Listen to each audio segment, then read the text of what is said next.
एक बार उस पे ये शायद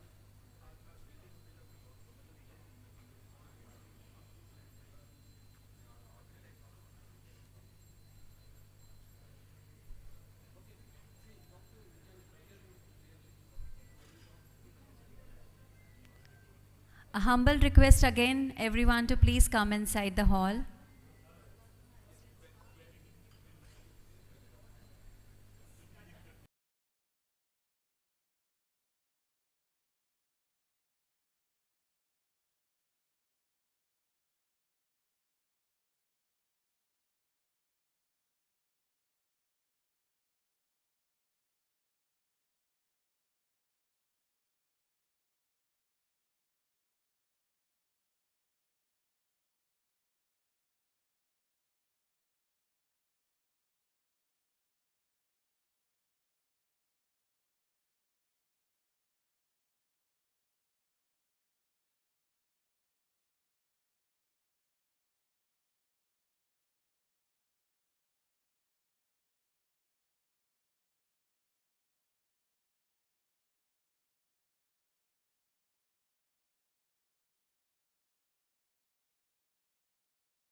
Respected dignitaries,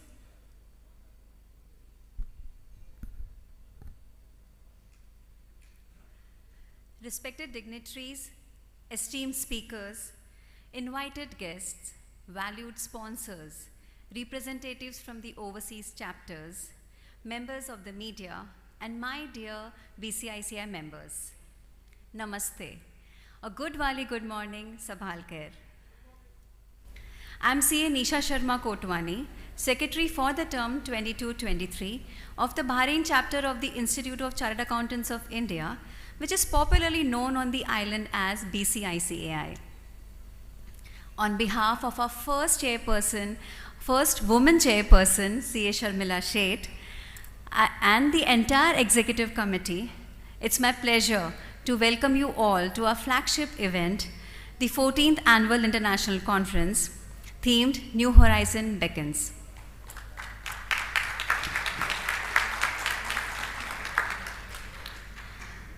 To enable us to deliver a 2-day happening event, I request all of you to kindly adhere to the following guidelines.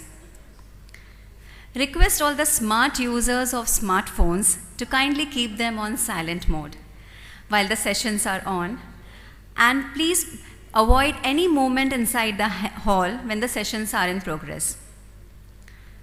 Please be mindful of the time and return inside the hall after the session breaks when the bugle sound is played. Our conference is power-packed by 17 speakers, talent performances by our very own BCICI members, and raffle draws. The prizes will be available to only those who are present inside the hall when the winner is announced. So we need your support to make this happen. Please write down any questions that you may have for the speakers in any of the sessions and hand it over to our volunteers or to our stage management team over here.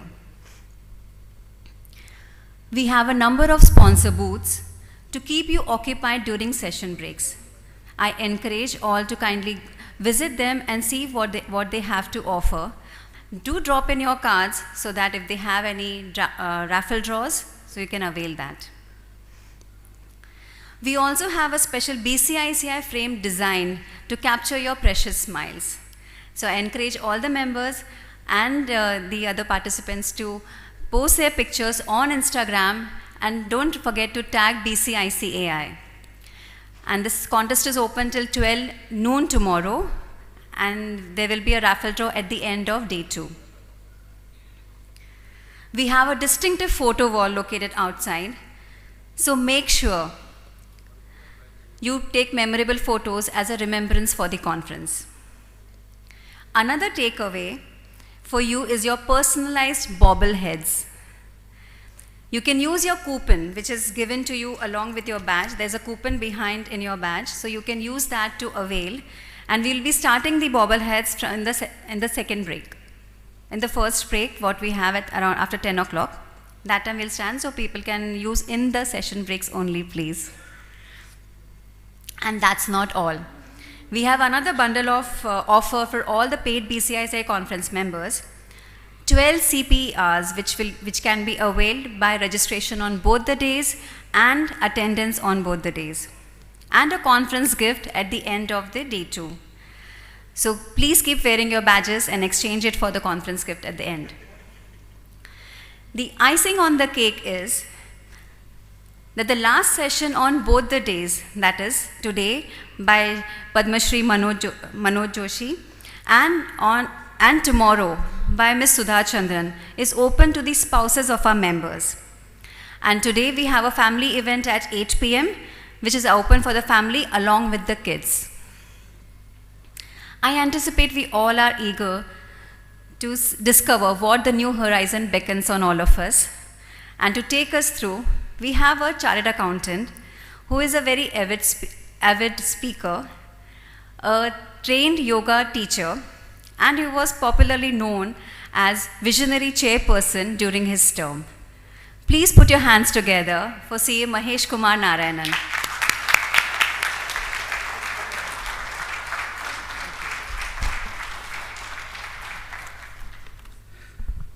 Thank you, CA Nisha, for laying down the ground rules. Sabah al khair, Assalamu alaikum, Namaste, and a very good morning. You guys can hear my voice all the way till the back? Thank you. It's only in the BCICAI platforms I get my voice. Friends, the last time I stood on this wonderful stage and behind this wonderful podium, I was delivering the chairperson's address for the 11th Annual International Conference. And today, after a gap of 2 years, we are back to this spectacular venue for the 14th Annual International Conference. It's my privilege and honor to be the Master of Ceremonies for the inaugural session today. Once again, on behalf of the Chairperson of the Bahrain chapter of ICAI, CA Sharmila Sheth, the Executive Committee members, and on my personal behalf, I extend a very warm welcome to the dignitaries from Bahrain and India, eminent speakers, sponsor representatives, invited guests, students from various schools, representatives from the overseas chapter in the Middle East and all over the world, past BCICI chairpersons, and all our beloved members to this wonderful 14th Annual International Conference held under the patronage of His Excellency, the Minister of Industry and Commerce, Kingdom of Bahrain, themed New Horizon Beckons. Friends, BCICI Annual Conference is one of the most awaited flagship event in our annual calendar. And we all look forward enthusiastically to be part of this event where we get a chance to interact with our large membership base and at the same time soak in the knowledge and wisdom which our eminent speakers will be sharing over the course of the next 2 days. It's wonderful that this event also provides a great opportunity to our sponsors, our beloved partners, to showcase their various product offerings and engage our members in those. We have a very packed morning schedule today and a lot of things to get ticked off. And I just got ticked off by the chairperson that we get started with the inaugural session. So without further ado, I request everyone to please rise in your respective place for the national anthem of Bahrain, India, and the ICAI motto song. I request the stage management team to please play the anthems.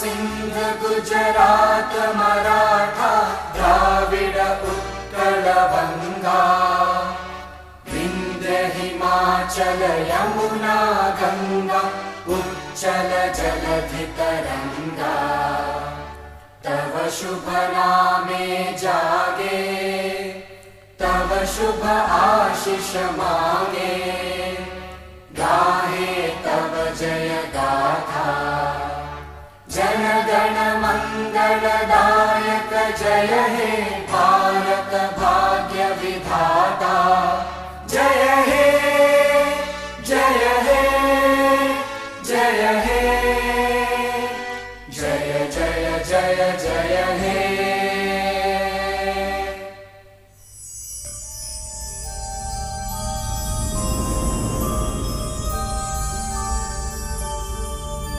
य एष सुप्तेषु जागृति य एष सुप्तेषु जागृति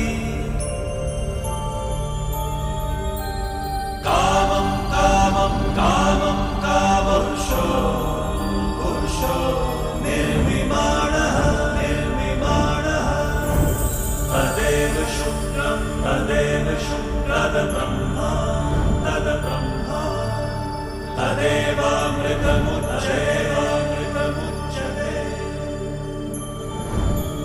तस्मिन् लोकः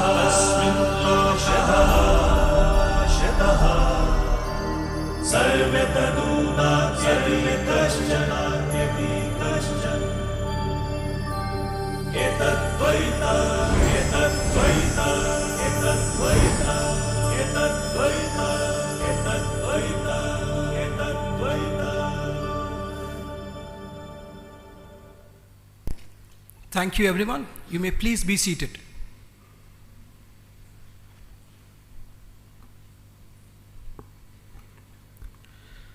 Friends, this year's annual conference, like every year, promises a number of first-time and unique performances and activities which we are already started experiencing right from the lobby all the way to the event hall.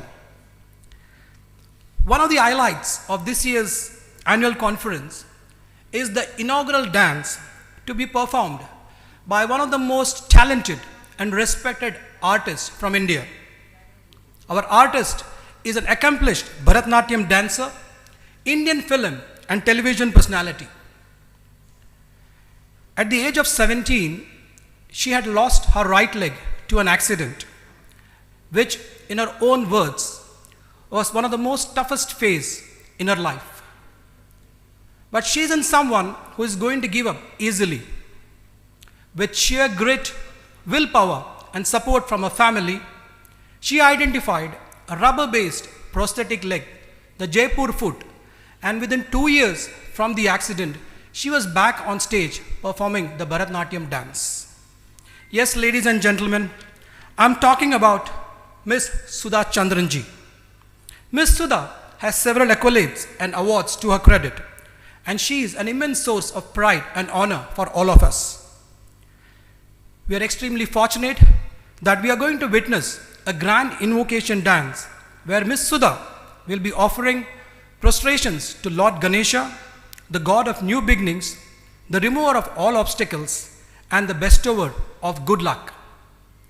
Please extend a rousing welcome to Miss Sudha Chandranji onto the stage.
गणनायकाय गणदैवताय गणाध्यक्षाय धीमहि गुणशरीराय गुणमण्डिताय गुणेशानाय धीमहि गुणातीताय गुणाधीशाय गुणप्रविष्टाय धीमहि एकदन्ताय वक्रतुण्डाय गौरीतनयाय धीमहि गजेशानाय भालचन्द्राय श्रीगणेशाय धीमहि एकदन्ताय वक्रतुण्डाय गौरीतनयाय धीमहि गजेशानाय भालचन्द्राय श्रीगणेशाय धीमहि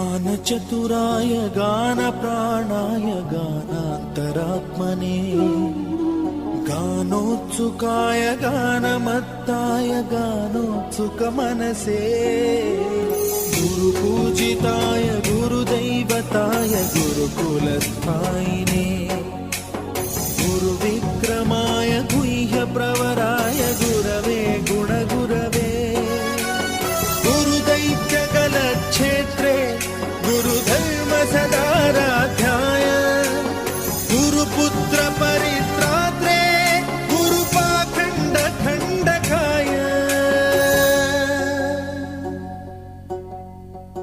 गीतसाराय गीततत्त्वाय गीतगोत्राय धीमहि गूढगुल्फाय गन्धमत्ताय गोजयप्रदाय धीमहि गुणातीताय गुणाधीशाय गुणप्रविष्टाय धीमहि एकदन्ताय वक्रतुण्डाय गौरीतनयाय धीमहि गजेशानाय भालचन्द्राय श्रीगणेशाय धीमहि एकदन्ताय वक्रतुण्डाय गौरीतनयाय धीमहि गजेशानाय भालचन्द्राय श्रीगणेशाय धीमहि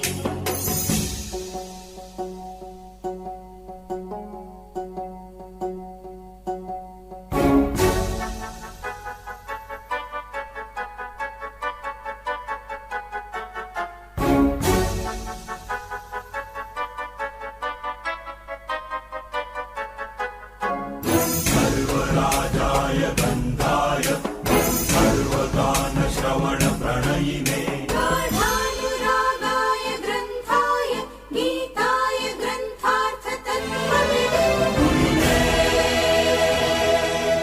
गुणवते गणपतये ग्रन्थगीताय ग्रन्थगेयाय ग्रन्थान्तरात्मने गीतलीनाय गीताश्रयाय गीतवाद्यपटवे गेयचरिताय गायकवराय गन्धर्वप्रियकृते कायकाधीन विग्रहाय गङ्गाजलप्रणयवते गौरीस्तनन्दनाय गौरीहृदयनन्दनाय गौरभानुसुताय गौरीगणेश्वराय गौरीप्रणयाय गौरीप्रवणाय गौरभावाय धीमहि गोसहस्राय गोवर्धनाय गोपगोपाय धीमहि गुणातीताय गुणाधीशाय गुणप्रविष्टाय धीमहि एकदन्ताय वक्रतुण्डाय गौरीतनयाय धीमहि गजेशानाय भालचन्द्राय श्रीगणेशाय धीमहि एकदन्ताय वक्रतुण्डाय गौरीतनयाय विशेषानाय भालचन्द्राय श्रीगणेशाय धीमहि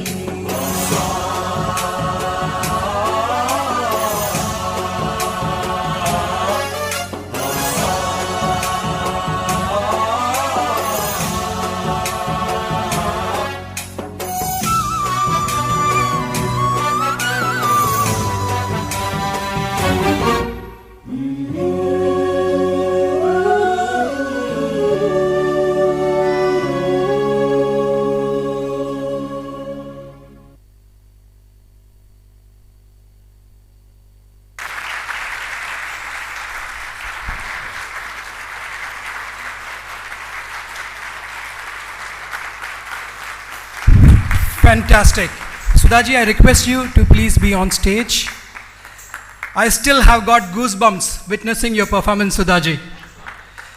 Ladies and gentlemen, words fail me to express my thoughts on what we just witnessed today.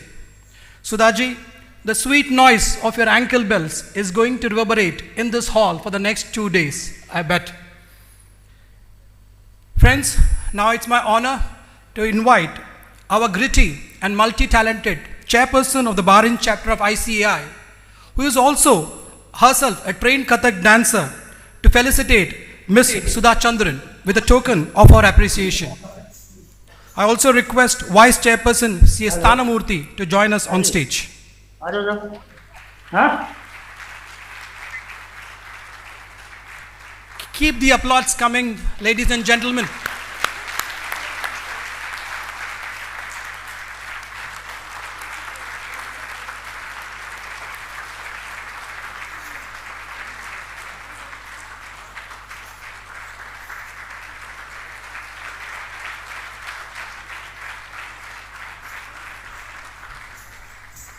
Thank you, Sudhaji. Thank you, Sharmila. Thank you, Stanamurthy. Friends, following that brilliant performance, we now move on to the next highlight of this annual conference. This is going to be the keynote address. Friends, our keynote speaker is a man of action. He talks the talk and walks the walk. He has been in public life for more than 4 decades, and with an illustrious track record of sustained and robust contribution in the growth of the Indian economy. He is none other than our Honorable Union Minister of Road Transport and Highways. To know more about our keynote speaker, we have an AV which the stage management will now telecast on the screen. I request for the AV of Sri Nitin Gadkari ji. There are followers, there are leaders, and then there are visionaries, taking people and society to where they ought to be, rather where they want to be, is what separates a visionary from a mere leader. This rare quality is what sets apart Nitin Gadkari, Honorable Minister of Road Transport and Highways. Born in 1957 into a free-thinking agricultural family, Nitin Gadkari, at heart, has always been a social worker inspired by the RSS founder KB Hedgewar's ideals of humanity and nation building.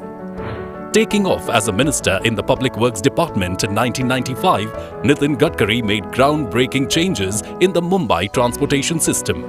55 flyovers dotting the city have made commuting in Mumbai much easier than ever before. The foundation for the magnificent Bandra-Worli Sea Link was also readied during this time. The jewel in the crown of Maharashtra's first expressway, the world-class Pune-Mumbai Expressway, is also a futuristic project imagined and brought to fruition by Nitin Gadkari. His outstanding efforts, contributions and leadership in the construction of highways and infrastructure in Maharashtra earned him a distinct reputation. He is fondly called the Flyover Man for his avid contribution to road connectivity.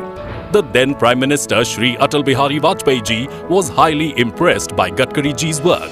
He offered him the responsibility of weaving a road network in the whole of rural India. Shri Nitin Gadkari ji was also appointed the chairman of the acclaimed Swarnim Chaturbhuj Yojana, or the Golden Quadrilateral. As India's current Minister of Road Transport and Highways, he has re-energized the whole sector with his clear vision. More than 51,000 kilometers of new national highways are notified and more than 76,500 kilometers of national highways are constructed in last 8 years. This is a mammoth achievement considering the requirement of huge funds and challenges around land acquisition. A 50% increase in the length of national highways in the last 8 years of the NDA government is a remarkable achievement. In the previous 8 years, the entire budgeted spending has increased 5.5 times, from INR 33,414 crore to INR 1.99 lakh crore. He has conceptualized the flagship Bharatmala program, under which 27 new greenfield access-controlled highways are being constructed with a capital outlay of 5 lakh crore rupees. Another 20 greenfield highways with total cost of 4 lakh crore rupees are being planned to be constructed in the next phase of Bharatmala. The road sector has served as a significant investment multiplier for the economy. The most noticeable examples of these endeavors have been signature projects like the new bridge over the mighty Brahmaputra or the east and west peripheral expressways, Narmada Bridge, 6 lanes expressway from Delhi to Meerut. For promoting religious tourism, Mr. Gadkari has started many projects running into lakhs of crores.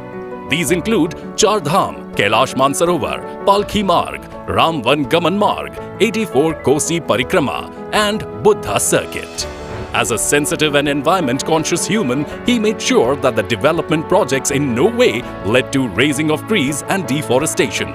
He has proposed a tree bank policy and presented the same to Environment Ministry to bring accountability with regards to the cutting and planting of trees by infrastructure development authorities like NHAI, NHIDCL, Port Authority, Railways and Airport Authority. Introduction of fast tags proved to be a groundbreaking technology introduced by him that enabled faster movement of vehicles. The electronic toll collection program through fast tags helped save fuel and time and enabled seamless movement of traffic. Mr. Gadkari introduced the first ever vehicle scrapping policy, which proved to be a major boost to the fight against pollution. Unprecedented push for research and development in electric vehicles and usage of waste materials in highway construction resulted in cutting down costs and generating wealth out of waste materials. In addition, his department accomplished all of this while setting world records with regards to pace of construction. Some of the notable records are: the rate of highway construction is 37 kilometers per day, the greatest rate ever recorded in history. His ambition is to take it up to 60 kilometers per day. The Akola-Amravati Highway, which broke the world record, and the majestic 3.4 kilometer long viaduct on Wardha Road, and constructing 75 kilometer single-lane bituminous concrete road in record time of 105 hours and 33 minutes are both the culmination of Shri Nitin Gadkari's innovative ideas. Laying of highest quantity of dense bitumen over road length of 50 km single lane in 100 hours at Delhi-Vadodara Expressway project in state of Gujarat. The initiatives were unprecedented in India and they justify a place in the Guinness Book. A recent world record was set by an Indian construction company when it built a 2.5 kilometer long 4-lane cement concrete road stretch of the Delhi-Mumbai Expressway in Vadodara in under 24 hours. At the Solapur-Bijapur portion of NH52, there is a record for constructing a 26 kilometer long single-lane bitumen road in under 21 hours. Similar to Bharatmala, the Shipping Ministry under Nitin Gadkari has launched Sagarmala Port and Coastal Zone Development Projects. As part of Sagarmala program, more than 800 projects costing over 6 lakh crore rupees have been identified for implementation during 2015-2035. The go-getter Nitin Gadkari took the initiative to build exclusive cruise terminals in 5 major ports: Mumbai, Mormugao, Mangalore, Cochin and Chennai. As a result of his endeavors, India now has its first domestic cruise service between Mumbai and Goa. With Nitin Gadkari taking charge, India's logistics sector is also going through a huge transformation. The inefficient point-to-point model is being shifted to hub-and-spoke model with multimodal connectivity. This multimodal transport system integrates railways, highways, inland waterways and airports, conjuring a highly effective transportation grid, substantially reducing logistic costs and pollution. 35 multimodal logistic parks, 50 economic corridors and 10 intermodal stations are being readied for the monumental effort. Logistics summits with international participants including government organizations and the World Bank have resulted in signing 34 MOUs worth 2 lakh crore rupees. The single point objective is to bring logistics cost to GDP at single digit from current 14%. Among his other endeavors, unprecedented progress is evident in port industrialization, national water highway traffic, jetties for coastal tourism, Ganga Yamuna cleaning, innovative fundraising models, asset monetization project, toll, operate, transfer. During his tenure as the Union Minister of Water Resources and Ganga Rejuvenation, the monumental Namami Gange project, which carried out activities like sewage management, biodiversity conservation, afforestation, Ganga Gram, industrial effluent management, water quality monitoring and rural sanitation, led to adequate flow of water, improved efficiency of surface irrigation and increased water use efficiency. Under the project, more than 200 schemes involving sewerage infrastructure, riverfront development, ghat cleaning and biodiversity were undertaken and few were completed before the timeline. In addition to the Transport and Shipping Ministry, Gadkari did a commendable job as an MSME minister. During his tenure, he took a historic decision of redefining MSME.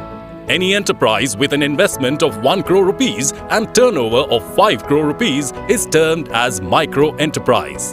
The inspirational leader has gone all the way to promote entrepreneurship, helping rural youth to adopt khadi as a means of self-employment. Another feather in his cap is the introduction of online paperless and transparent MSME registration process. His brainchild, Jal Kranti Buldhana pattern of water conservation, has won a global award. Jal Kranti, now being implemented in 283 villages, is credited for changing the economy of these villages. Shri Narendra Modi, the Honorable Prime Minister of India, is changing India's water conservation and reservoirs landscape through Mission Amrit Sarovar. Under the mission, 75 Amrit Sarovars would be created in every district of India, taking the total number to about 90,000 as on date. Mr. Gadkari envisioned water conservation through the construction of highways. Gadkari believes that such innovative measures would bring down the project cost and help many others. Recently, the SOP issued in August 2022 from Environment Ministry on extraction of earth for linear projects like roads or pipelines has recommended the Amrit Sarovar model. Nitin Gadkari ji has received honorary degree of Doctor of Science from Dr. Savitribai Phule Krishi Vidyapeeth and Punjab Rao Deshmukh Krishi Vidyapeeth in recognition of his admirable contributions. Nitin Gadkari is also driving the initiative on alternative and sustainable construction materials. He has been encouraging the use of modified bitumen made by mixing waste rubber and waste plastic. He is also exploring new technologies like white topping for roads in urban high rainfall areas. Such technologies will reduce the operations and maintenance cost of the road, and commuters will be benefited with all-season good quality roads. Nitin Gadkari is on a mission to connect our mountains through ropeways. Ropeways have emerged as the preferred mode of transportation to provide first and last mile connectivity in hilly areas to help decongest the urban areas. The ropeway of Kedarnath would be one of its kind, which would be developed at 11,755 feet above the sea level. On national highways, 110 tunnels with length of 295 kilometers and total outlay of 2 lakh crore rupees are under different stages of execution. Zojila Tunnel is an engineering marvel and has a huge potential to become Davos of India. First Emergency Landing Facility ELF has been inaugurated on NH 925 at Barmer of Rajasthan. Gadkari ji is introducing flex engines which will run on 100% ethanol. directly providing additional income to farmers and the agricultural sector. To help reduce India's massive crude oil import bill, he is working to strengthen the ecosystem for alternative fuels such as ethanol, methanol, and others that can be made from domestically available resources. India's first of its kind CNG-run tractor was his brainchild. It has proved to be farmer-friendly, cost-effective, and helpful in reducing air pollution. Gadkari ji has introduced the green hydrogen car, which runs on energy created from hydrogen as part of the ambitious Atmanirbhar Yojana launched by the Government of India. Introduction of the first flex-fuel strong hybrid electric vehicle was made possible by Nitin Gadkari's unwavering commitment. Flexible fuels such as gasoline and or ethanol can be used to power flex fuel vehicles. These cars can run on fuel that has more than 20% ethanol mix. Flex fuel strong hybrid electric cars are also electric vehicles (EVs) in addition to operating on a flexible fuel model. The city of Nagpur is the first city to explore alternative biofuels for transport. These include bio-CNG buses and bio-BLNG trucks. The minister has launched several development schemes in the city of his birth. Nagpur became the first city in India to have a multi-layered transportation system, world-class infrastructure, and world-class traffic management. The Union Transport Minister has several tourist attractions in mind for the Futala area of the city, such as a high-class floating musical fountain, flower garden. The musical fountain show was the first of its kind in the city. Legendary A.R. Rahman composed the music, while the commentary was by Gulzar. Megastar Amitabh Bachchan and Nana Patekar were also part of the event. These programs aim to develop tourism in the city and also provide higher-paying job opportunities to Nagpur's youth. Another brainchild of this progressive and visionary leader is the Nagpur Broad Gauge Metro. The project, with a network of 4 suburban rail lines, is a regional rapid transit system that proposes to boost up the connectivity of Nagpur with nearby towns and offer a modern, comfortable railway system to commuters. He plans to digitize Panchgaon, a hamlet he adopted under the Sansad Adarsh Gram Yojana. In the Vidarbha area, Gadkari has also completed a number of social welfare initiatives. A prime example of women's empowerment among impoverished communities is the Rural Women Self-Help Initiative that was launched under his inspiring guidance. It enables women from the villages to weave carpets out of scrap fabric.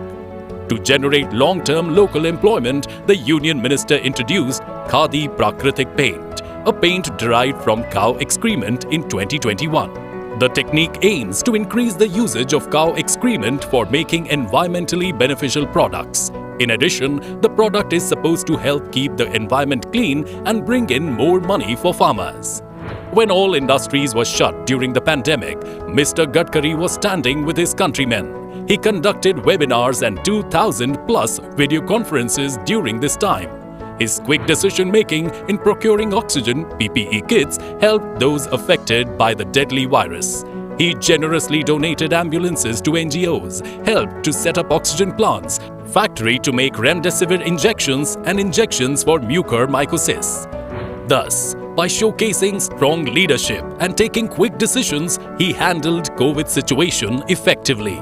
Organizing over 1,500 successful heart surgeries is another stupendous achievement of this warm-hearted good doer.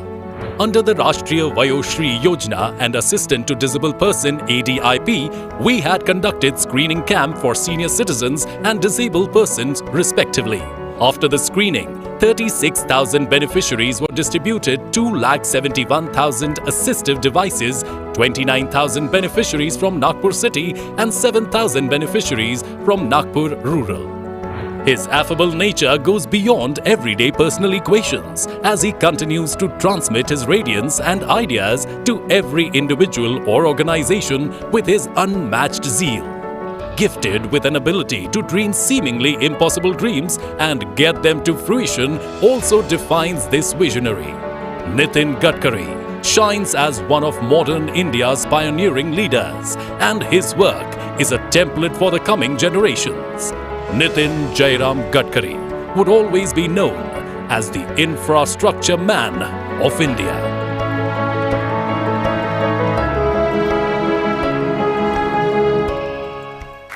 Ladies and gentlemen, that's Mr. Nitin Gadkari ji for all of you.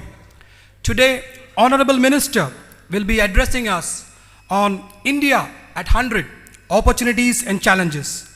Please welcome Union Minister for Road Transport and Highways, Shri Nitin Gadkari ji, to the BCICAI Annual International Conference.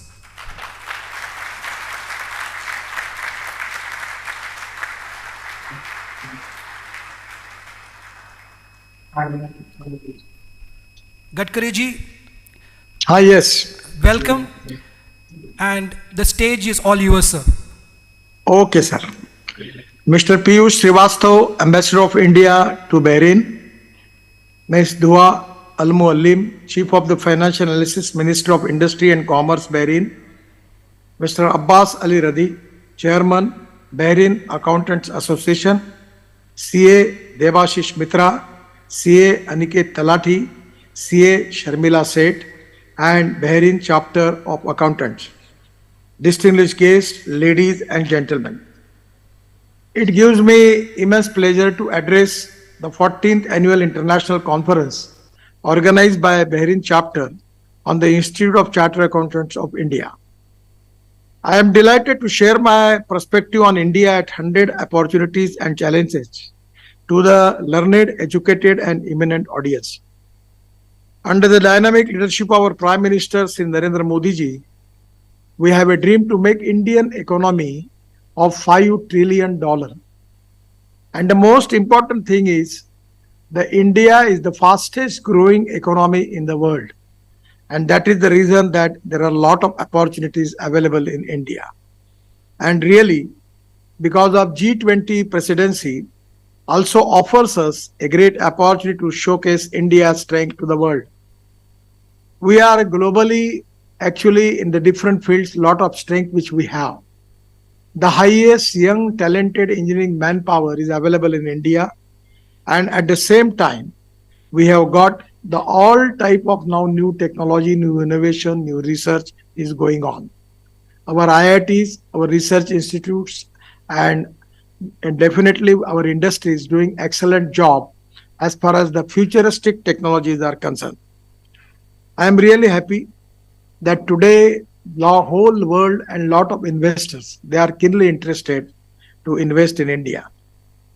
The largest pool of young and talented engineers is the biggest strength for the Indian scenario, and that is the reason that we have these graduates, young talented engineers are very important as they are knowledgeable.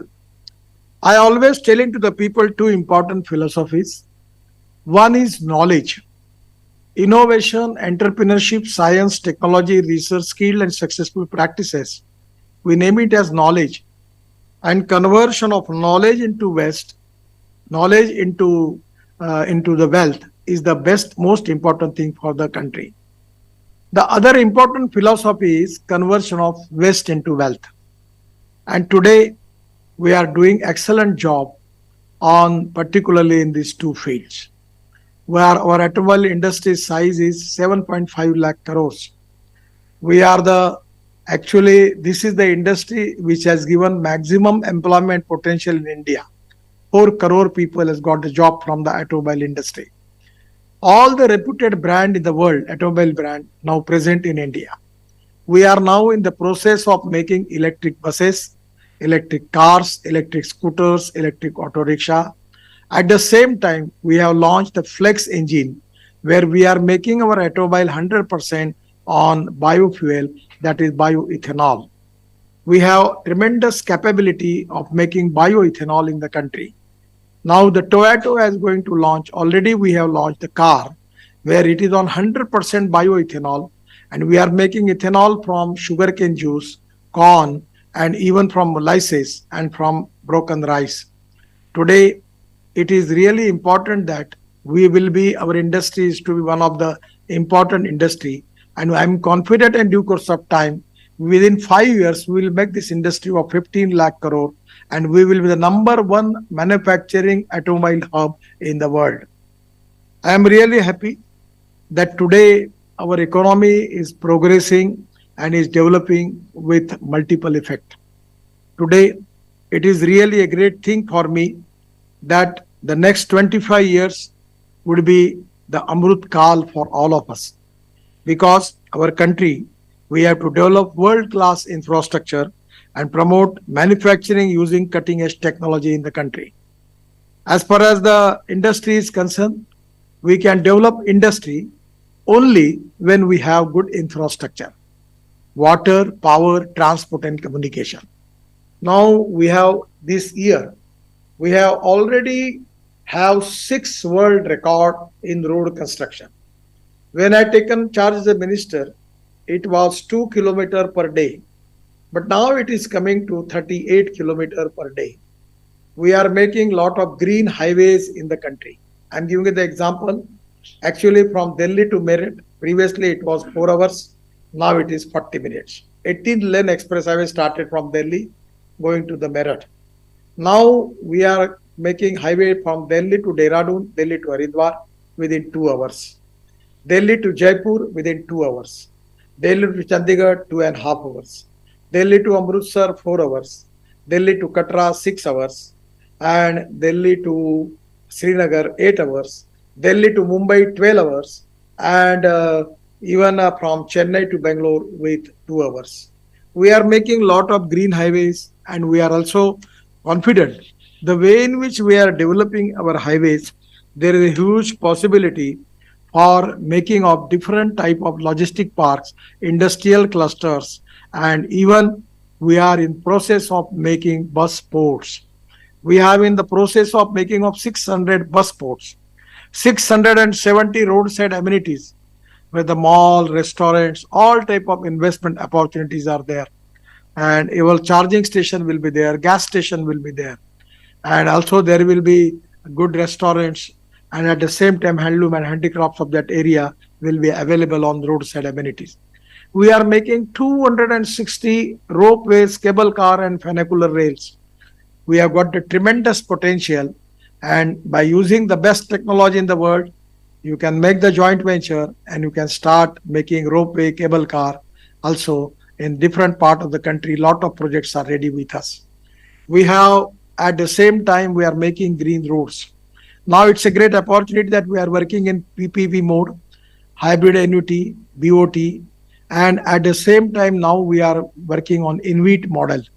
I'm really happy to tell you that when we launched this model in the Bombay Stock Exchange, the time period was 10 days, but within 7 hours, our bond issue was oversubscribed, and we are giving 8% return to the retired people and the people from the small people like farmers, like the journalist, even the government servant. They can invest after retirement their money into NHI bonds, and where they will get returns up to 8%. So naturally we have within 7 hours, our bond issue was 7 times oversubscribed.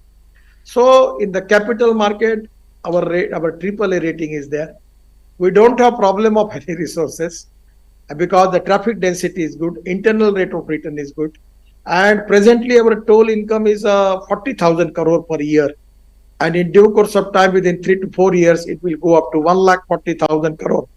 And our idea is presently we have fast track, but now we are now in the process of making automobile number plate based our tolling system, where you don't need to stop anywhere, and that is exactly we are accepting the new technology. In the road sector, we are using waste material. Our vision is to how we can reduce the cost of construction in the road and how we are going to increase the quality of construction. We are using slag, steel slag as a waste material in road construction. Presently, we have accepted the technology from Malaysia, where distance between the two pier is only, in India, it is only up to 30 meter. But now we can make it 120 meter.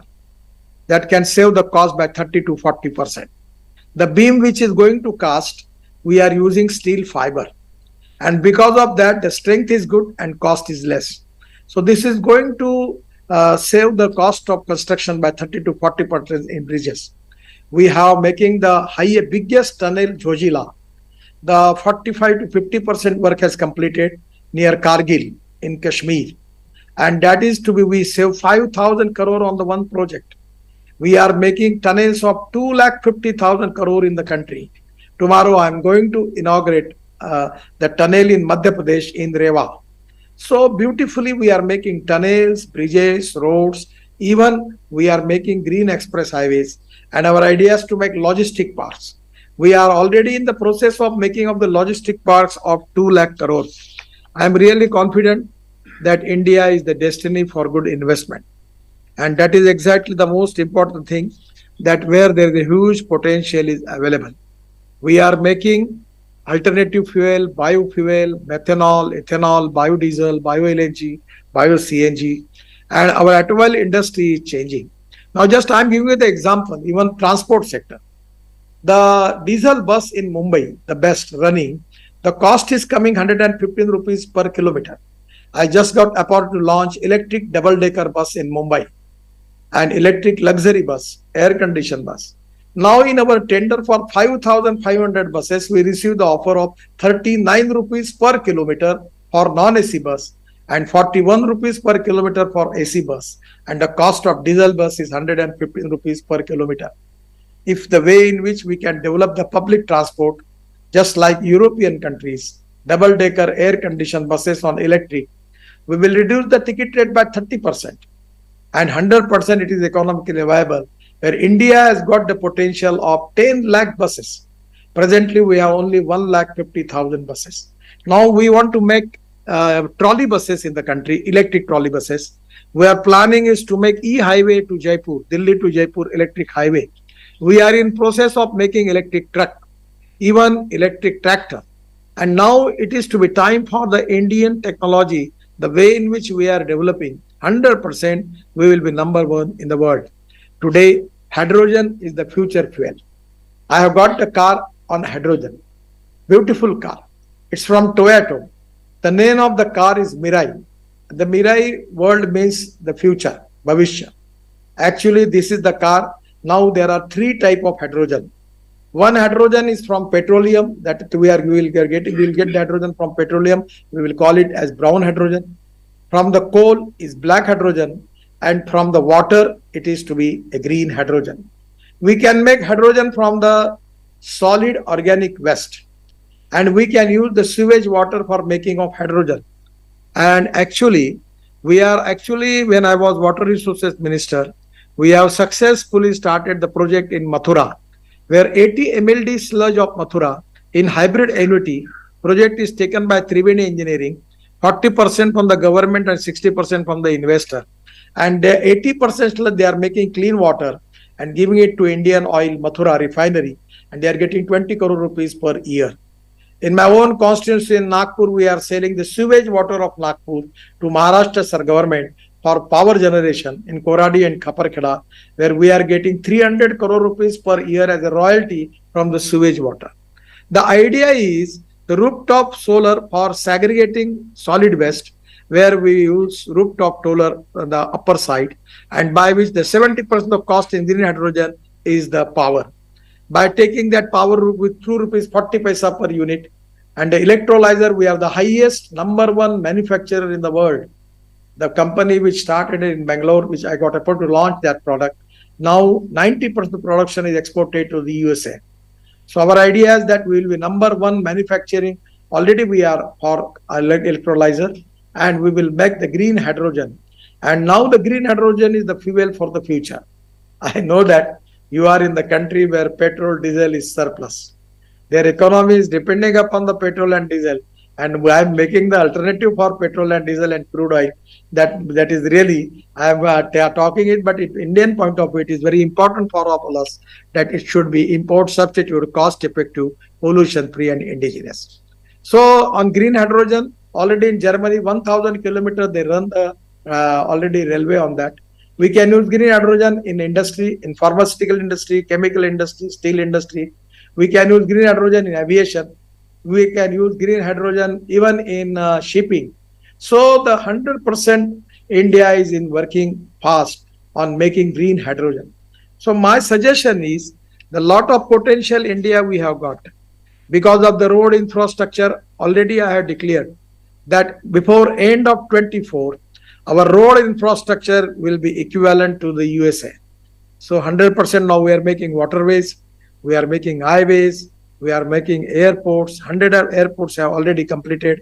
We are already giving permission to amphibious seaplane where they can even on water also they can land, and they can land also on the airstrip. In my own department, we have 29 roads where we can use as airstrip. We have already successfully tried a defense aircraft on our road.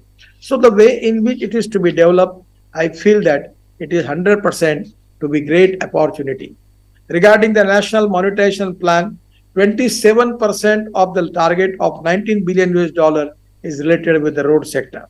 Our InvIT model is very successful. In the previous round, we got 7 times over subscription and in 7 hours.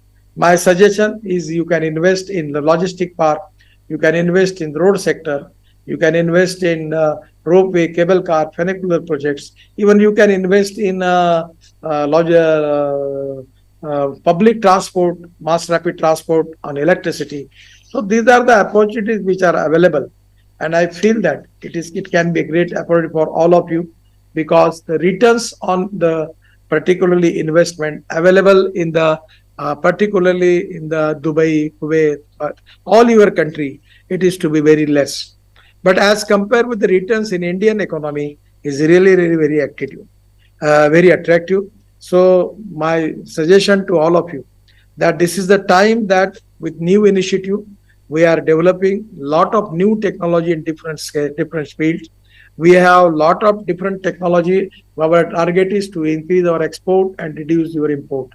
Actually, the semiconductor is a big shortage in India. Now we are planning for starting the semiconductor manufacturing in India. We have a lot of projects economically viable in the power sector. We need to develop wind power, green power, solar power, at the same time now hydel power. So there is also a great potential is available. And at the same time, regarding our export, the whole world, even in pharmaceutical industries, chemical industry, engineering industries, everywhere, automobile industry, the Indian products and their standards are well recognized in the world. My suggestion that this is the time that we want to develop our agriculture, rural and tribal area. Our tourism sector is equally important. Now we have very important priority for tourism, because 49% of the capital invested in tourism we are using for employment potential. So my suggestion is, even in the tourism, we are making the 12,000 crore road of Badrinath, Kedarnath, Gangotri, Yamunotri, Char Dham Yojana. We are making the road from Pithoragarh in Uttarakhand connecting to Manas Sarovar. 90% work has completed. We are making already successfully completed the Bhagwan Gautam Buddha circuit, where it starts from the birthplace of Bhagwan Gautam Buddha to everywhere where Bhagwan Gautam Buddha was there. So the Buddha circuit we have completed. We have started now Ram Gaman Yatra. We have completed Ayodhya circuit is already in the process. So we are making expenditure of 2 lakh crores for that. We are developing Northeast. We are making the road construction of 3 lakh crores in Northeast. So definitely there is a huge potential. In rural agriculture and tribal area, the forest-based industrial policy, we have got a lot of new technology.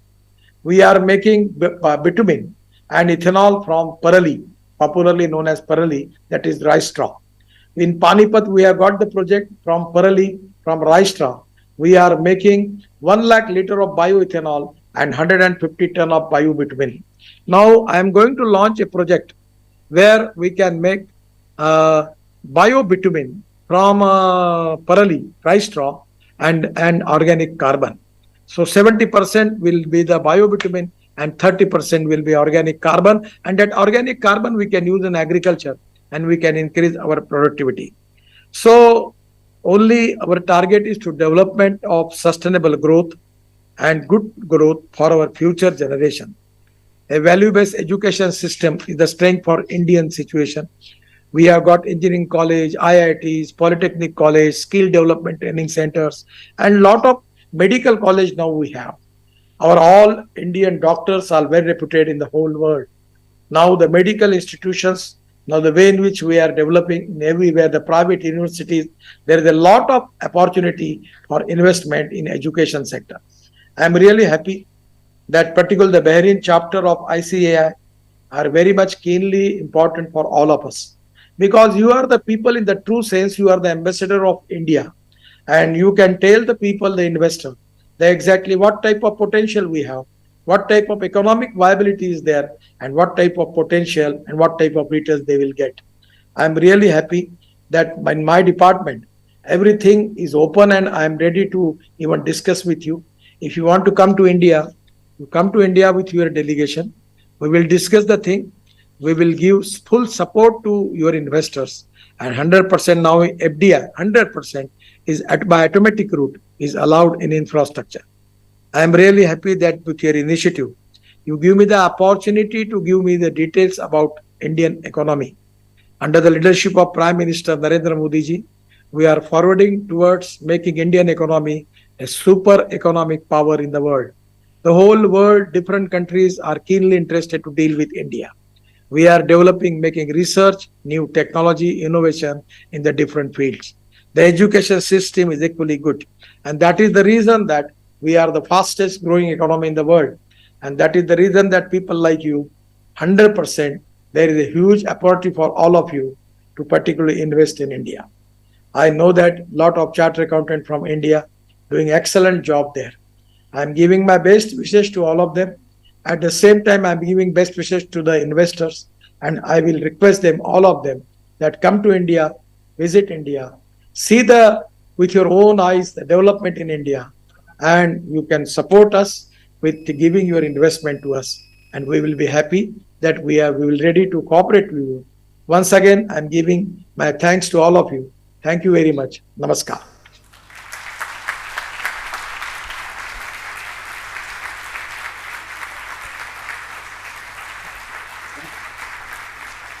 Thank you, Gadkari ji, for your wonderful words and sharing with us the growth story of India and the development that's happening in India.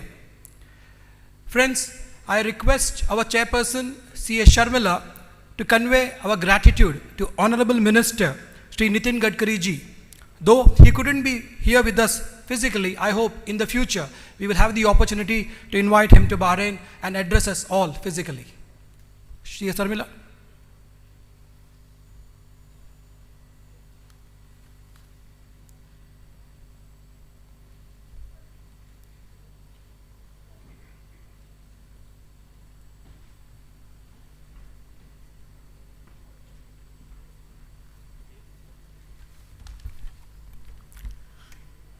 Good morning, everybody. I know Gadkari ji is not here now, but I'll still want to convey my thanks to him. So, Dhanyavad Nitin ji for taking us through this vision India at the 100. We are fortunate to have you on board for today's event, and we can visualize that India is already on the verge of becoming a superpower under your flagship projects and vision. We have seen you have converting every challenge into the opportunities, and opportunities into ideas, and getting ideas delivered. And I have no hesitation in saying that there is no word like challenges in his dictionary.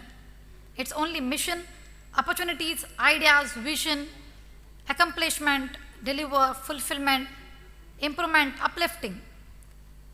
Your every speech, every word motivates us to be the part of the journey of making India at the rate 100 possible. I'm sure everyone in this hall is inspired to contribute towards India's 100 in their capacity and domain of their expertise. If he is hearing, I would just like to say 2 sentences in Marathi. तुम्ही इथं वेळात वेळ काढून आलात त्याबद्दल खूप खूप आभार. माझ्या टर्ममध्ये तुम्हाला अध्यक्ष म्हणून आणायचं माझं स्वप्न होतं, त्यास पूर्ण झालं.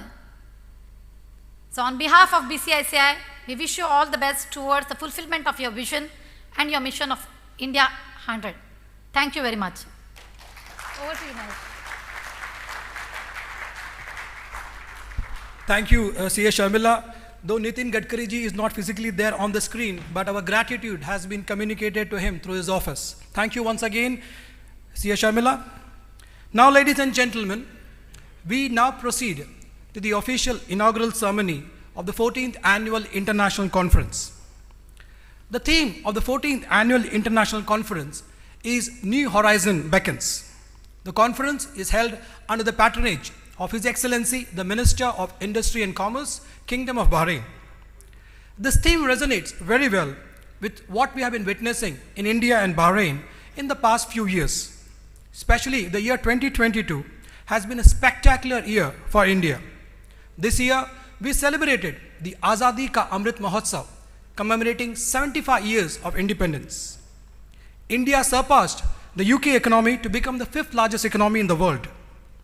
India commissioned the first indigenous aircraft carrier INS Vikrant, giving a big boost to the Make in India initiative. Our parent body, the Institute of Chartered Accountants of India, hosted the 21st World Congress of Accountants, the Olympic of the accounting profession. The IMF described India as a bright spot. India assumed the presidency of the G20 under the governing principle of Vasudhaiva Kutumbakam, one earth, one family, one future.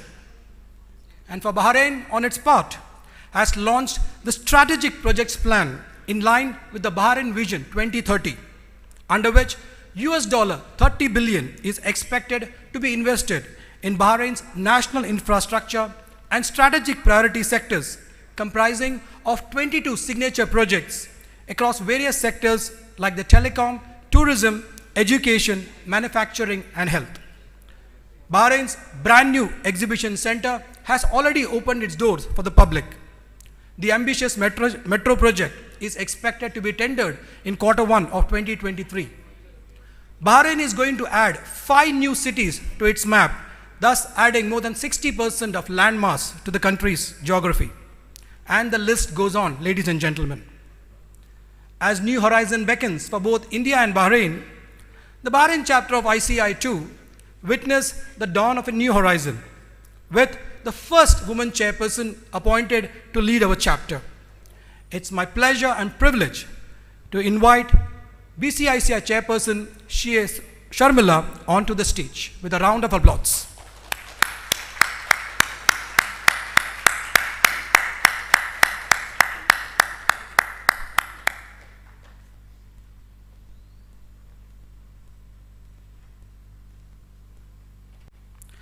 I now request our Vice Chairperson, C. Sthanamurthy, to escort our dignitaries to the stage. I request His Excellency, Piyush Srivastavaji, Ambassador of India to the Kingdom of Bahrain and BCICI patron, to the stage.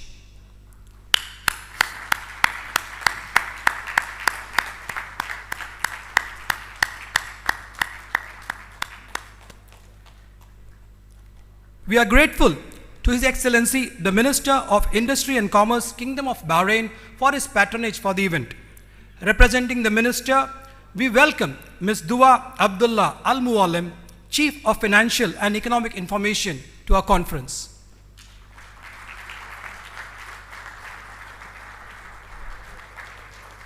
Can we have a huge round of applause, ladies and gentlemen, for Ms. Dua?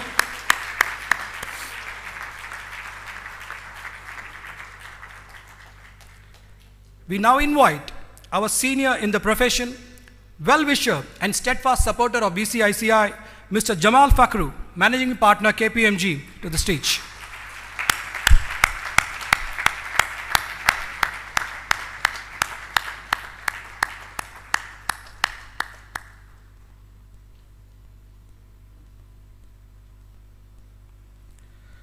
It's my honor to welcome on stage the chairman of the Bahrain Accountants Association and my first boss in Bahrain, Mr. Abbas Al-Radi, onto the stage.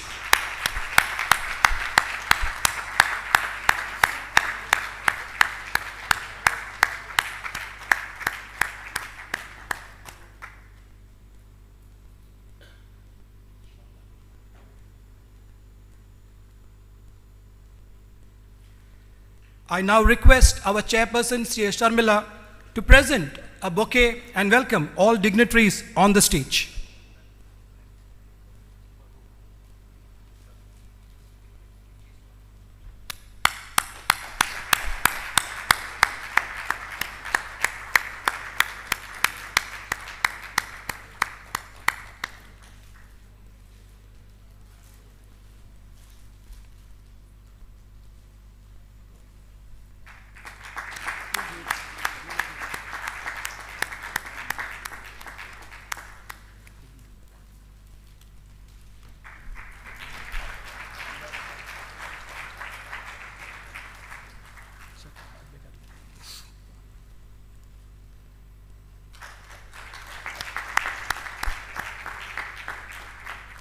Thank you, C.A. Sharmila. I request you to please take your seat. Ladies and gentlemen, it's an established tradition in all BCICI conferences to commence our event with the auspicious lighting of the lamp. I now request our chairperson to lead all the dignitaries for the lamp lighting ceremony.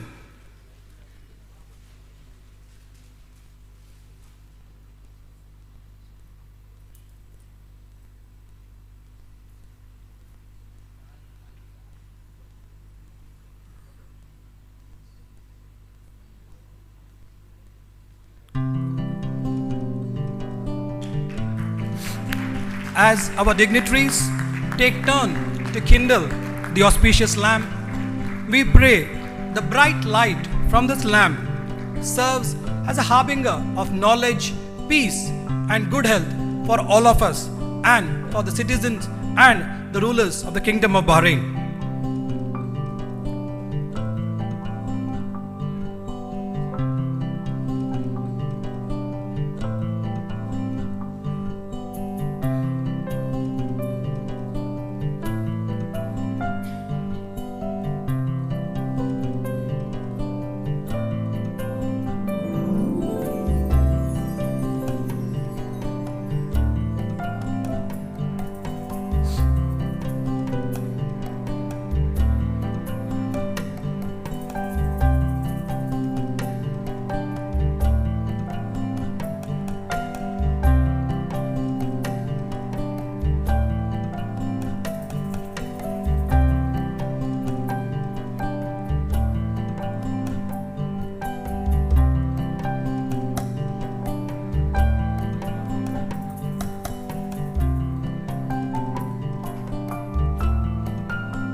Thank you, dignitaries. Commemorating the 14th Annual International Conference, the BCICI editorial team has put together a brilliant and informative conference souvenir. The editorial team comprises of C.A. Ekansh, C.A. Sri Bharati, and C.A. Akhila. I now request the editorial team to present a copy of the souvenir to the dignitaries, and I request the dignitaries to unveil the conference souvenir.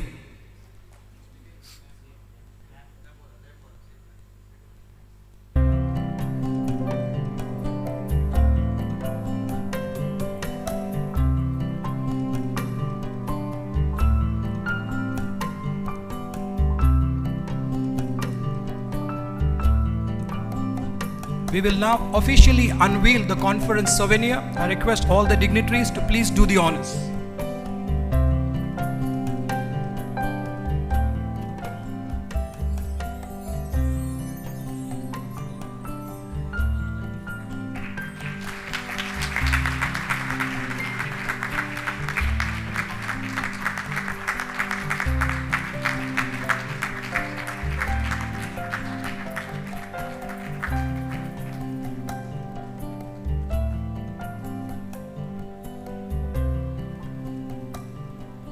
Ladies and gentlemen, copies of this souvenir will be placed on your round tables during the coffee break. Please ensure that you read through the souvenir, which has got so many interesting articles and information.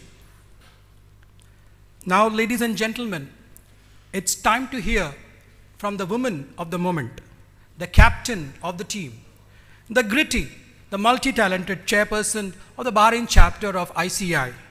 I request C.A. Sharmila to please deliver her welcome address on the occasion of the 14th Annual International Conference. C.A. Sharmila.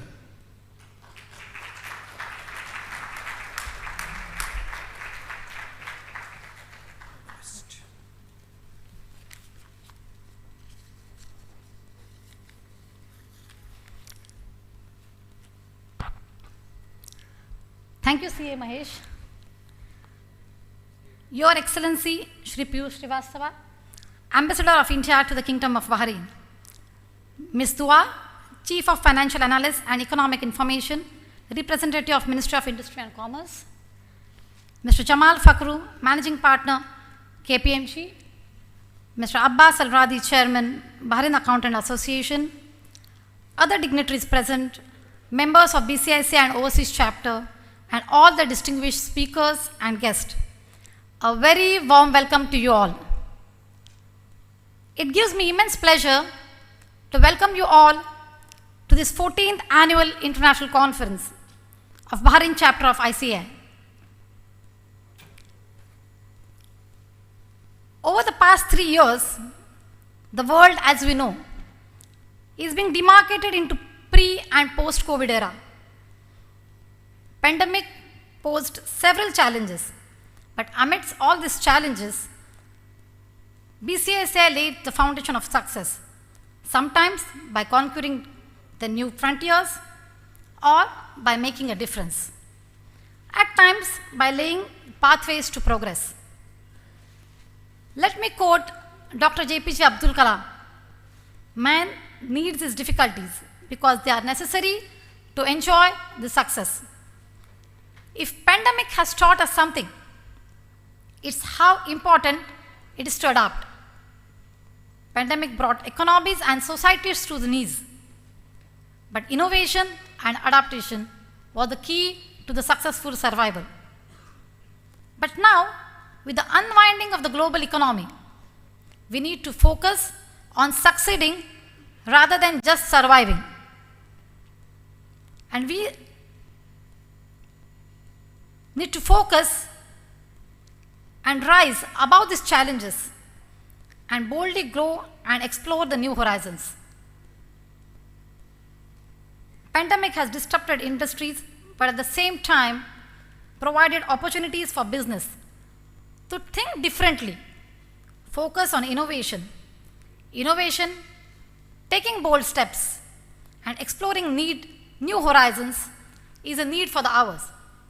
And that exactly sets the theme for the 14th Annual International Conference of BCICAI, New Horizon Beckons. Horizon itself has no boundaries. It's deemed limitless. Where for one person, the horizon can be NASA study to the plateau. For other, it can be groundbreaking development in the field of medical and research. For one, it can be improvement in the education standards, but other, it can be a sense of accomplishment for just an extra half of mile in running marathon. As a new horizon, the examples are countless, but the exploration of sustainable way of working amidst the pandemic in last 2 years itself is the exploring of new horizon. Fellow members, dignitaries and guests, not a week has gone without new evidence showing the mankind keep on conquering the new frontiers. And we at BCICAI too are blessed with the leaders who have dared to strike into the unknown, to seek what's over the horizon and accomplish the impossible. So I would just like to end by saying, with this theme of New Horizon Beckons, we should have the courage to think differently, courage to reinvest, courage to reinvent ourselves, push our boundaries, to travel the unexplored path, the courage to discover the impossible, and the courage to succeed. As one cannot swim to the new horizons unless you leave the sight of the shore. So let's hear from all our esteemed speakers and explore as a new horizon beckons. Over to you, Mahesh.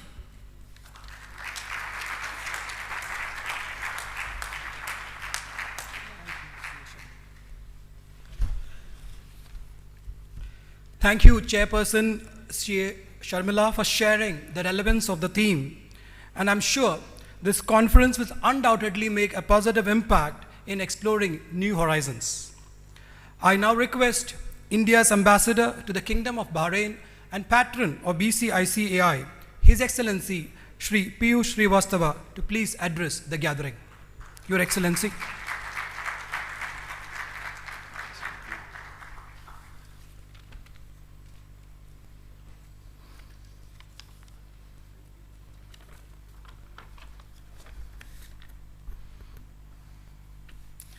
Thank you, CA Mahesh.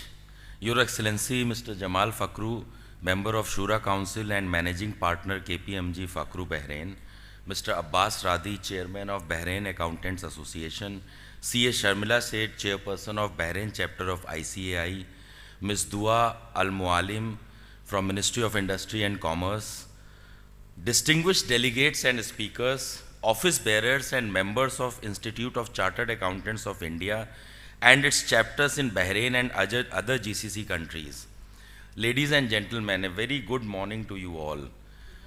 What a better way to start the morning than witnessing the wonderful and most beautiful performance of our renowned artist, Ms. Sudha Chandran.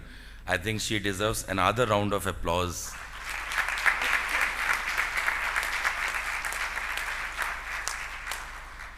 I am truly delighted to be with all of you in the 14th edition of Annual International Conference of Bahrain Chapter of ICAI. This annual event is a much awaited flagship event. Over the years, Bahrain Chapter of ICAI has made an impressive growth, and now it has a membership of over 450 members. It is the largest organized professional body of Indians in Bahrain. Indian chartered accountants are known for their professionalism of high caliber, not only in Bahrain, but across the world.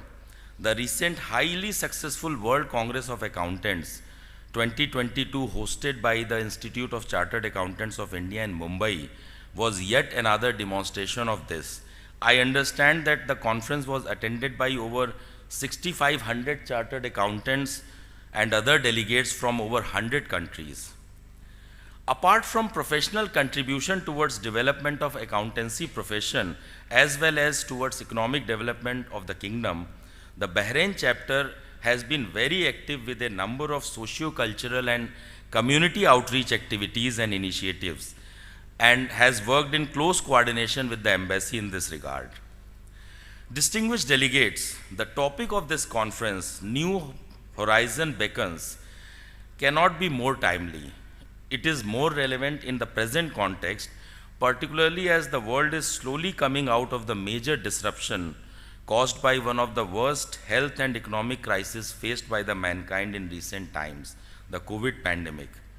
With the post-COVID economic recovery efforts across the world, in Bahrain, in India, as Honorable Minister Shri Nitin Gadkari has vividly given the various initiatives and major significant path-breaking programs and government policies in the area of infrastructure.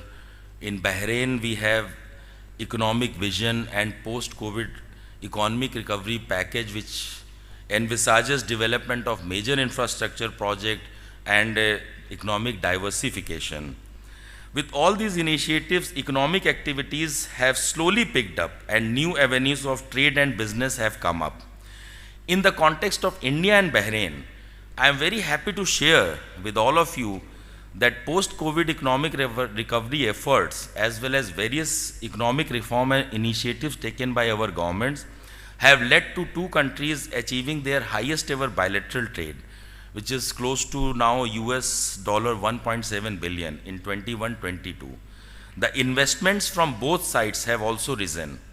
India, with the cumulative investment of over US $1.5 billion, is the sixth largest investor in Bahrain. Our bilateral cooperation is set to grow in coming years. A lot of new areas of bilateral cooperation have emerged.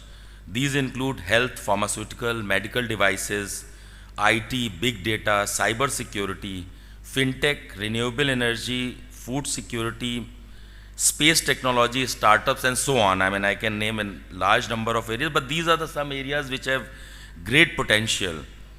With consistently increasing bilateral economic cooperation as well as impressive economic growth and diversification in Bahrain, the opportunities for bilateral cooperation in financial sector has also increased. Indian institutions such as ICAI and its Bahrain chapter are very well placed to offer capacity building and other support to their counterparts in Bahrain. We are also working towards having institutional collaboration between audit, finance, and chartered accountants bodies of our two countries. Friends, I take this opportunity to express our appreciation and gratitude to the leadership and the government of Bahrain for taking exceptional care of Indian community. In particular, I would like to thank National Audit Office and Bahrain Accountants Association for supporting Bahrain chapter of ICAI, which has enabled it to successfully carry out its task and mandate in Bahrain. I am sure that this collaboration will go stronger in times to come. I commend the efforts of BCICAI in bringing together such a prominent group of speakers at this event. I am sure that we all will witness exciting and meaningful discussions and deliberations in different sessions spread over next 2 days. These will give new insights and lead to new ideas to take the historical, deep-rooted bonds of friendship and a strong and multifaceted bilateral cooperation between India and Kingdom of Bahrain to even greater heights. I wish the event all success. Thank you.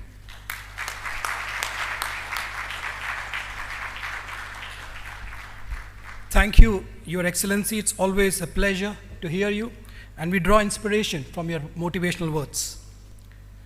Representing the Minister of Industry and Commerce, Kingdom of Bahrain, we have with us Ms. Dua Abdullah Al Mualim, Chief of Financial and Economic Information. I request Ms. Dua to share her thoughts with the gathering.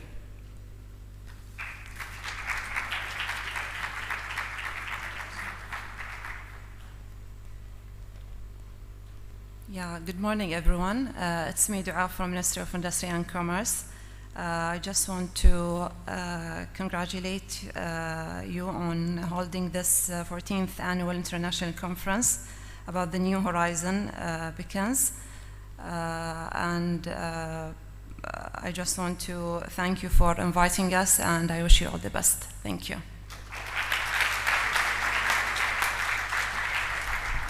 Thank you, Ms. Dua.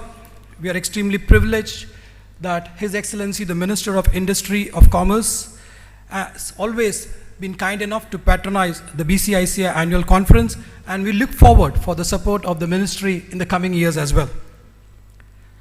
Ladies and gentlemen, next up, we are going to hear from someone who has been a great source of inspiration for all of us and a well-wisher of BCICAI over the years. It's always a delight to hear Mr. Jamal Fakhru, Managing Partner, KPMG Bahrain.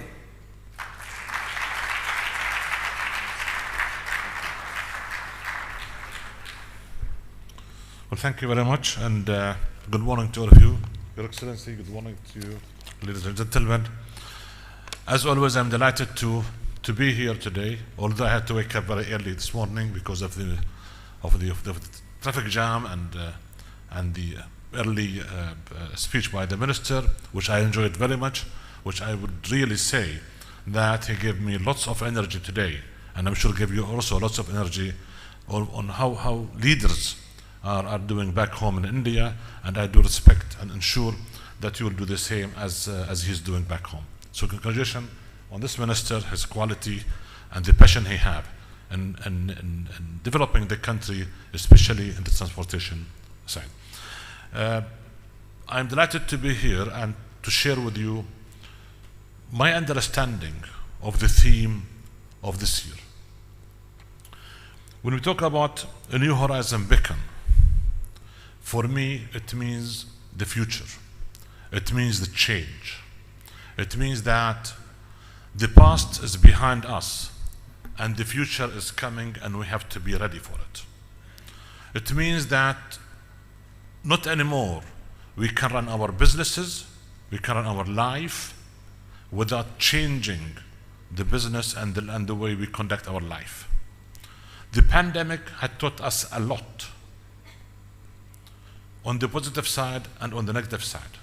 And let's forget the negative side and focus on the positive. The most important thing in the positive change is the change of our mindset. What we used to do in the past, and we thought we had been doing it in the past appropriately, is not anymore valid. We have seen many changes happening in the whole world. The way we conduct our business, the way we travel, the way we speak, and even the way we conduct our conferences. 5 years back, if we had the minister on the screen here, we say, why he's not coming to Bahrain for a day and to talk to us? Today we'll say thank you very much because they have saved time and money and talked to us from on the net. And we are accepting that today. We are changing, and unless we are ready for that change, will be a failure. The wave is with the change in everything we do. And we as leaders in our business, and every single person here of you is a leader, whatever he said. We need to ensure that we are helping and managing that change for the better. As I said, the change will require a full change in our mindset. And unless we are flexible in our mindset, unless we are flexible in changing the way we are doing our business, it will never work. The one major change in our life is technology. Today, everything is being done on technology. You, the accountants and auditors, are using technology today much more than what you used to use in the past. We thought technology will not be helpful, will be destructive. It is a destructor, but it is helping us a lot in conducting our business and ensuring that what we do is appropriate and correct. Whether it is an accountant, auditing, medicine, engineering, just name it. See what AI is doing for us. It is changing the world. As an auditor, I can tell you, using AI in the way we conduct our audit, the past few years, and in the coming years, will change the way we conduct our life. The question is, are we ready for that or not? I'm sure we have started the first step, but the way is so long that we need to continue not to walk, but to run, as the minister said in his speech. Thank you very much.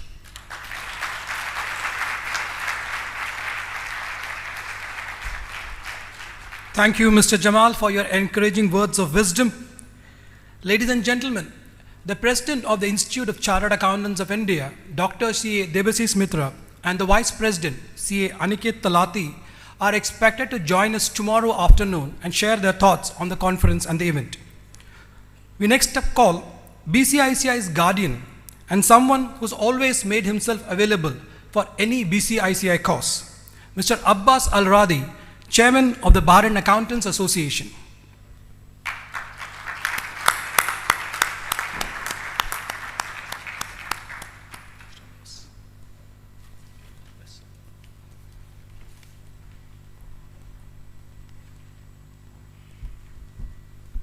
Well, ladies and gentlemen, good morning to you all, and it is a great pleasure to come and meet with such committed colleagues to the profession and to the Kingdom of Bahrain business community.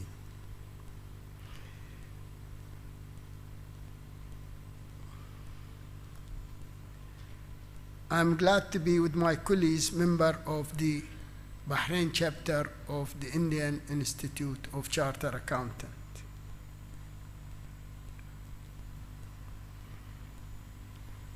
Big thanks to the organizer for the great and thriving effort for organizing the 14th Annual International Conference.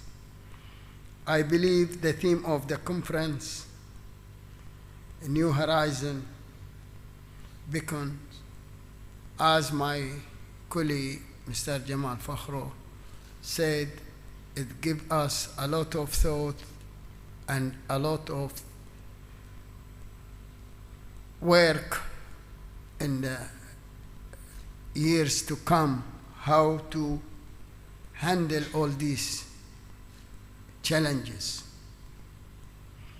Now, the world economy is faced with so many challenges, such a volatility of the economy and the prevailing conflicts and its effects on the world economy. There is a high level of economic uncertainty and volatility, and locally and globally.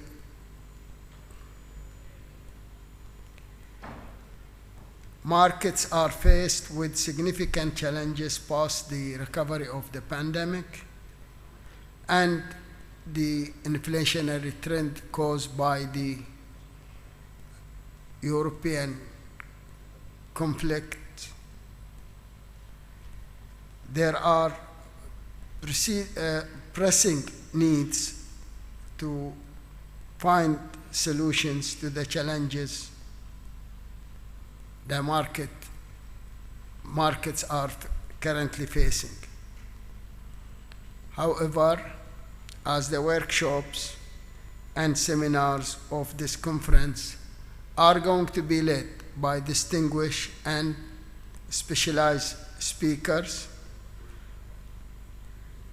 I am sure addressing these challenges in the proceeding of this conference will produce practical solutions and recommendations to mitigate these challenges.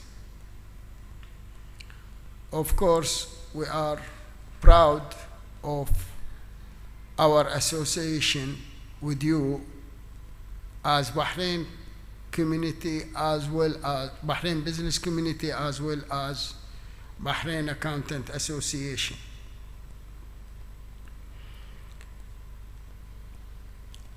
Our society, Bahrain Accountant Association, and your chapter has a long way and so many years of collaboration, fruitful cooperation. It goes without saying that members of this chapter making significant and positive contribution to the economy and businesses in the Kingdom of Bahrain. This is evidenced by the senior post and position held by members of this chapter.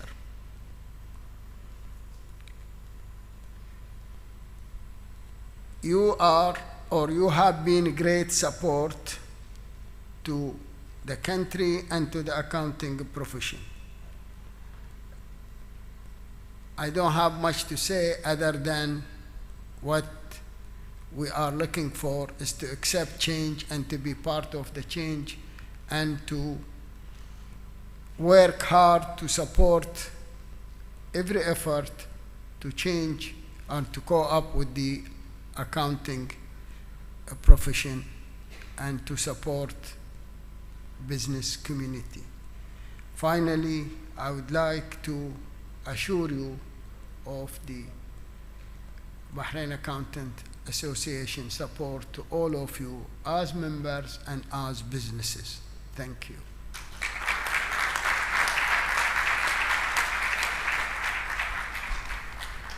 Thank you, Mr. Abbas, and thank you for your reassurance that the Bahrain Accountants Association will continue to extend their support to BCICAI activities.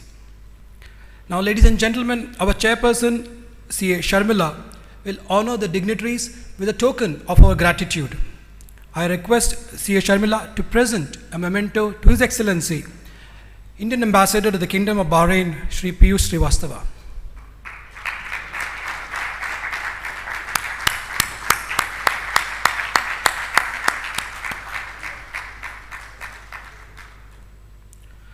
I now request CA Sharmila to present a token of our appreciation to Ms. Dua, representing the Minister of Industry and Commerce, Kingdom of Bahrain.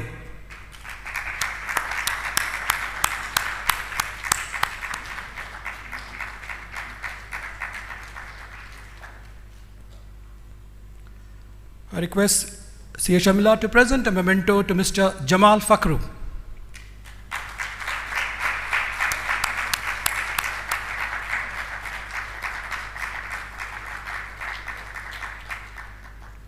I request CA Sharmila to present a memento to Mr. Abbas Al-Radi, Chairman, Bar and Accountants Association.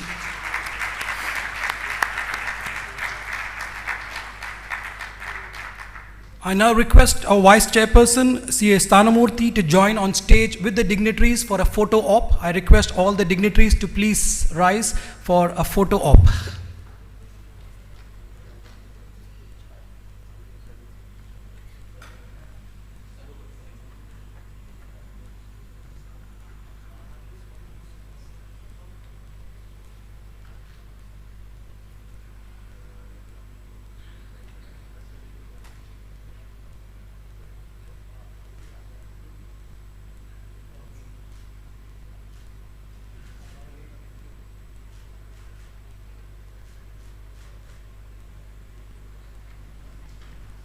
Thank you, dignitaries.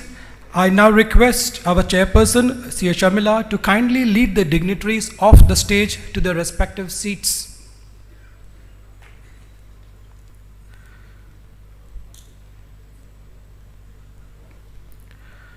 Friends, before we transition to the coffee break, it's our moral duty to acknowledge the support of all our sponsors and partners who have wholeheartedly extended their support for the 14th Annual International Conference. I request the stage management team to please stream the sponsors' AV. BCICAI would like to thank our valued sponsors and partners for the 14th Annual International Conference, New Horizon Beckons. Our annual sponsor, Beyond Money. Title sponsors, Grant Thornton Abdullal, KPMG Fakro, Oracle, Protivity, TIW Capital Group. Event sponsors, Al Hilal Life, Early United Bank, American Express, Azentio Software, Diyar Al-Muharrak, PwC. Day sponsor, Tally Solutions Private Limited. Support sponsors, Abdullah Ahmed Nas and Sons, Assure Consulting, Baker Tilly, Bellwether Innovative Services, Cineco, Solidarity Bahrain, Xerox, YK Al-Moyad and Sons. Day sponsor, Tally Solutions Private Limited. Knowledge partner, BIBF. Networking partner, LinkedIn Local Manama. Travel partner, Dadabhai Travel. Media partners, The Daily Tribune, Salam Bahrain. Technical support partner, Convex.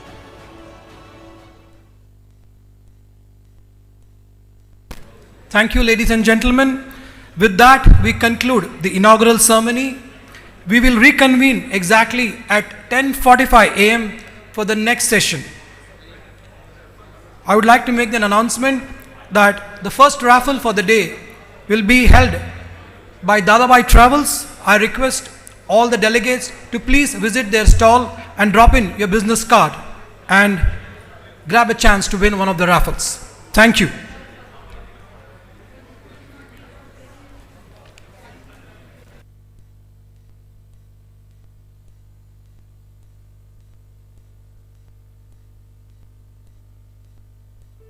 BCICAI would like to thank our valued sponsors and partners for the 14th Annual International Conference, New Horizon Beckons. Our annual sponsor, Beyond Money. Title sponsors, Grant Thornton Abdullal, KPMG Fakro, Oracle, Protivity, TIW Capital Group. Event sponsors, Al Hilal Life, Early United Bank, American Express, Azensio Software, Diyar Al Muharrak, PwC. Day sponsor, Tally Solutions Private Limited.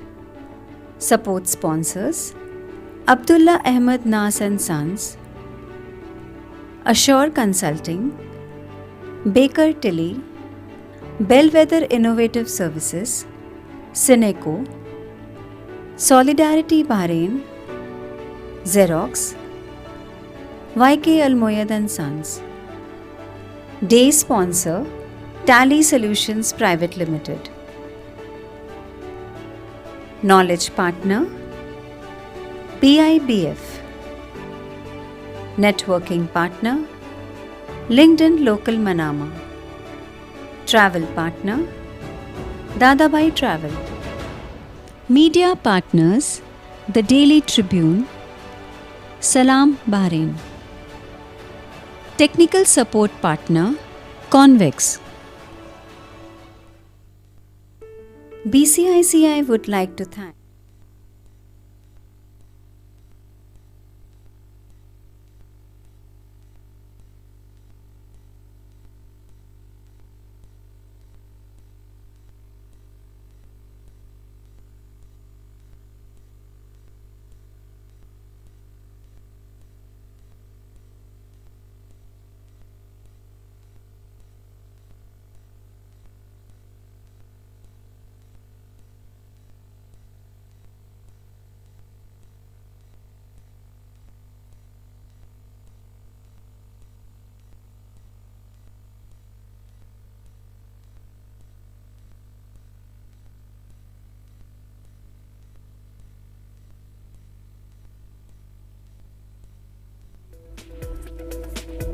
Our choices shape our futures.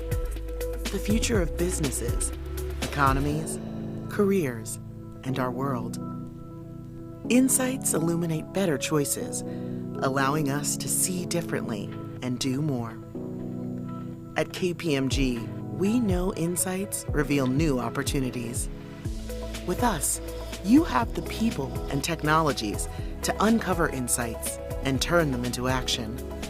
So you can innovate and transform, so trust can grow, and a more sustainable future becomes possible. When we act on insight, with the right people by our side, opportunity is everywhere.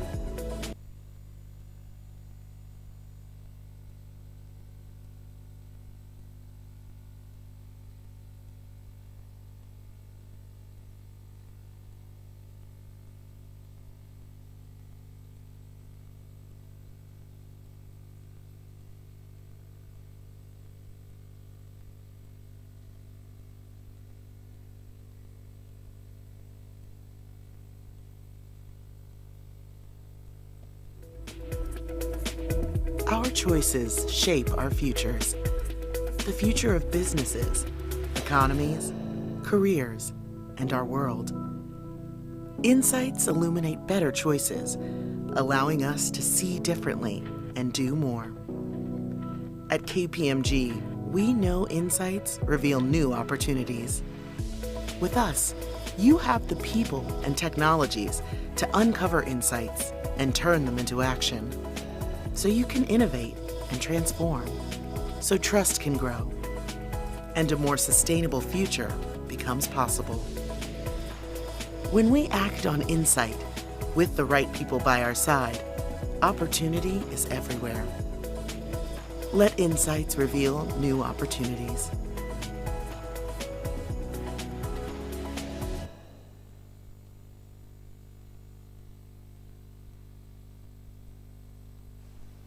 We're Grant Thornton.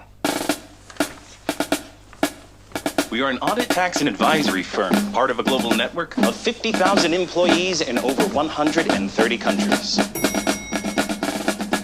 Offering faster, tailored solutions, and with a commitment to quality. So why haven't you heard of us? Because when you're as focused on serving your clients as we are, it's hard to beat your own drum.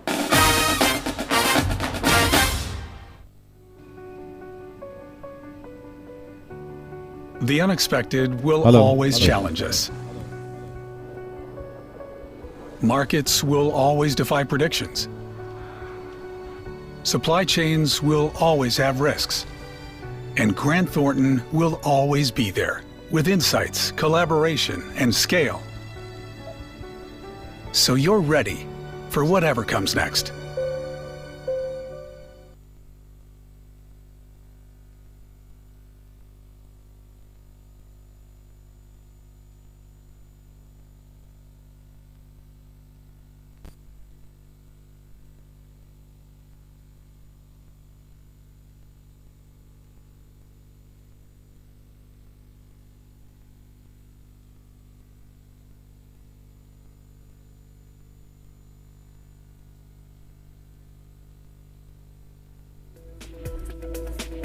Our choices shape our futures. The future of businesses, economies, careers, and our world. Insights illuminate better choices, allowing us to see differently and do more. At KPMG, we know insights reveal new opportunities. With us, you have the people and technologies to uncover insights and turn them into action. So you can innovate and transform, so trust can grow, and a more sustainable future becomes possible. When we act on insight, with the right people by our side, opportunity is everywhere. Let insights reveal new opportunities.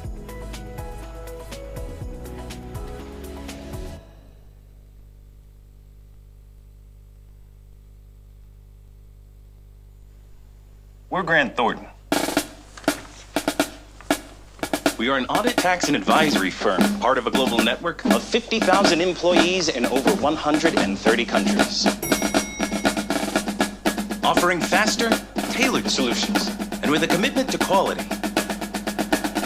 So why haven't you heard of us? Because when you're as focused on serving your clients as we are, it's hard to beat your own drum.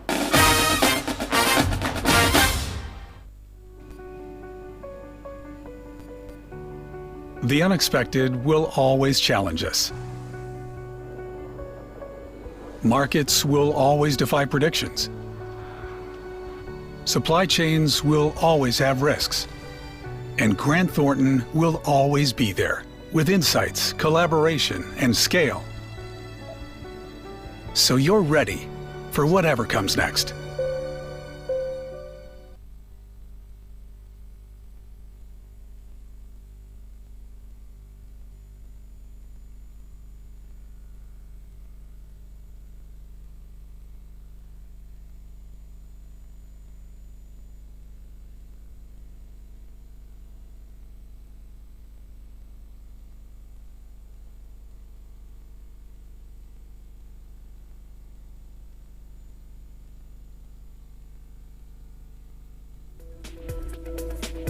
Our choices shape our futures.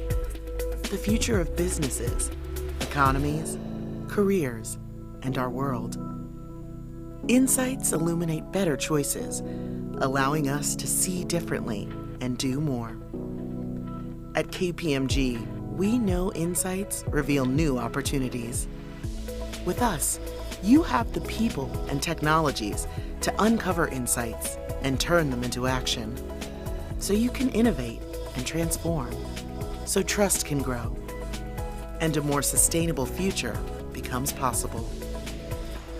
When we act on insight, with the right people by our side, opportunity is everywhere. Let insights reveal new opportunities.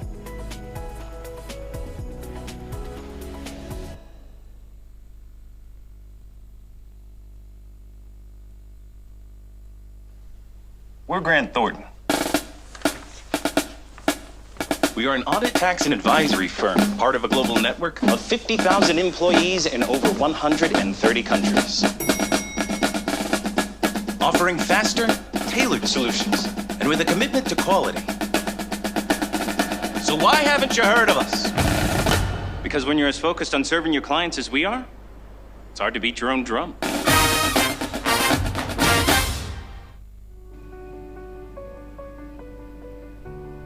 The unexpected will always challenge us.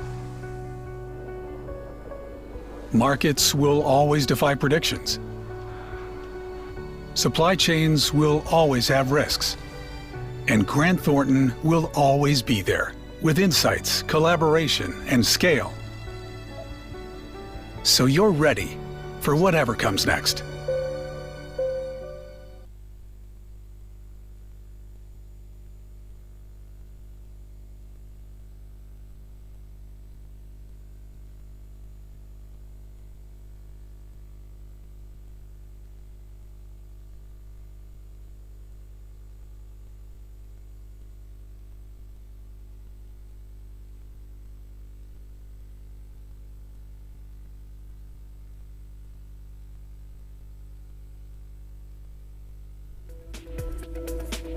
Our choices shape our futures. The future of businesses, economies, careers, and our world. Insights illuminate better choices, allowing us to see differently and do more. At KPMG, we know insights reveal new opportunities. With us, you have the people and technologies to uncover insights and turn them into action. So you can innovate and transform, so trust can grow, and a more sustainable future becomes possible.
Present to you Mr. Mohit Ralhan, Managing Partner and Chief Investment Officer from TRW Private Equity.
in a dynamic world.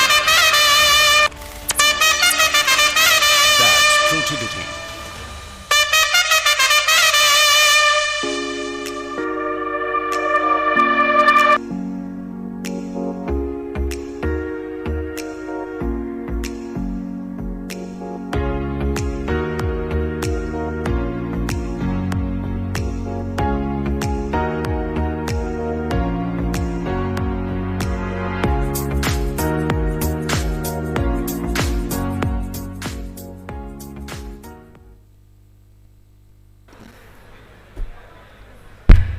Ladies and gentlemen, please come back to the hall. We are having an exciting session of raffles.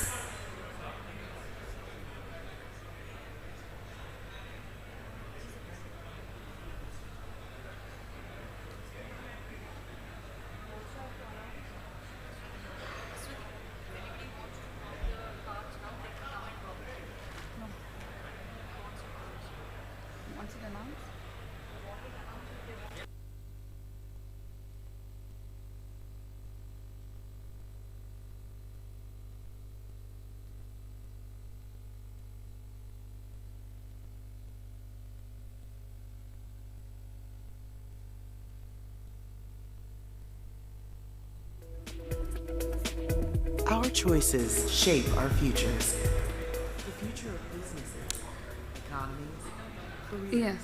and our world. Insights illuminate better choices, allowing us Ladies and gentlemen, request you all to please come back to the hall. We will be running our first raffle now. And please drop in your visiting cards, business cards. We have the next raffle will be run from our visiting cards. Kindly come and drop your cards. so trust can grow, and a more sustainable future becomes possible.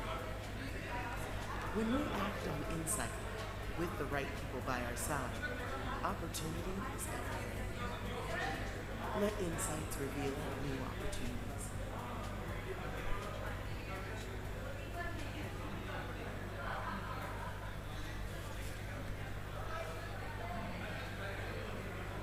We're Grant Thornton. We are an audit, tax, and advisory firm, part of a global network of 50,000 employees in over 130 countries. Offering faster, tailored solutions, and with a commitment to quality. So why haven't you heard of us? Because when you're as focused on serving your clients as we are, it's hard to beat your own drum.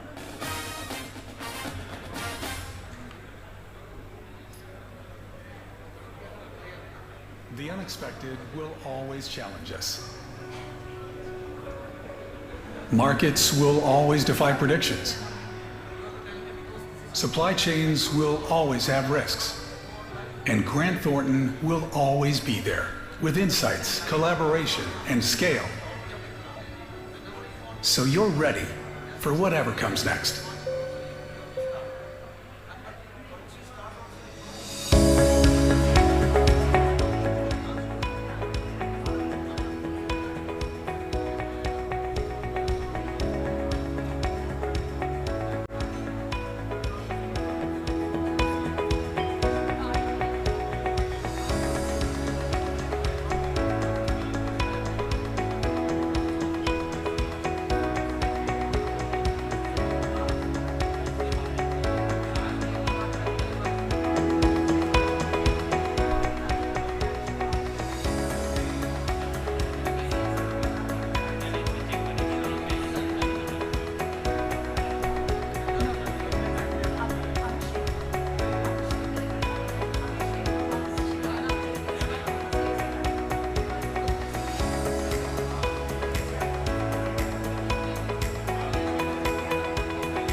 morning and welcome back.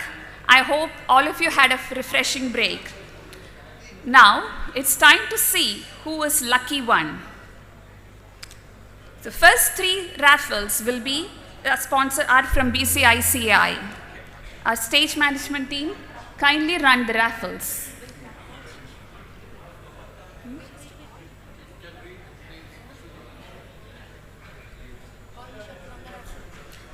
Can we have Nisha, CA Nisha Kotwani, for giving away the gifts? The first winner is membership number 22962, CA Sanjeev. CA Sanjeev? 1, 2. Yes. CA Sanjeev, kindly come to the stage, please. No, I'm so sorry. This is not sorry, can we move on to the next winner, please?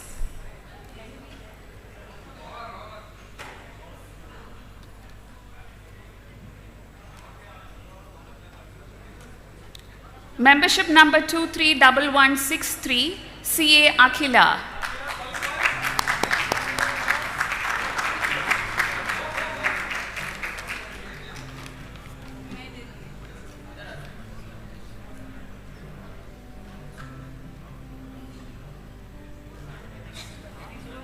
Next, please.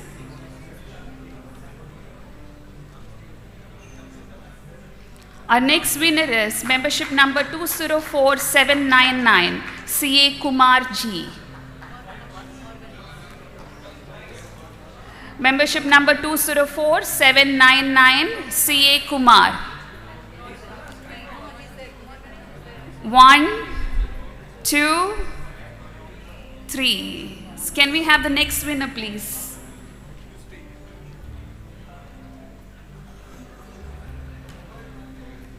Membership number 139863, CA Sandeep.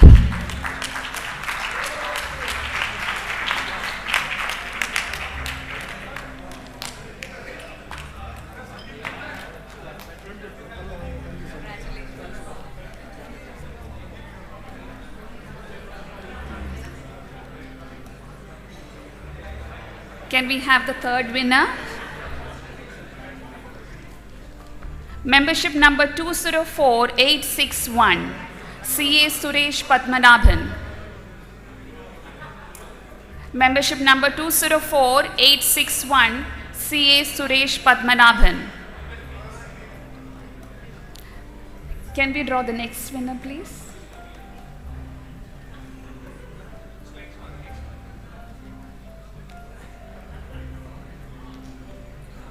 Membership number 23244, CA Charles.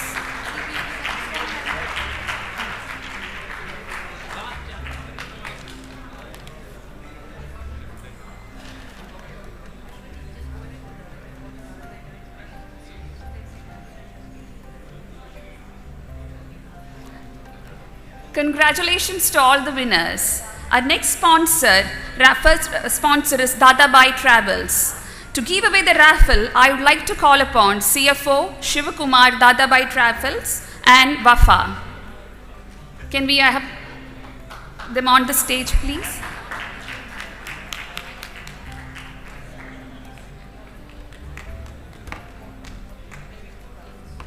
Yes.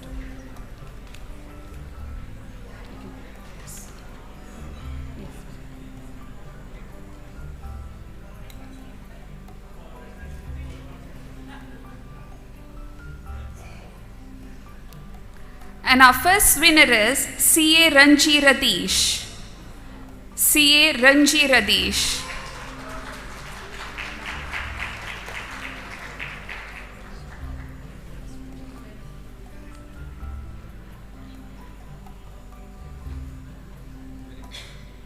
Congratulations, Ranji.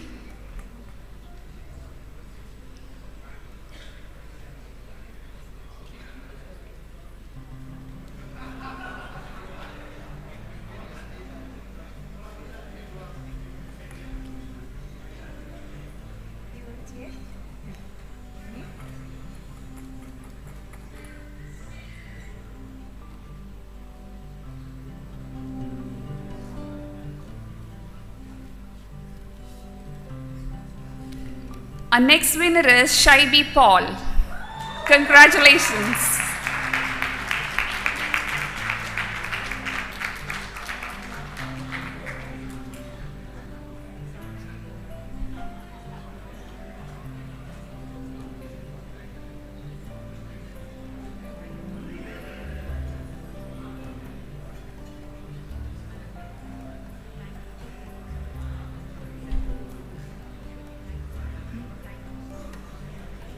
Thank you, Dadabai Travels.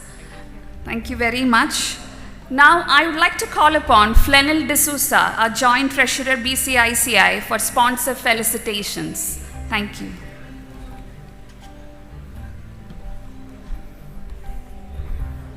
Test. Thank you, Ashwati, for those fun raffles. Welcome back, eminent dignitaries, honorable members, esteemed sponsors, and our most valued invited guests. A very good morning to you all. I am Flanel D'Souza, and it is my privilege to have been asked to propose a vote of thanks to our sponsors at this majestic occasion. I, on behalf of the Bahrain chapter of the Institute of Chartered Accountants of India and the entire fraternity of professionals here together, extend a very hearty vote of thanks to each and every one of our sponsors present here, both to those who have been with us for many years and those who have joined us this year.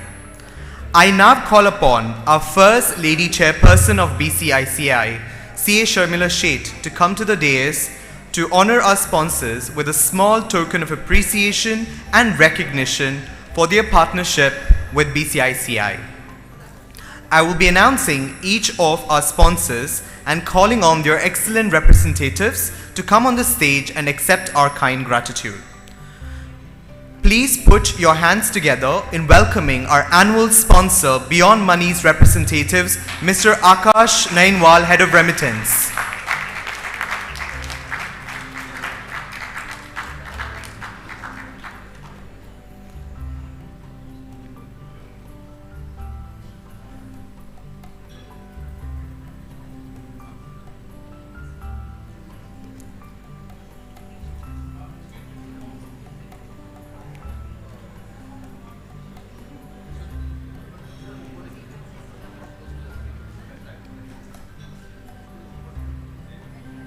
Next, I would like to thank our title sponsor, Oracle and TIW Capital, both of who have not been present in person today, but they have conveyed their best wishes for the success of this conference.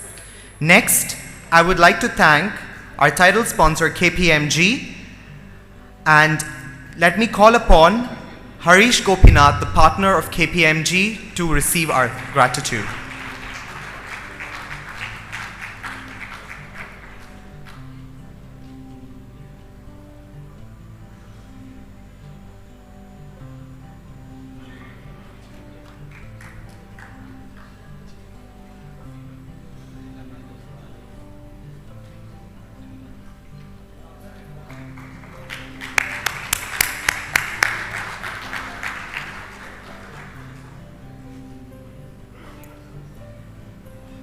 Next, I would like to thank our title sponsor, Grant Thornton Abdulal, and let me call upon Jatin Karya, the senior partner at GT, to receive our gratitude.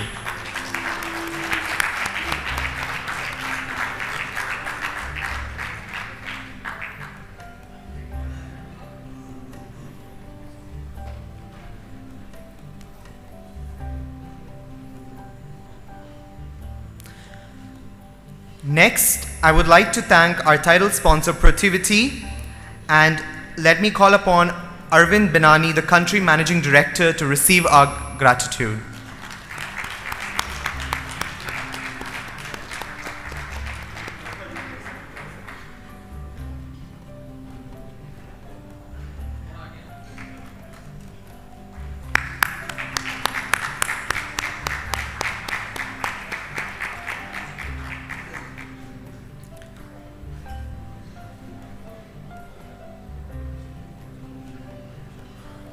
Next, I would like to thank our event sponsor, Al Hilal Life and Ali United Bank, let me call upon Roshan Irwin, the Chief Distribution Officer, here to receive our gratitude.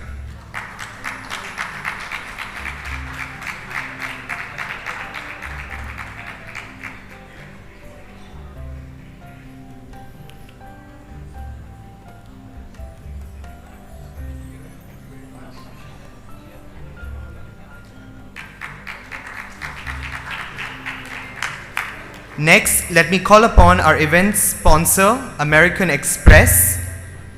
I would like to call upon S. Vachaspati, Vice President of Planning and Strategy, to receive the memento. And I would also like to call upon Arun Kotwani, the Head of Business Planning, to receive the memento.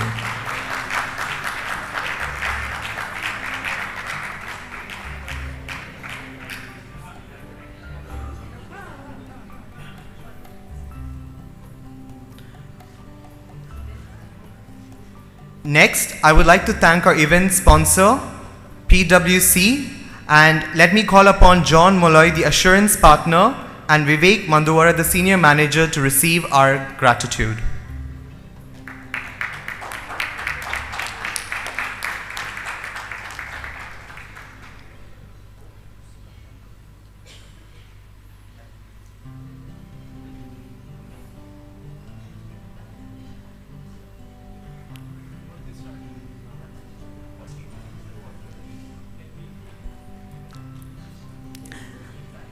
Next, I would like to thank our event sponsor, Azensho Software. Let me call upon Anish Kanaran, Vice President, Rakesh Madapalat, Associate Director, and Shweta Anand, Business Development Manager, to the stage to accept our gratitude.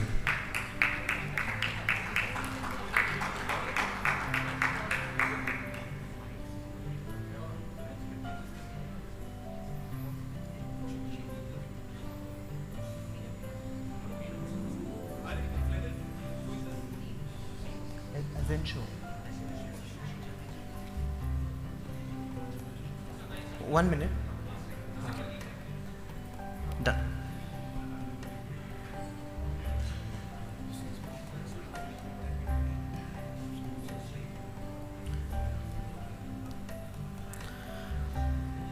Next, I would like to thank our event sponsor, Diyar Al Muharak, and let me call upon Subhash Chandra, the CFO, to receive our gratitude.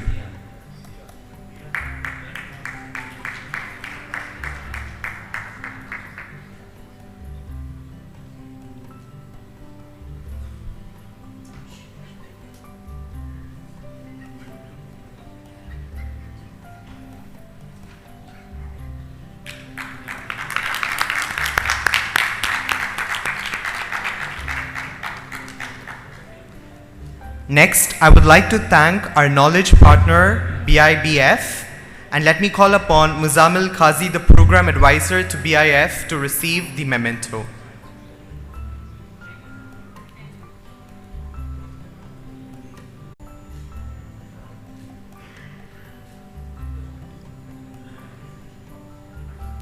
With this, let us now move on to the most awaited first technical session. To do the honors, please welcome CA Sumit, our Executive Committee member, with a thunderous applause.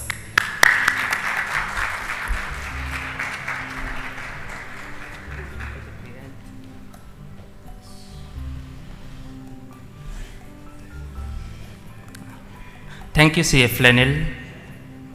Dear members and distinguished guests, Jai Hind. Seva Parama Dharma, that is, service before self, is the motto of Indian Army.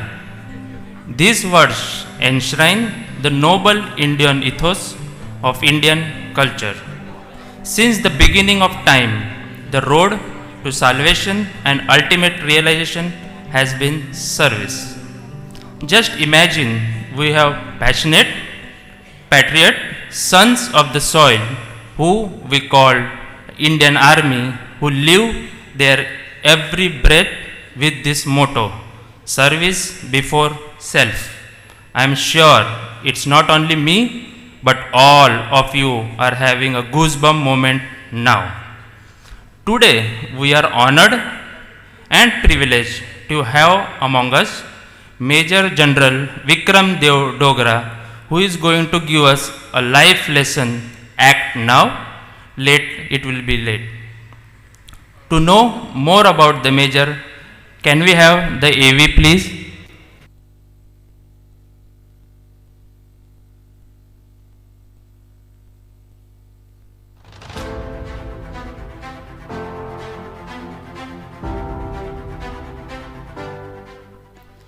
Major General Vikram Dev Dogra, Motivational and Leadership Speaker.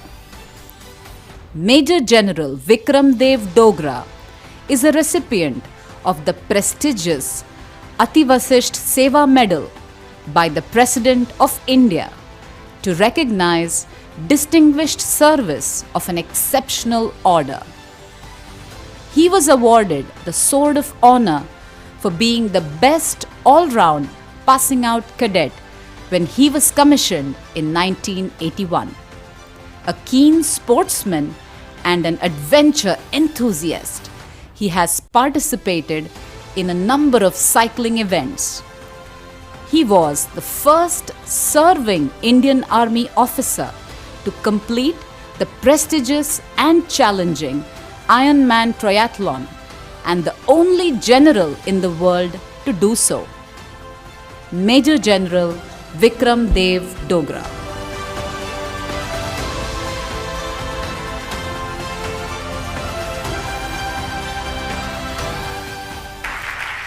I am sure you all will agree with me. The Major is going to lit the stage on fire.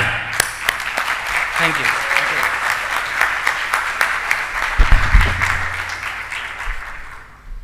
Good morning, ladies and gentlemen. It's indeed a pleasure to be here this morning. And I'm going to start my talk with two incidents which really touched me. The first one is about a lady called Candy Chang, and she lives in the United States. This lady suffered a personal tragedy, and she was very aggrieved by what happened.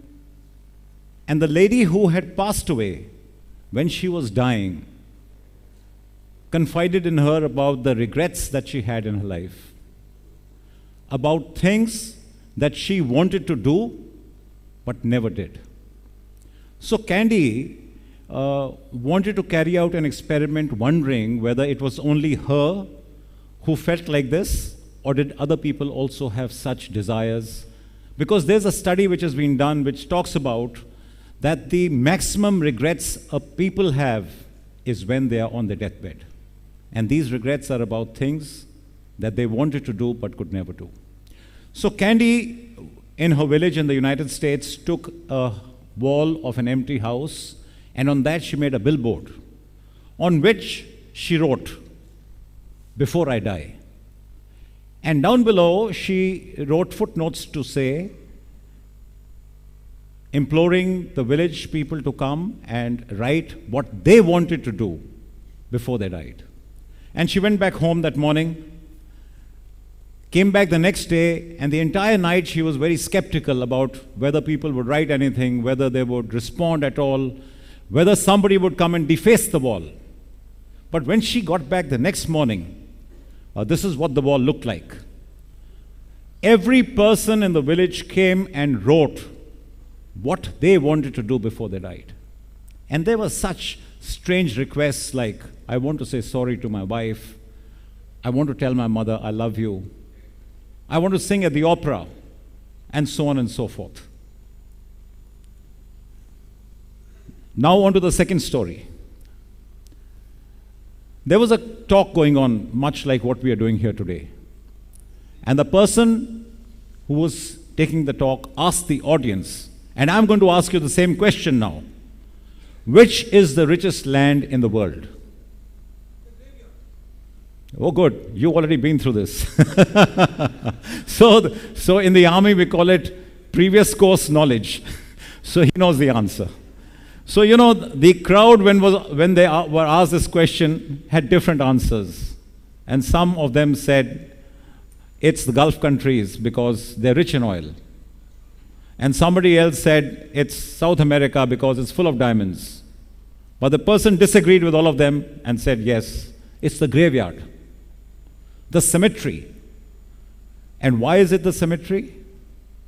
Because in that graveyard lie thousands of people who are buried and who took all their dreams and their knowledge and their ideas along with them. And all that is buried there in the graveyard. So there was a person called Todd Henry who was listening to this speech, and he was very inspired by what he said. And he went on and wrote a book called Die Empty. And the best of what he wrote in this book, Die Empty, is that before you die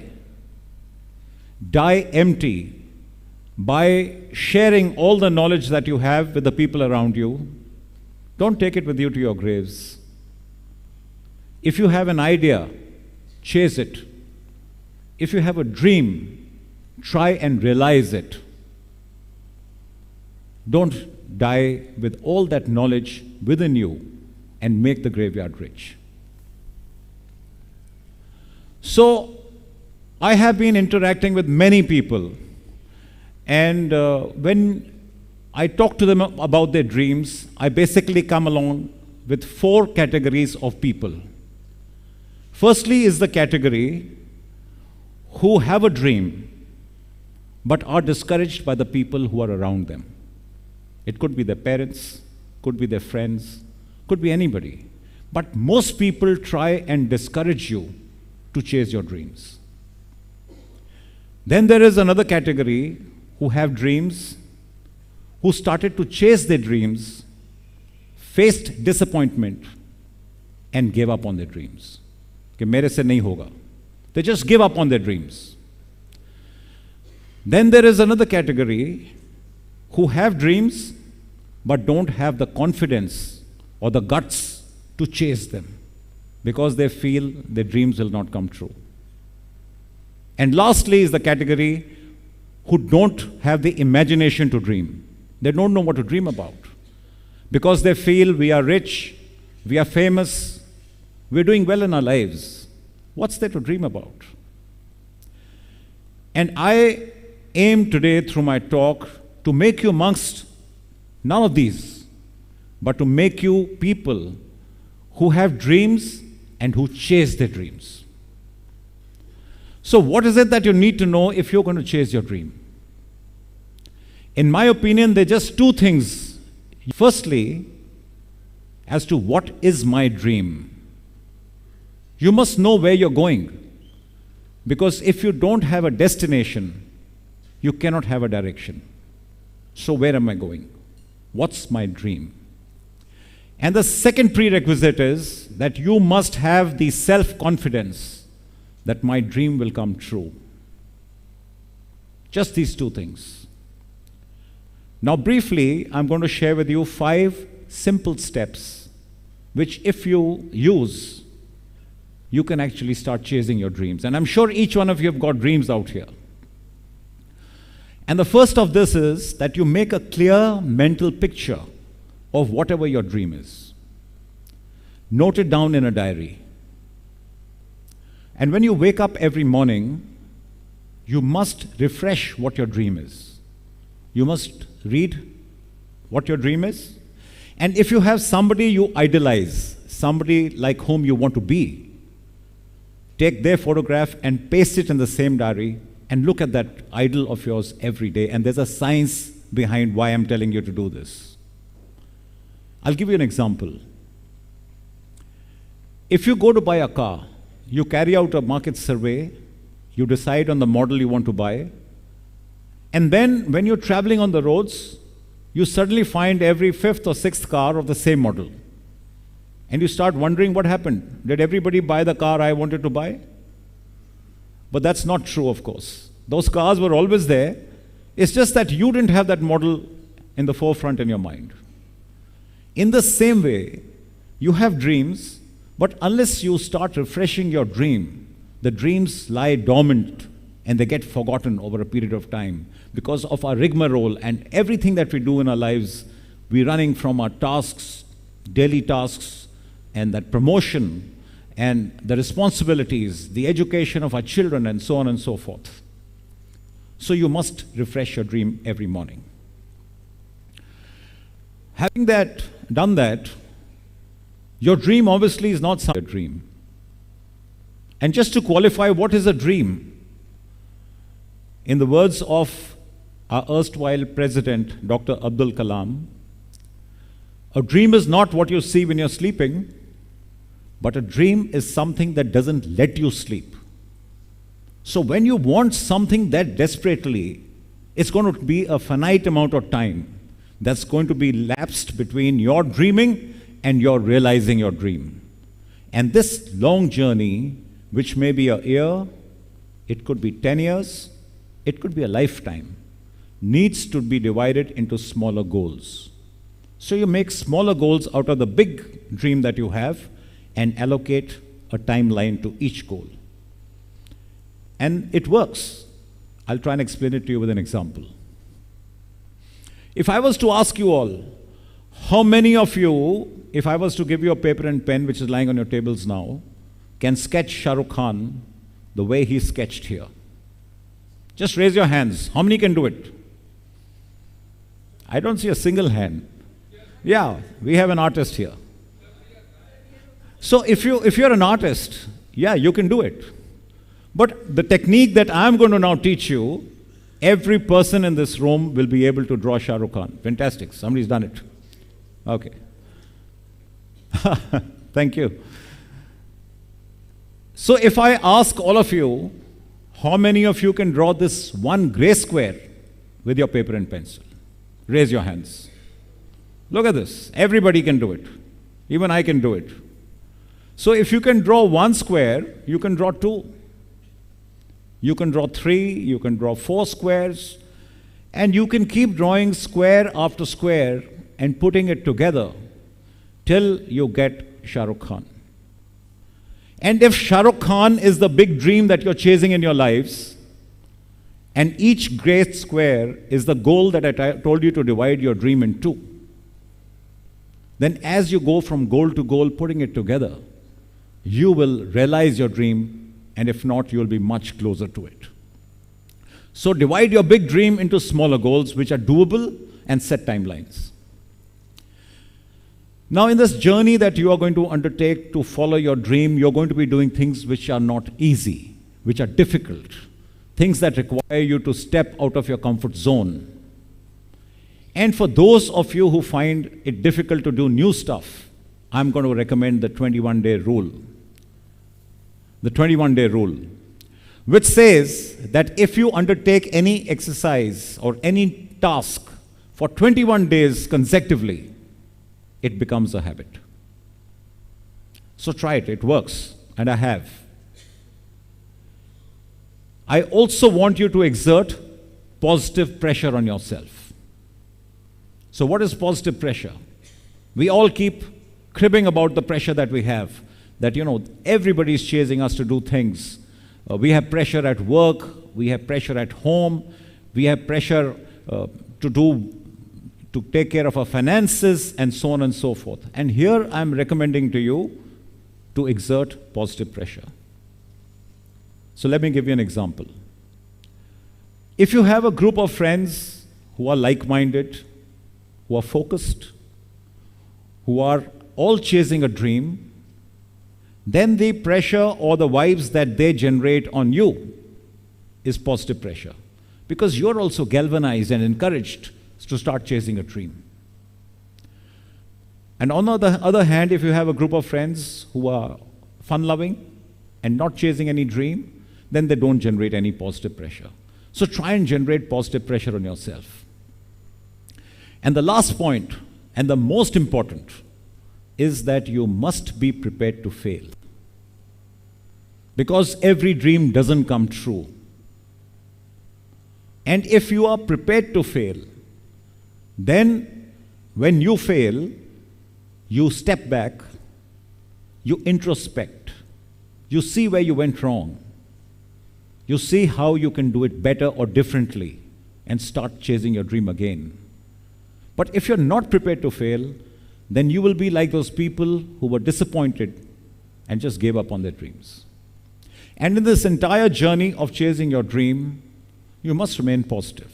You must thank God for everything that He's given you. And that positivity, that prayer, actually helps and galvanizes you towards your dream. So I'm going to share what happened with me, my story. And I started my career in the Indian Army, as was brought out, in 1981. I passed out with the Sword of Honor and the Gold Medal and 6 other medals. During my 41 years, I did 8 courses of instruction. I got an alpha grading in all of them, and I even topped 5 of them. I commanded my regiment, which is an armored regiment. I commanded an armored brigade on the Western Front with Pakistan. I commanded an infantry division, which was part of a strike corps. And I was on a high in life. I was doing very well, just waiting for the last promotion to take place from Major General to Lieutenant General. But when the results were announced, my name wasn't there amongst them, amongst the people who were approved. And I wasn't prepared for that. I was not prepared for that failure. And because I was not prepared, I got into a spiral. I started shying away from meeting people. I got into hibernation. I was ashamed of myself because I blamed myself. Although I knew that the reason for my not making it was some petty politics. But notwithstanding that, I started blaming myself and I started losing my self-esteem and my confidence. And this carried on for about 8 to 10 months till I came to a decision that I needed to do something to get out of it. So I concluded, because I had been brooding and thinking about this day after day, night after night, that if I can do something which is difficult, something which seems impossible to do, then probably I'll be able to prove to myself that there's nothing wrong with me, that I still have all the qualities which I thought I had when I was commissioned into the army. And so I started scanning for some difficult event or something to do which would make me redeem my self-confidence. And I came onto this event called the Iron Man. Now, for those of you who are not aware, and there is a similar event going on here in Bahrain today, though it's half an Ironman, but the Ironman event is the most difficult one-day endurance event in the world.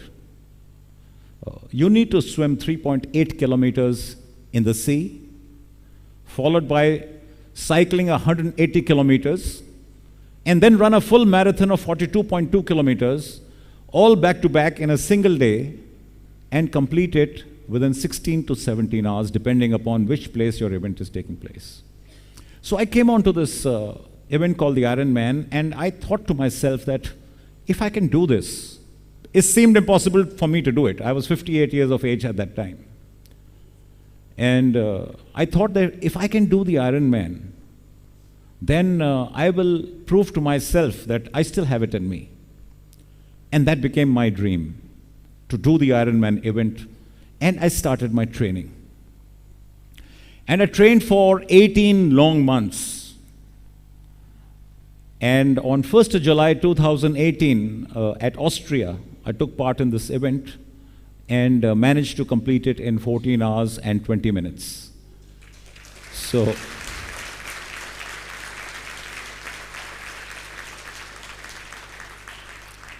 thank you. And when I did that, I proved to myself and I redeemed my self-esteem. I started feeling much better about myself, and I got out of that spiral that I had got into. Now, when I was training for this and when I did this event, I faced a number of challenges. But before I discuss that, I will share with you a small video of this event, and then we will see what challenges I faced, because all of you, when you chase your dream, will face similar challenges. They won't be the same, but they'll be very much similar. And then we'll talk of what you can take away from what I did.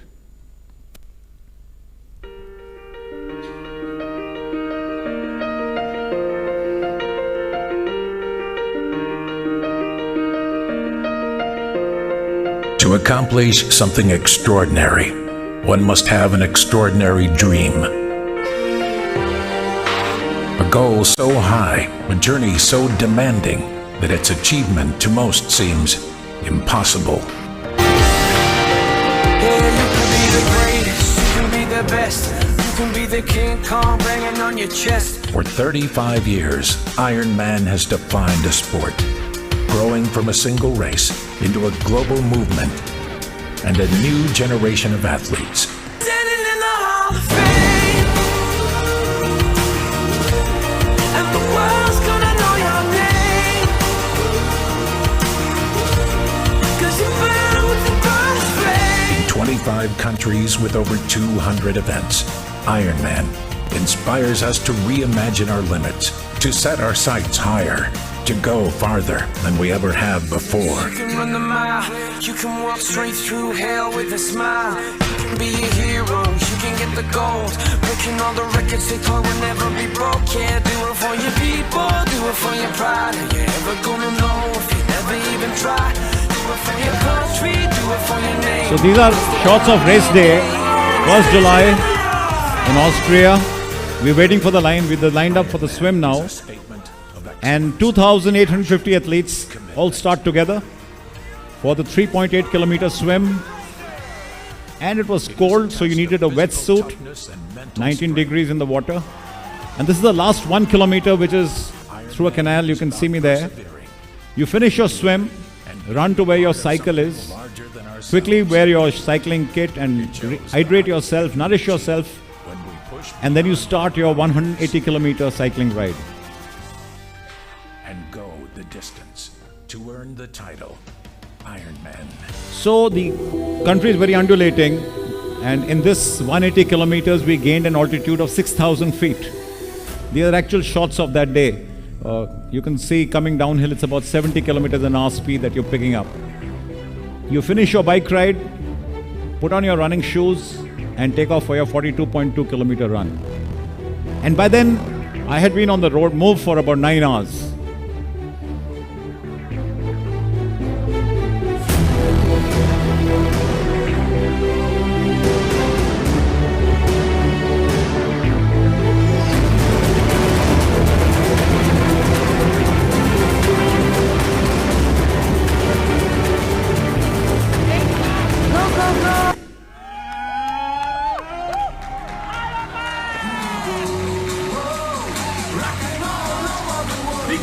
You and I, man.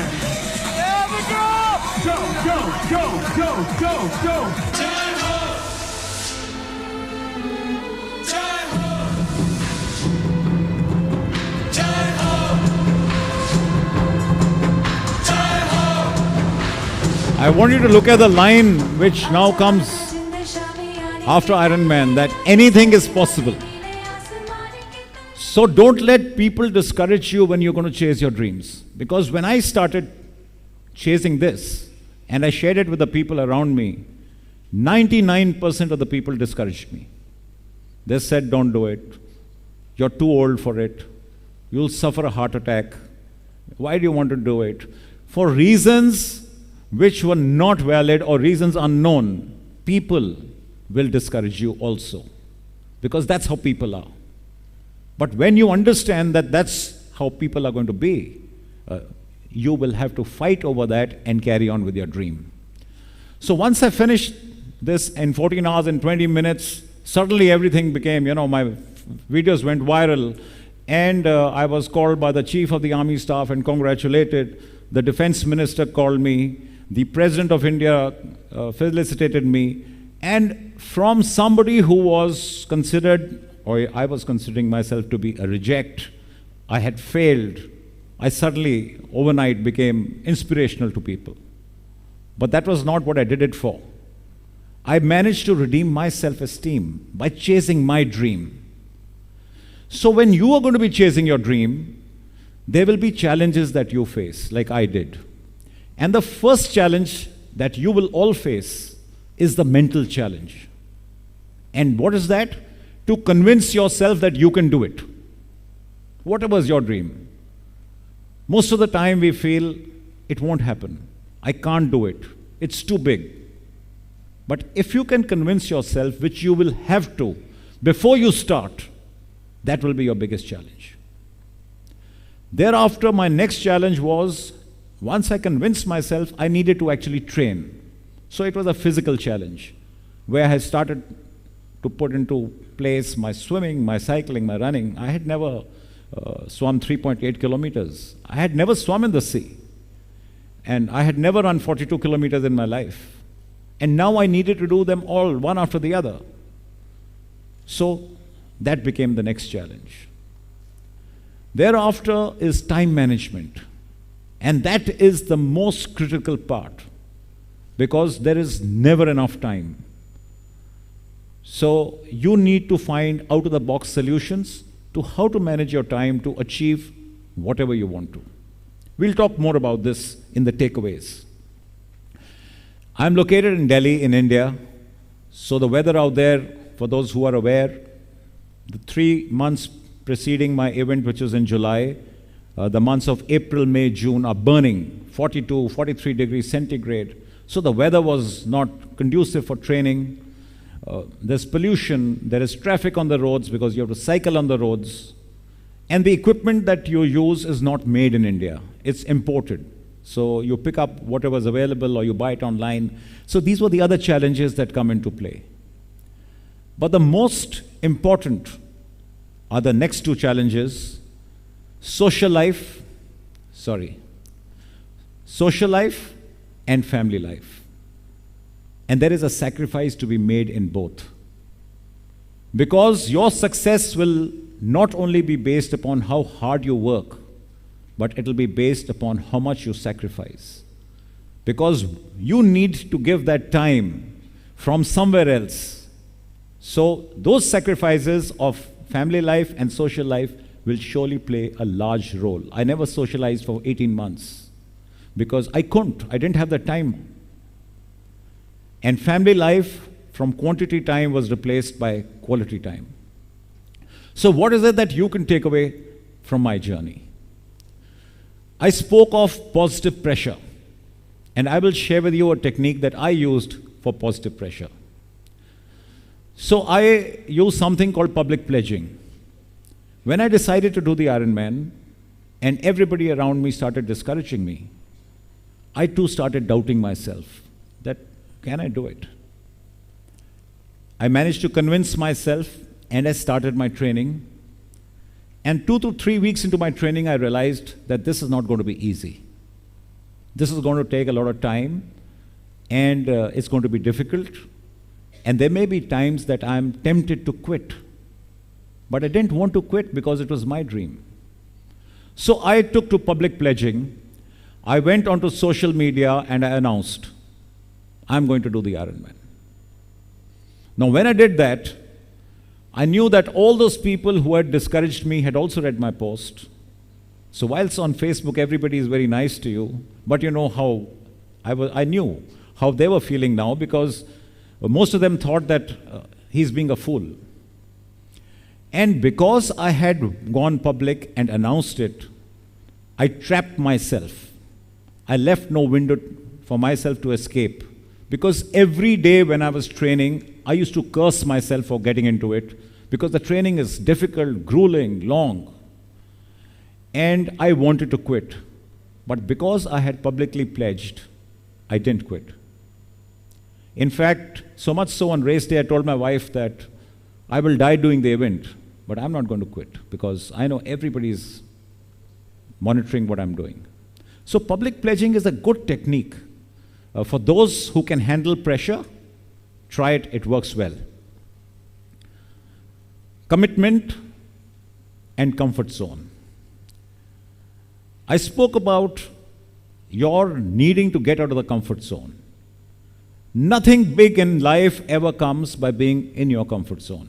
And your comfort zone or our comfort zone is something that you get used to. You get used to a way of life and doing things. But if you want to do something big, you will have to step out of it. And for that, you need to start taking small steps to get out of your comfort zone. For example, if something difficult comes your way, some problem, don't brush it under the carpet. Don't procrastinate. Try and tackle it right then, however small it may be. And as you start doing this, slowly it becomes a habit because the 21-day rule kicks in. And you will realize that now instead of procrastinating, you are taking your problems head on.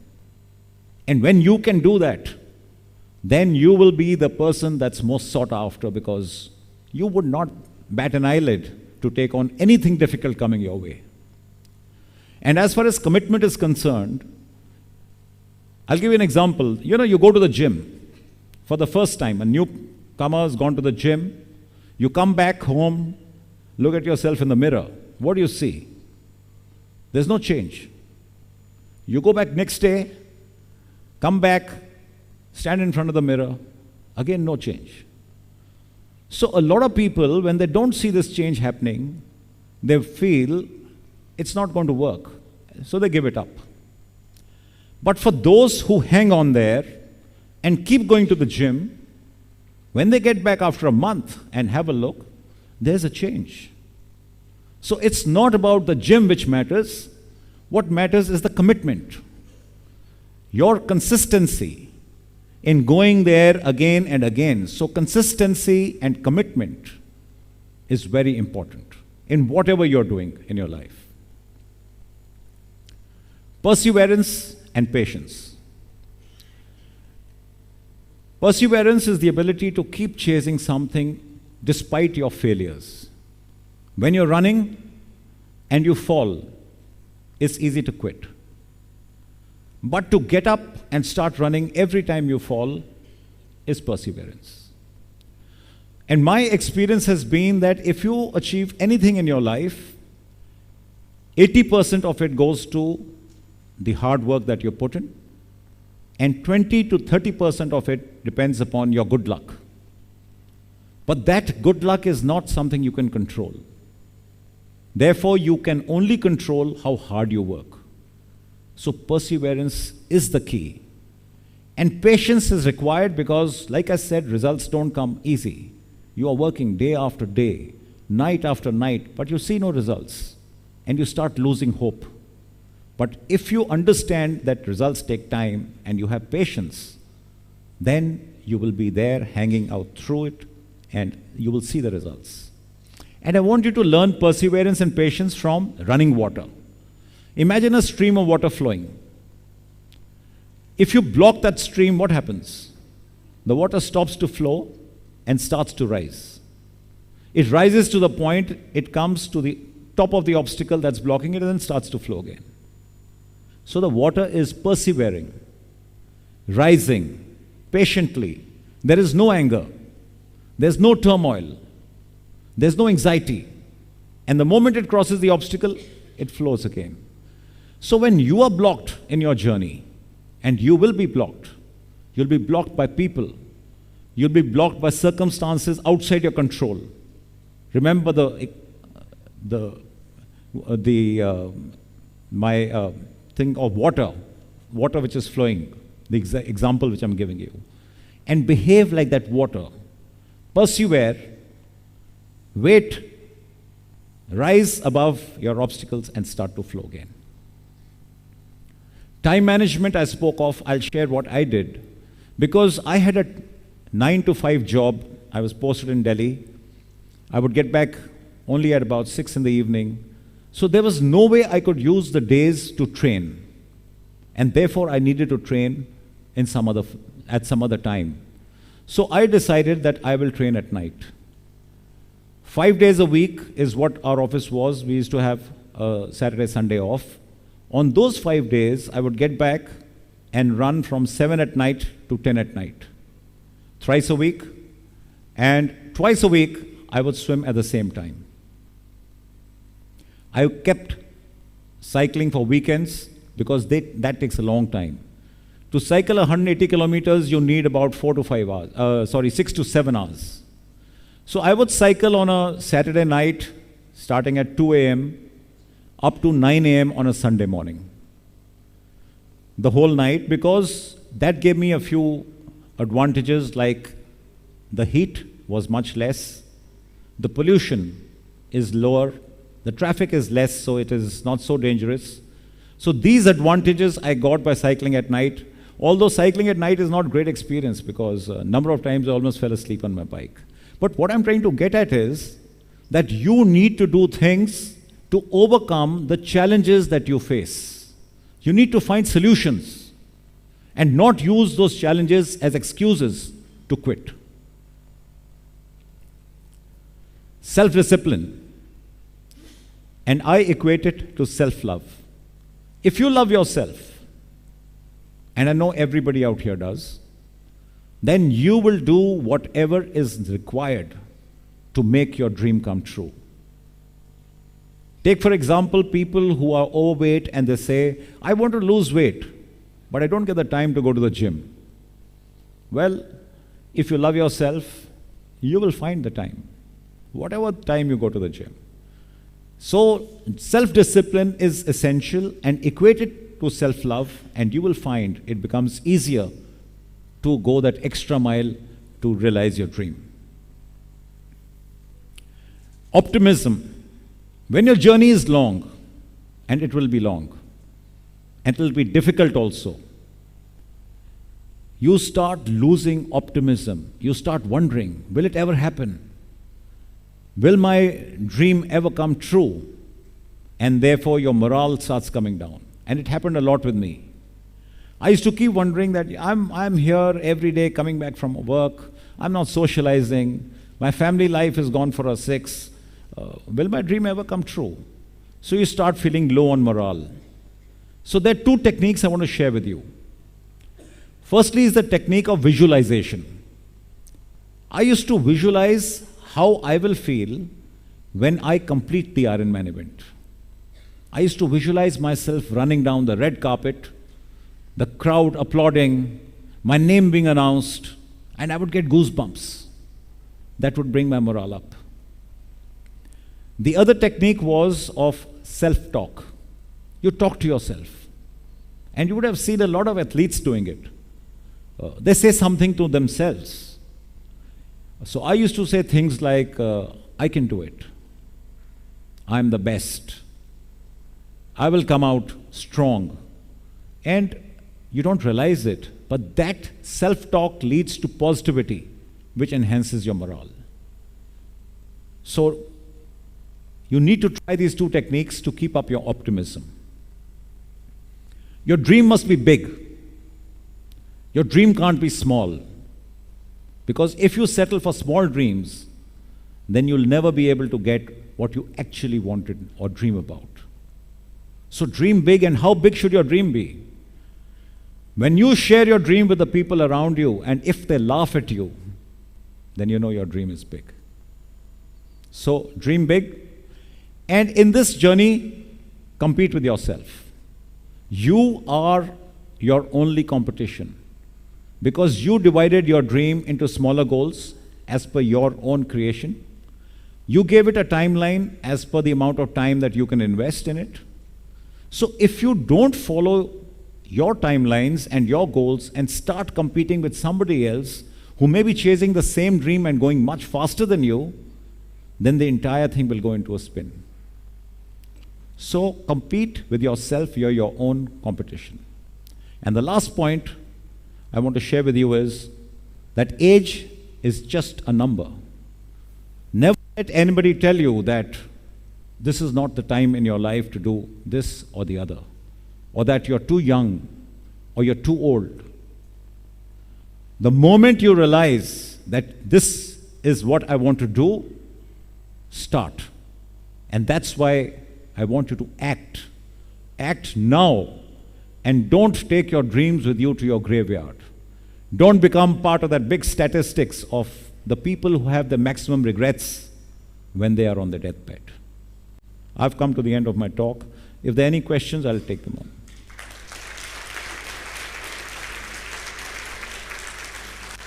Thank you. Thank you.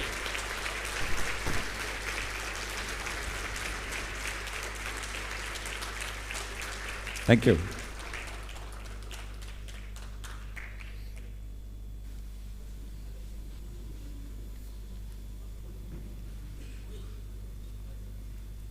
Hello. Thank you, Major General. We have one question from our member. What is your next biggest challenge that you wish to conquer after Ironman? Well, what I spoke of was something that I did in 2018. After that, I've gone and done 2 more Ironman events. 2019, I took part in the Ironman event in Germany and improved my time by 40 minutes. So I finished in 13 hours and 40 minutes. And last month, I did the Ironman in Spain, in Barcelona. So I've done 3 Ironman events. I think I need a break. I am still recouping from my 3rd Ironman event. But surely, come 2023 end or 24, I'm going to do another Ironman. But there are many other plans, so I don't want to bore you all with my next this thing. But the point I'm trying to make is that once you conquer one dream, it doesn't end there. The next one must start. Thank you. As I mentioned earlier, the Major General has not only lit the stage on fire, but now it has transformed into a positive energy which is oozing across the hall. Thank you so much. I now request Chairperson C.A. Sharmila and past Chairperson C.A. Balu to come on stage and hand over the memento to the speaker.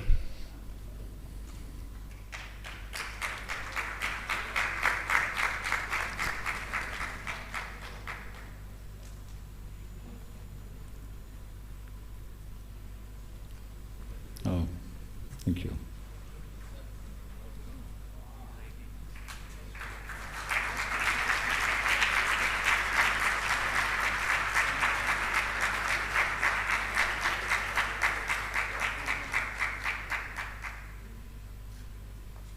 Thank you. I would now hand over the control back to C.F. Flanil to take it forward. Thanks and enjoy the rest of the conference.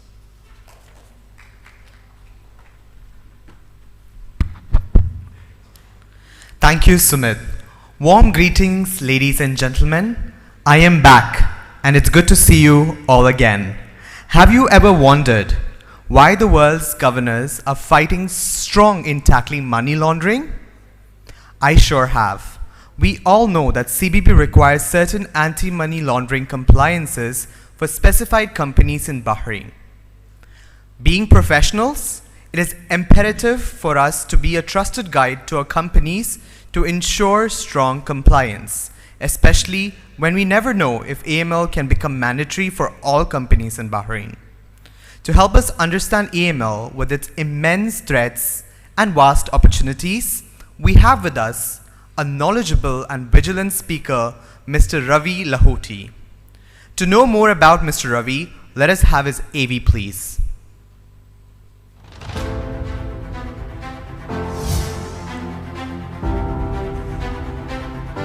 CA Ravi Lahoti, Chief Audit Executive, Bandhan Bank, India. CA Ravi Lahoti is the Chief Audit Executive leading the audit function at Bandhan Bank, a private sector bank in India.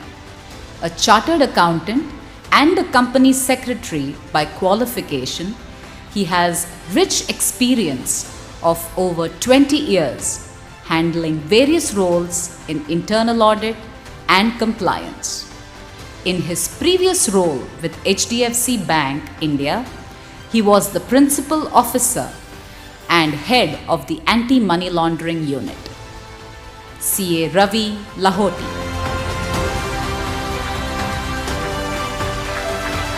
Please put your hands together in welcoming Mr. Ravi Lahoti.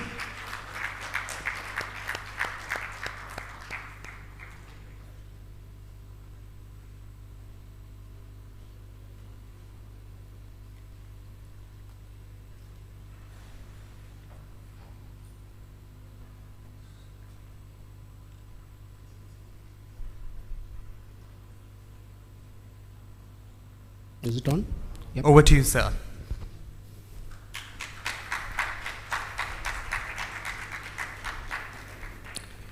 Thank you, everyone. After the wonderful presentation and motivational speech from Mr. Vikram Dev Dogra, I think people are thinking about their goals, about their plan. How are professionals doing audits? So they probably picked up AML as a subject, anti-money laundering. And as the theme goes, we initially said money laundering, threats and opportunities. So it's not about the opportunity that you have in the money laundering, but in the anti-money laundering field. So to begin, I would say, like, what is money laundering? Money laundering is typically defined as a money that is generated from any illegal activity. And every state, every country has defined certain activities under that list, which is known as predicate crimes. Okay?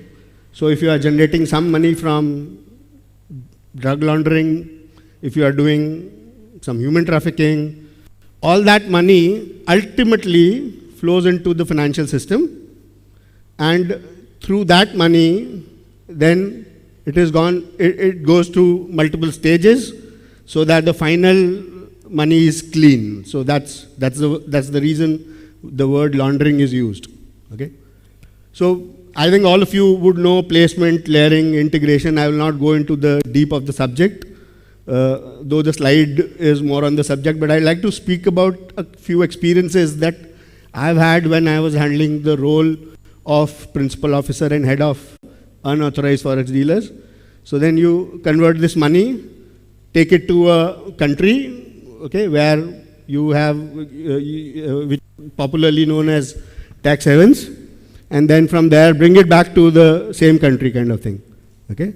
And the last one, which has become popular in the very recent times, is trade-based money laundering.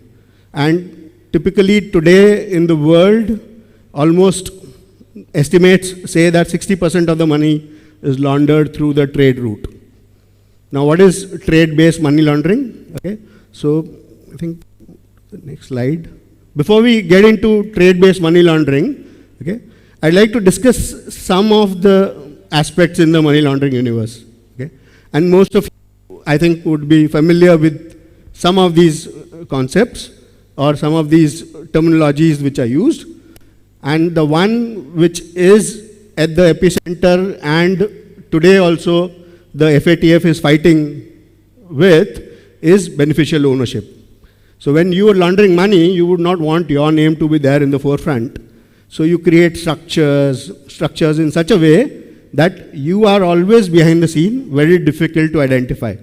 The simplest way can be make my driver the owner of a company, launder all the money, and then vanish. Tomorrow, if somebody is getting caught, it would probably be like, say, the AML risk assessment, which is one of the things that we are supposed to do as professionals.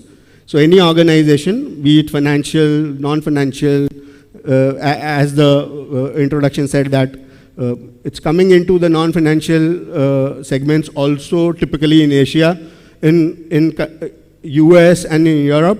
Already there are a lot of laws which talk about anti-money laundering practices in non-financial institutions as well. Okay. Enhanced due diligence, I think everybody knows. Sanctions is one of the things which got discussed a lot recently because of the Russian oil thing. So US is trying to put some sanctions on Russia. So how do you actually deal with those sanctions? And suddenly now you have regulations which say that even if it's not a direct ownership and Russia is trying to cut the price by more than 25% of the market price, then it would come under the sanction.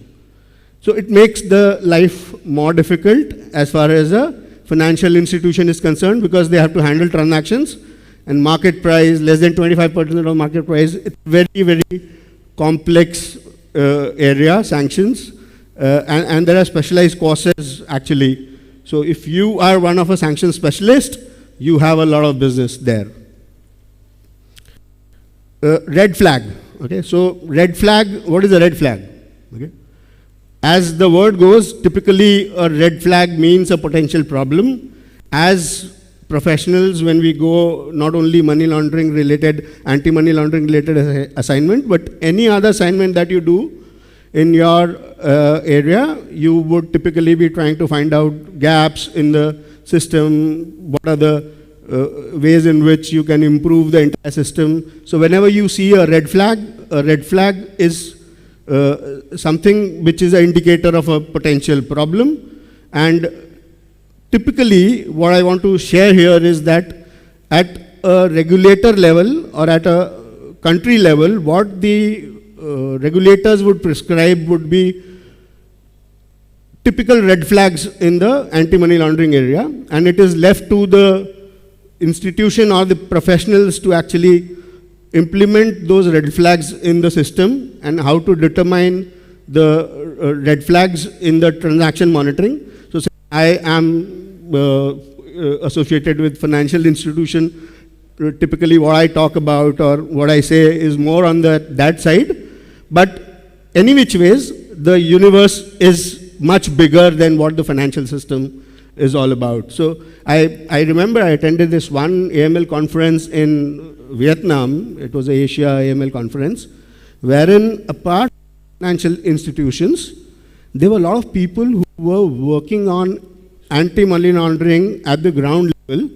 So people who are working towards the cause of, say, anti-human trafficking or anti-wildlife issues, forest department issues, and all those kind of things.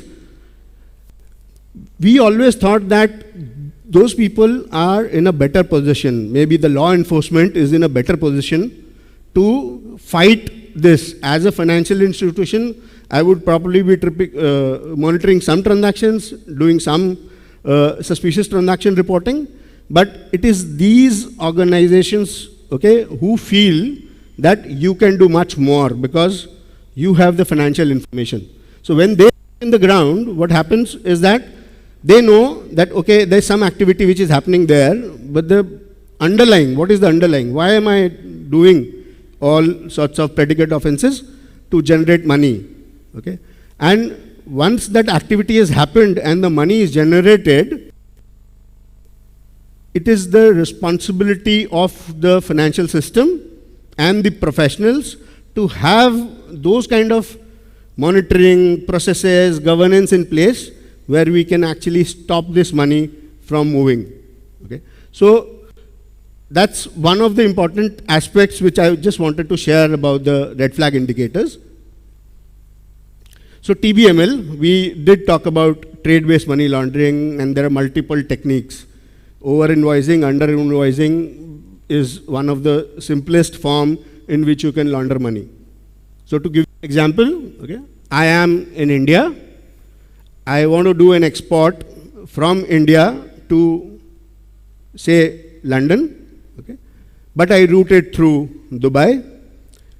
So what I do is a product which is costing me 110 maybe, which I can sell for, say, 180 in London, I route it through Dubai. I bill Dubai 120, and the rest of the billing is done from Dubai. So what I've done necessarily is I've parked my income in Dubai. So I don't have to pay tax in India.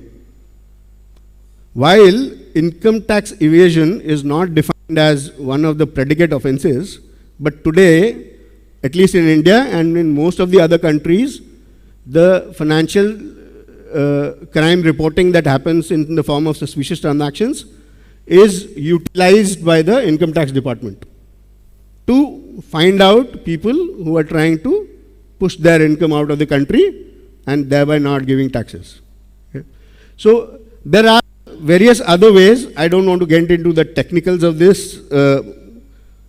So there are case studies on over-invoicing, there are case studies on under-invoicing. So what I can typically do by under-invoicing, so I gave you an example of over-invoicing. What I can typically do by under-invoicing is I want to probably park my money somewhere outside. Okay, I sell that to the person in London, but I invoice it short. So the money that I'm supposed to receive from London, okay, I receive only the part of the money which I've invoiced. The rest of the money I receive it in London directly. So that's another way of stashing your money abroad. Now, typically, what are the challenges? Okay, and it's basically the challenges where the professionals find opportunity. Some of the challenges are traditional systems. Okay, so if our systems are not equipped, so we have areas like artificial intelligence, machine learning, a lot of data analytics which have gone into these areas. As we grow, the possibility of laundering money is very, very easy. Okay? So when we grow, so jo money launderer hai, he is also trying to wash his hands in that, put his money through that system, and in that growth phase, everything looks like a growing economy, but there is a lot of money laundering also that is happening through the economy. So some of the aspects here which are listed are challenges in these areas where professionals can actually find opportunities. So one of the biggest challenge is the challenge of false positive. In a transaction monitoring system, when I put any scenario, okay, and I will generate a lot of alerts. Now to do the enhanced due diligence of those alerts and to actually see whether there is any money laundering in that or not, and then to report to that institution, okay, and to also provide at the same time some intelligence to the law enforcement along with the reporting that you've done, because if I simply report Mr. X has done this transaction, I find it suspicious. But what is the suspicion? So as financial institutions, as professionals, we have to do a lot of hard work, some work at the field level to understand what the customer is doing and how he is trying to launder the money. If I add that little intelligence in the suspicious transaction reporting that we do, then the financial crime, the financial intelligence unit, which is the central reporting regulator, semi-regulator kind of a thing in every country, if they receive, say, a lack of SARs, they are not able to process even 50%. And on those 50%, as I said, most of it is consumed by the income tax department. The ones which are relating to predicate offenses would not be more than 100 out of a lakh. Okay? And as I talked about, to generate those 1 lakh SARs, which is 1% of the overall alerts, number of alerts that are getting generated. So if I have 1 crore alerts, probably I will have 1 lakh STRs and then probably 100 cases which will be taken up by the law enforcement. The only way to improve this is to add that intelligence by doing the enhanced due diligence and making life a little more simpler for the law enforcement agencies. So with the challenges, we have the opportunities. What are the opportunities for the professionals here? Okay. You can be looking at implementing a anti-money laundering system and governance framework, the guidelines. If you, as a professional, we can always do a lot of work in this area. AML risk assessment is something which has been mandated by certain regulators for a lot of financial institutions as of now, and going forward for non-financial institutions as well. Doing the gap analysis, reducing the false positive, entering the alerts, how to probably make it more sharper by adding artificial intelligence, machine learning things, a lot of data analytics. One recent development that has happened, I would like to share, and I can share this because I know there's nobody from that fraternity who are here, which is on the negative list database. So this negative list database is something which today probably there are 5-6 vendors all over the world. We must have heard of some of the names. I would not like to take names here. But suddenly, so these databases are typically used to dedupe against your customers. So any financial institution which has a small or large customer base, there's a regulatory requirement that you need to dedupe. So can I open an account for Osama bin Laden? No, probably not. But how do you know that this is the same Osama bin Laden that is, who's no more, but is that the same Osama bin Laden? There are certain other match criteria like date of birth, some document ID number and all that, which is maintained in a database. And this database can be enhanced by adding negative media news and a lot of other things. Okay. These databases, companies were earlier providing this database at a real low cost. Okay.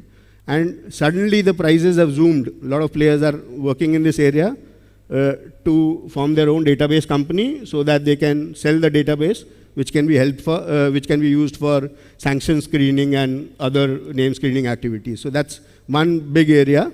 I think I've talked about the rest. Moving on. So this is more of what do you do in a AML audit, plan it, determine the key areas that you need to work on. All of you professionals know that, I believe. AML gap analysis is one area where you can do a lot of work specifically for financial institutions. I think we did talk about this. Reducing false positives. So from the transaction data to the alerts, to the false positives, to the STRs. Okay.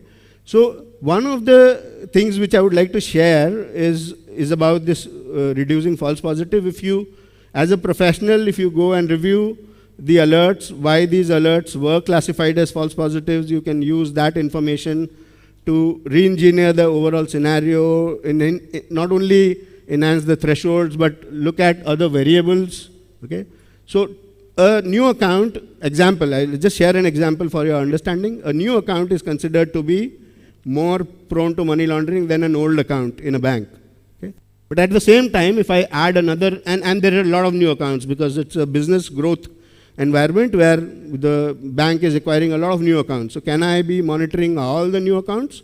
If I add, say, a date of incorporation, which is there in my database, so a new account which is incorporated as a company or as a entity some 10, 15 years back, has some legacy business and some background. If I add that one variable, I can reduce my false positives in that area, in that alert, by more than 60–70% maybe. So that's how you probably work on reducing false positives. Identifying suspicion patterns and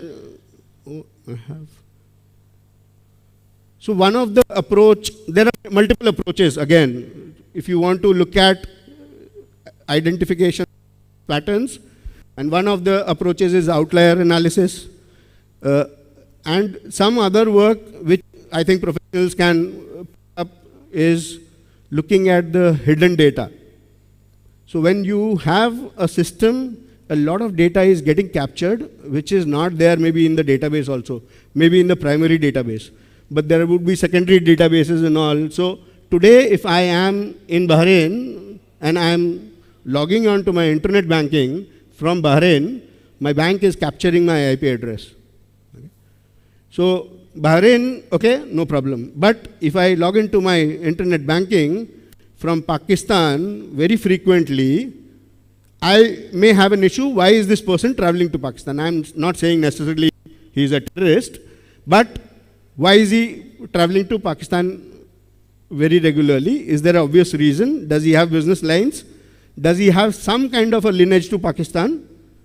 If not, then why is that person traveling? Because we've had cases of a lot of these people from India traveling to Pakistan through hidden routes. And again, the most important thing is, how did he go to Pakistan? So while I may not have the immigration records, but if I report that particular case, the immigration people can definitely see whether they went through the right route or they actually did not go because there's something which they want to do. Okay, so those hidden links, like I can monitor if I'm monitoring same mobile number and multiple accounts. Is there any relationship? So that's something I can do in data analytics. But often people miss out on the email ID because the email ID is same, maybe the mobile number is different. Because today for mobile banking, typically you need a registered mobile number and the banks have started tracking that. Okay? And many other things. Okay? Trend analysis is one important area, okay, how the trends are forming, because money laundering is not something that I want to do today and I do it tomorrow. I'll have to work on it over a period of time, break it up into multiple small transactions so that questions are not asked. And so trend analysis throws a very, very important area. So whether the AML system that you are probably going to review have these kind of mechanisms there or not is something that we can look as professionals. And finally, I come to my last slide. I don't know how many of you know this. As far as Bahrain is concerned, okay, Bahrain is the #1 country in terms of FATF ranking for good AML practices. Okay, #1 in GCC, and if you look at the entire Middle East also, it's next to Israel. Okay, and this has been possible because Bahrain has taken a lot of efforts. And I've just put snippets of some of the news items that I saw, which actually point towards the regulator being very serious about money laundering being done, typically through offshore banking in a country like Bahrain. And a lot of action has happened. As we say, the final proof of the pudding is in the eating. Convictions in the AML area is very, very less all over the world. And I think Bahrain started convicting people also. There are judgments which have, because otherwise money laundering cases go on for years and years, and ultimately the person who is so influential, who's made so much of money, is able to manage the system. But here, I think the regulator is pretty serious. And on that note, I would like to thank Bahrain, thank ICAI, because of which I'm here, thank BCICAI for the invite and for the wonderful opportunity given, and thank my own organization, Bandhan Bank. Thank you very much. I can take questions if there are any, or we can network offline. Thank you.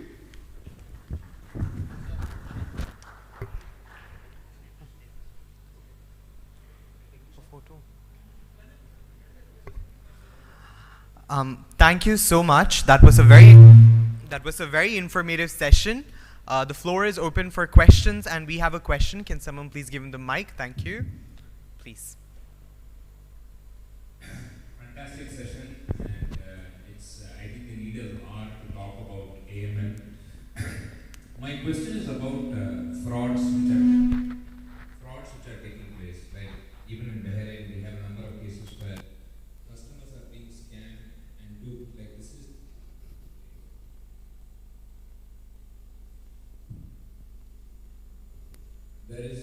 There is fraud taking place where customers are asked to share their account numbers, and people send money, and then it's very good.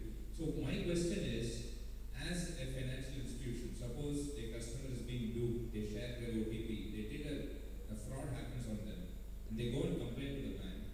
What are the chances of getting that money back? Is there any possibility of getting it back? We know that fraud has happened, and we can document the entire process. But since there is KYC, there is so many other means which allow banks to know the customer. Is it possible to get that money back legally? Thank you. Yeah. So I think this is one of the grappling problems which is there across the globe, and typically in the Asian continent, where we have instances where call centers have been set up to dupe people of money in US as well. So I think it's a good question that you asked, that the regulators, and it's an all-round effort that has to be made basically to curb these kind of practices where the money launderer is sitting behind the scene. There is a mule whose account is used to launder this money. So most of the time, it's not the person whose account has been used who's the money launderer, who's the scammer. They use accounts of people, gullible people, to route the money, and very fast moving digital platforms, they're able to pull the money out of the system very quickly.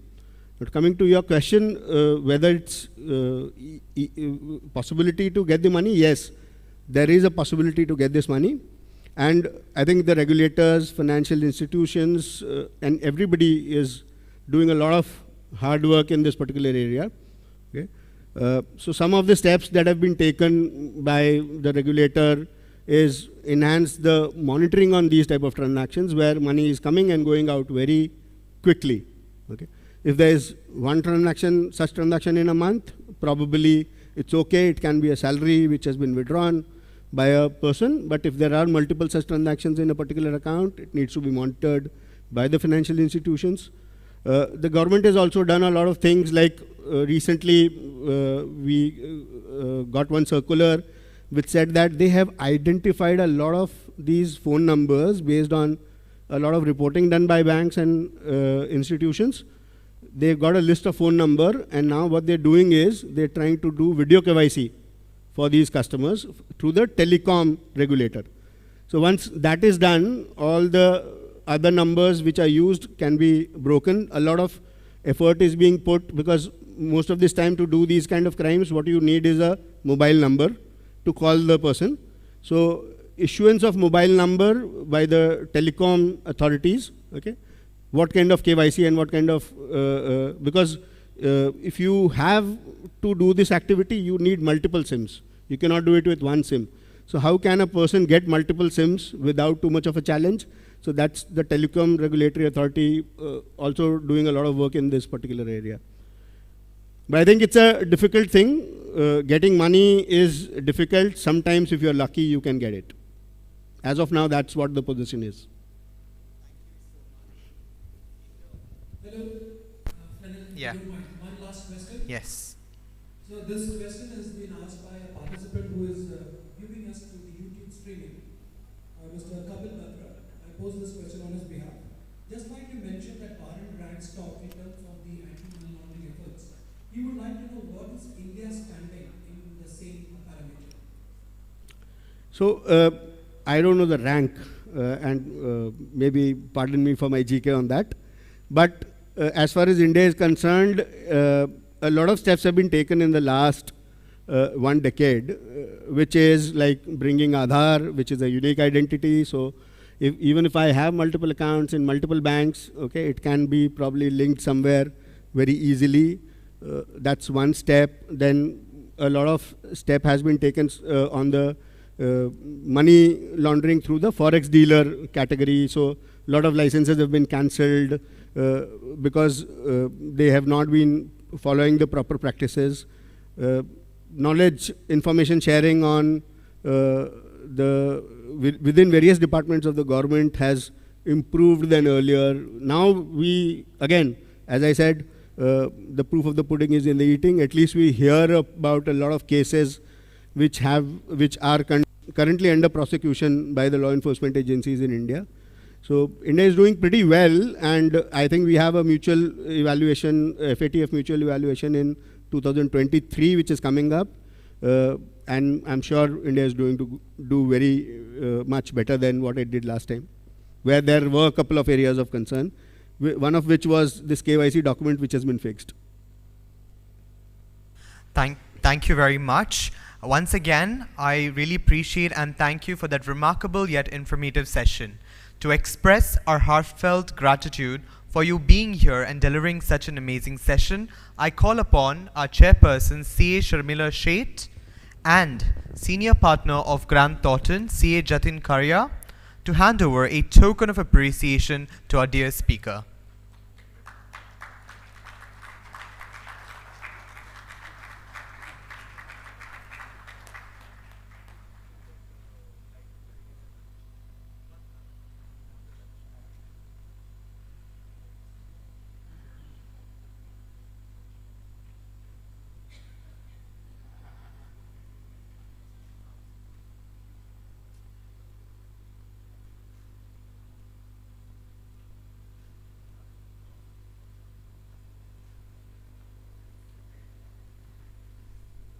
Thank you, Sharmila. Thank you, Jatin.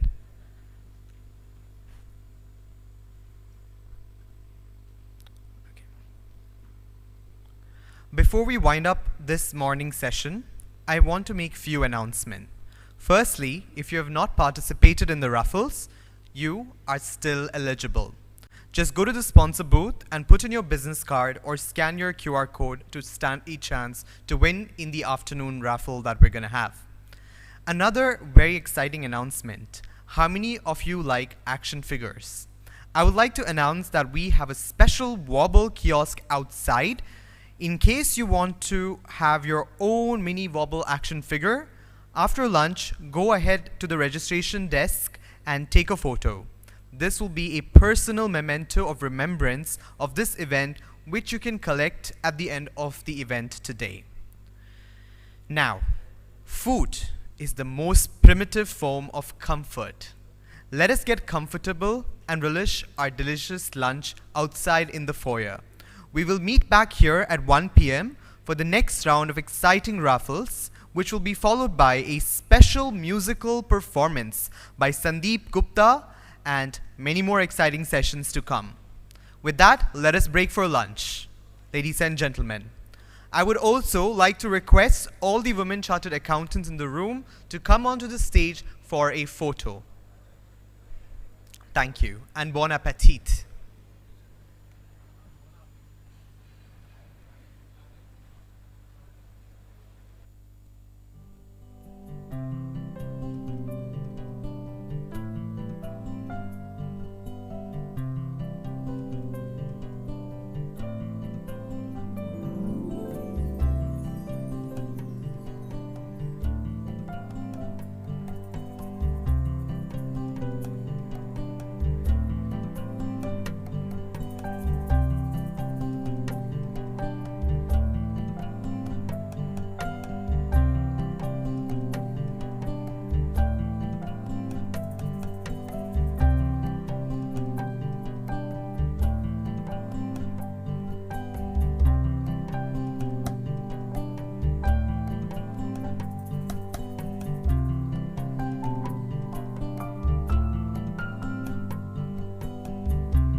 request all women chartered accountants in the room to come onto the stage for a photo if you're not already here.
choices shape our futures.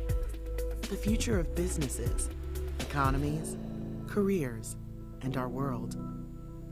Insights illuminate better choices, allowing us to see differently and do more.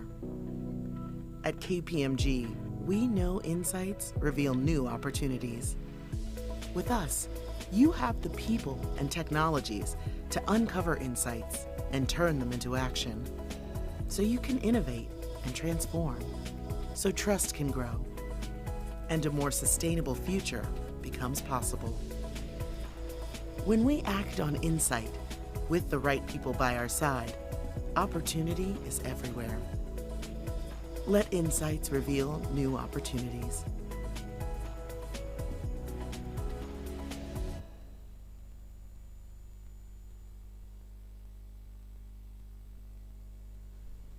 We're Grant Thornton. We are an audit, tax, and advisory firm, part of a global network of 50,000 employees in over 130 countries. Offering faster, tailored solutions, and with a commitment to quality. So why haven't you heard of us? Because when you're as focused on serving your clients as we are, it's hard to beat your own drum.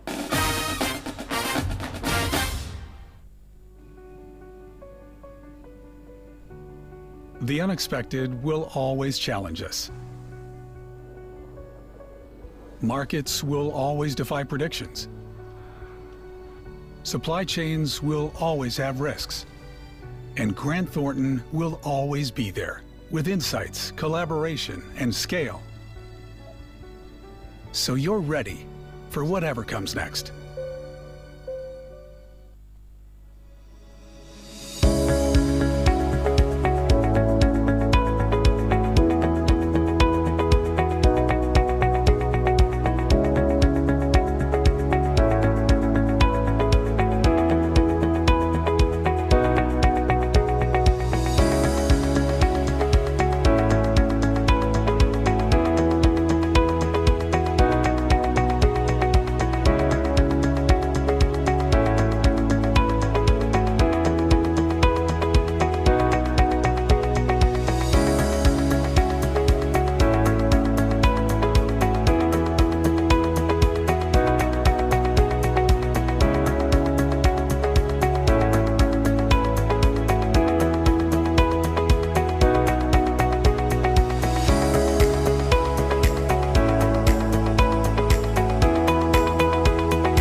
Present to you Mr. Mohit Ralhan, Managing Partner and Chief Investment Officer from TRW Private Equity.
Protivity, we ensure your business is future ready.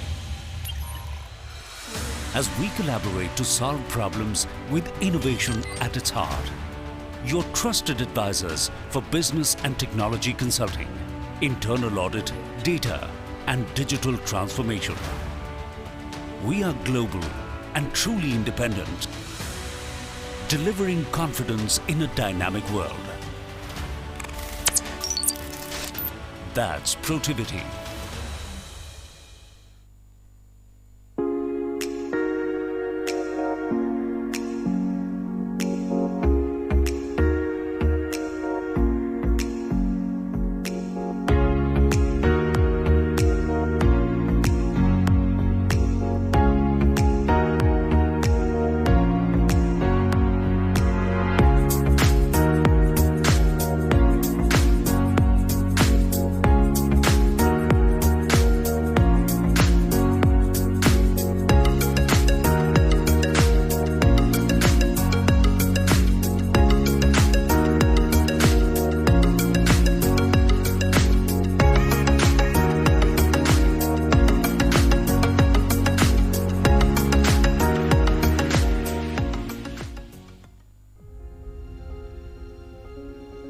As we emerge from the impact of the pandemic and we enter a new phase of transformation, organizations need to change faster and more thoroughly than ever before in a region facing profound challenges and tremendous opportunities. PwC as a community of solvers is uniquely positioned to bring the right combination of people, capabilities, and technology. That's what we're calling the new equation, our new network-wide strategy. The new equation focuses on two interconnected needs that clients face now. The first is to build trust, which has never been more important or more difficult. The second is to deliver sustained outcomes in a fast-moving environment where the risk of disruption is more intense than ever before. To help our clients meet these challenges, we are making the following commitments here in the Middle East. To create 6,000 jobs over the next 5 years, with a focus on digital, emerging technologies, and ESG. Hire over 500 new graduates every year and provide them with a development that sets them up for a strong career in the region. Double down on our existing commitment to promote inclusion and diversity by ensuring that at least 50% of the graduates that we hire are female and 80% Arabic speakers. Commit to achieving net zero greenhouse gas emissions by 2030 and enhance our ESG services across the region. To further build our digital capabilities through strategic acquisitions and investment in emerging technologies. And we'll establish additional experience centres, such as this one here, across the region. Finally, to continue to upskill our people to ensure they have the right skills to deliver solutions that are human-led and tech-powered. These are just the first steps on this journey, and we're excited to see the difference we can make in the region. It all adds up to the new equation. It all adds up to the new equation. It all adds up to the new equation.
आजकल के businessman भी ना छोटे सपने तो देखते ही नहीं।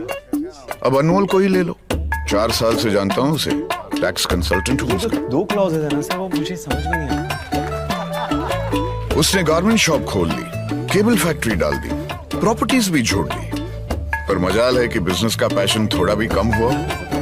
10,000 metre, I am sorry, मैंने टाइम देखा ही नहीं सर। न चैन से रहता है न रहने देता है,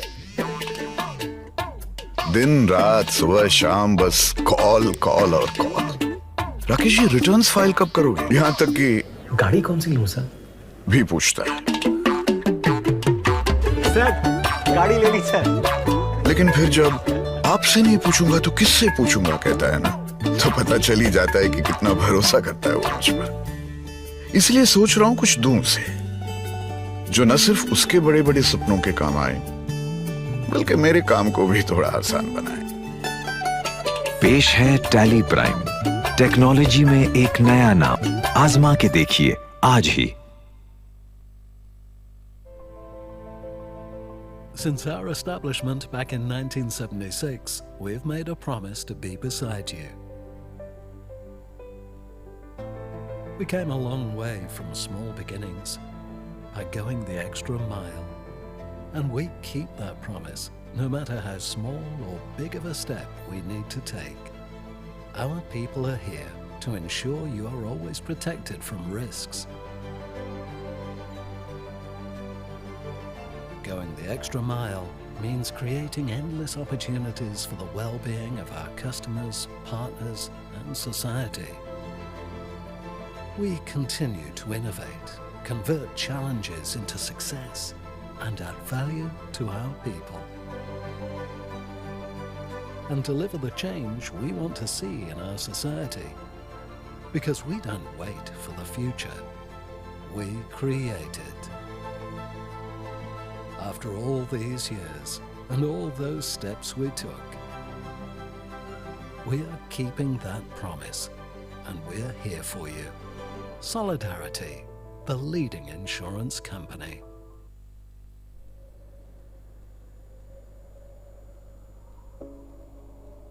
We are Baker Tilly, global providers of assurance, tax, consulting, and advisory services. Ranked among the world's top 10 branded networks, Baker Tilly brings the power of a global network into local communities to help our clients make decisions that help them achieve their goals. We're growing, and we are looking for you to join us on our journey. Our vision is to combine your talent with ours, to create a partnership that helps our clients face the future with confidence. Our impact is global, stretching across 145 territories. Our more than 36,000 team members have achieved a combined revenue of $3.9 billion in 2019. Our growth is strategic, and we continue to maintain a local presence to ensure a deep understanding of context for your business. Working with Baker Tilly means the future is never faced alone. We are committed to making a difference for our clients, our people, our communities, and our profession. We are Baker Tilly. Nosotros somos Baker Tilly. 我們是 Baker Tilly. We are Baker Tilly. And we will never lose sight of you. Now for tomorrow.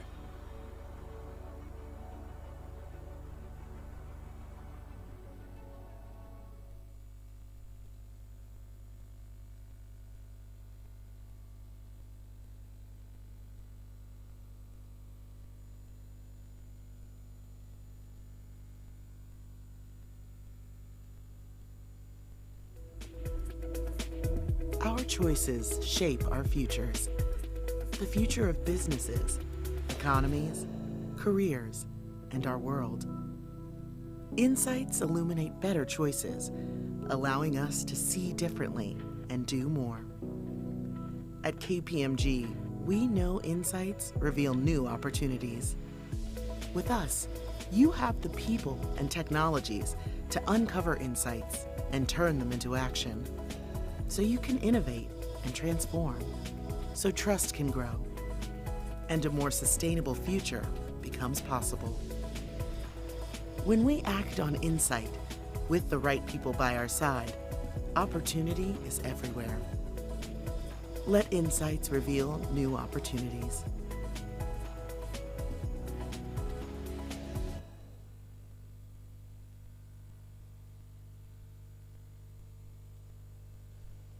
We're Grant Thornton.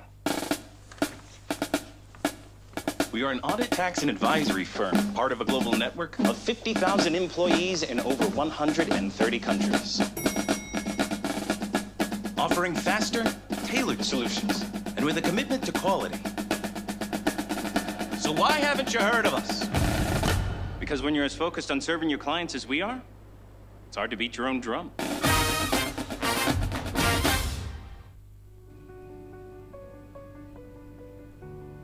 The unexpected will always challenge us. Markets will always defy predictions. Supply chains will always have risks. And Grant Thornton will always be there with insights, collaboration, and scale. So you're ready for whatever comes next.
Present to you Mr. Mohit Ralhan, Managing Partner and Chief Investment Officer from TRW Private Equity.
At Protivity, we ensure your business is future ready. As we collaborate to solve problems with innovation at its heart, your trusted advisors for business and technology consulting, internal audit, data, and digital transformation. We are global and truly independent, delivering confidence in a dynamic world. That's Protivity.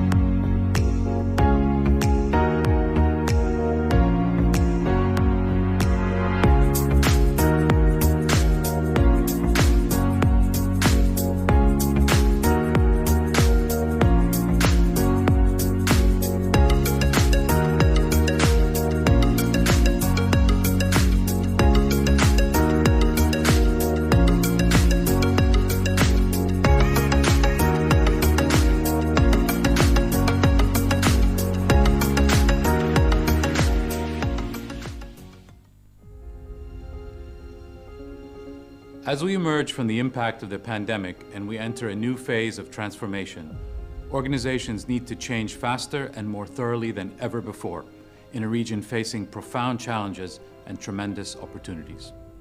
PwC as a community of solvers is uniquely positioned to bring the right combination of people, capabilities, and technology.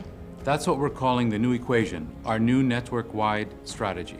The new equation focuses on two interconnected needs that clients face now. The first is to build trust, which has never been more important or more difficult. The second is to deliver sustained outcomes in a fast-moving environment where the risk of disruption is more intense than ever before. To help our clients meet these challenges, we are making the following commitments here in the Middle East. To create 6,000 jobs over the next 5 years with a focus on digital, emerging technologies, and ESG. Hire over 500 new graduates every year and provide them with a development that sets them up for a strong career in the region. Double down on our existing commitment to promote inclusion and diversity by ensuring that at least 50% of the graduates that we hire are female and 80% Arabic speakers. Commit to achieving net zero greenhouse gas emissions by 2030 and enhance our ESG services across the region. To further build our digital capabilities through strategic acquisitions and investment in emerging technologies. And we'll establish additional experience centres, such as this one here, across the region. Finally, to continue to upskill our people to ensure they have the right skills to deliver solutions that are human-led and tech-powered. These are just the first steps on this journey, and we're excited to see the difference we can make in the region. It all adds up to the new equation. It all adds up to the new equation. It all adds up to the new equation.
ये आजकल के businessman भी ना छोटे सपने तो देखते ही नहीं।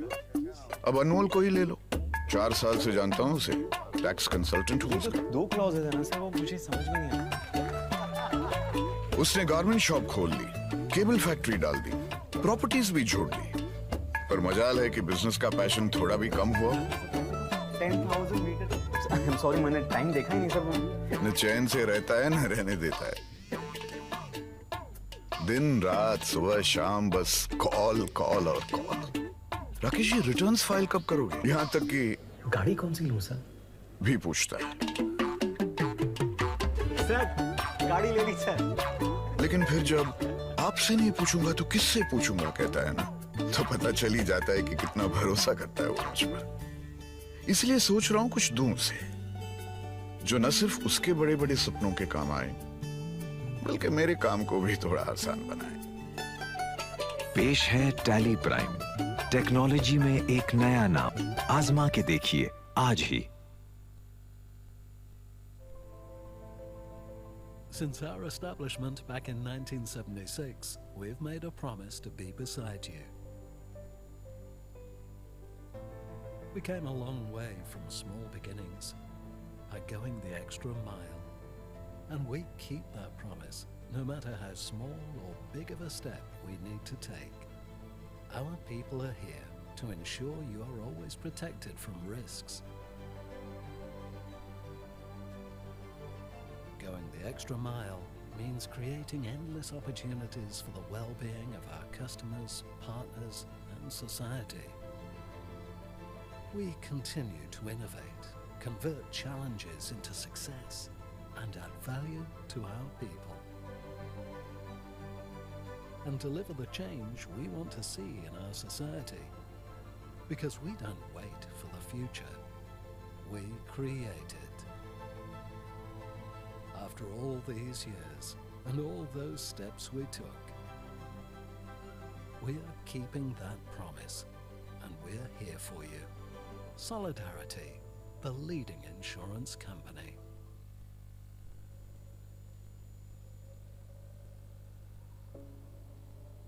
We are Baker Tilly, global providers of assurance, tax, consulting and advisory services. Ranked among the world's top 10 branded networks. Baker Tilly brings the power of a global network into local communities to help our clients make decisions that help them achieve their goals. We're growing, and we are looking for you to join us on our journey. Our vision is to combine your talent with ours, to create a partnership that helps our clients face the future with confidence. Our impact is global, stretching across 145 territories. Our more than 36,000 team members have achieved a combined revenue of $3.9 billion in 2019. Our growth is strategic, and we continue to maintain a local presence.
Please welcome back to the hall. We will be having yet another session of exciting raffles.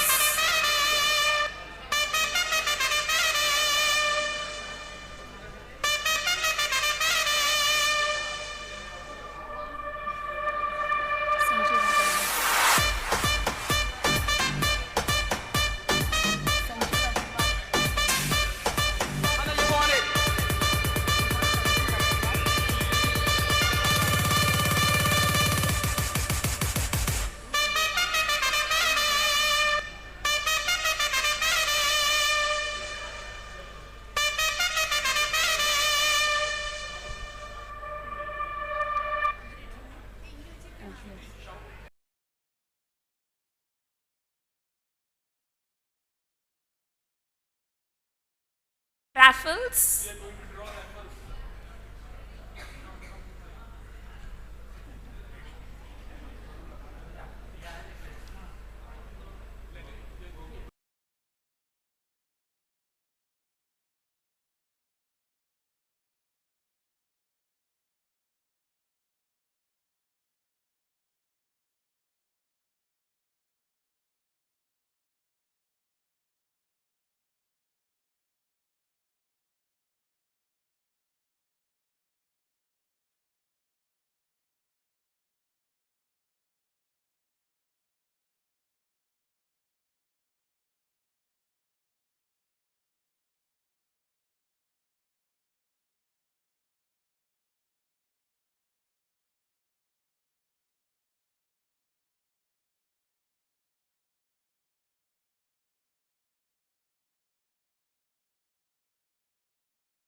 Who will be our next set of lucky winners.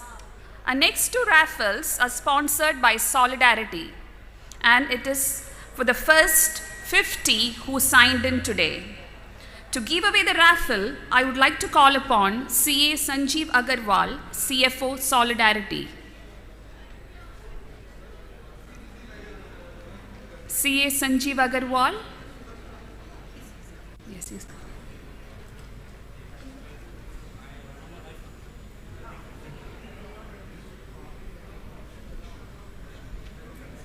Thank you, sir.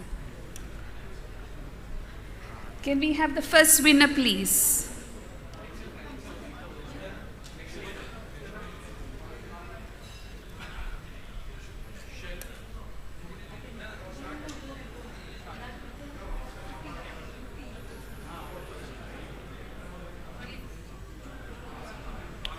And the first winner is 206865, membership number CA Meenakshi Sundaram.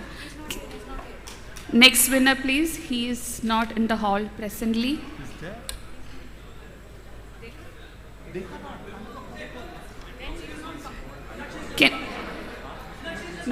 Can we have the next winner, please? Can we have the next winner, please? Membership number 224495, CA Bobby Verghese. CA Bobby Verghese, 1, 2, 3. Yes.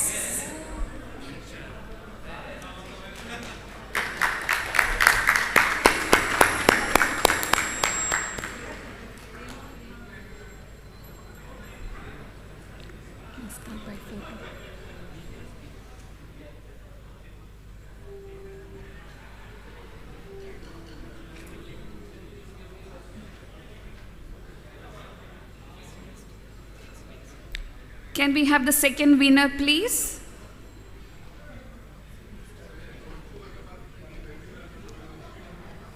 Membership number 21332, CA Hemant Joshi. 1, 2, 3. Can we have the next winner, please?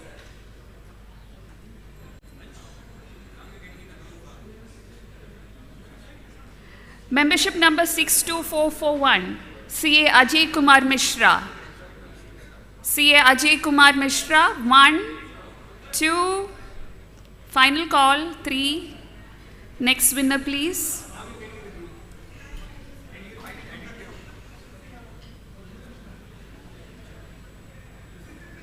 Membership number 206315, CA Karthik Balagopal. CA Karthik Balagopal, 1, 2, final call, 3. Can we have the next winner, please?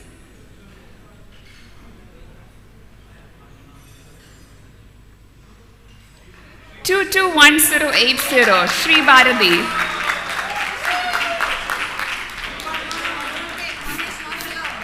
Final call, 1, 2, 3. Can we have the next winner, please? No.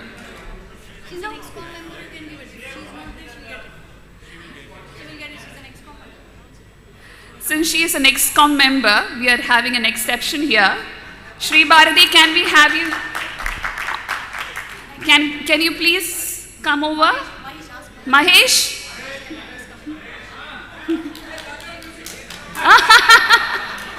So,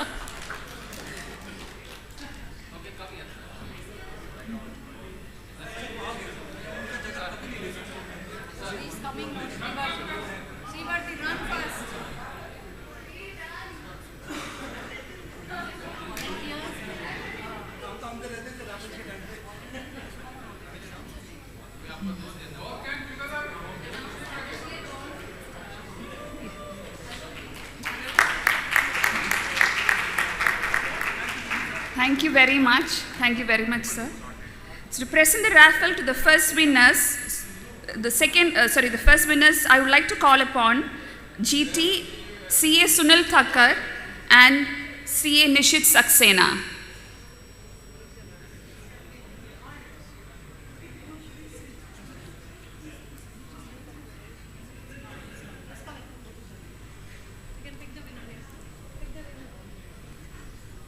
Can we have the winner, please?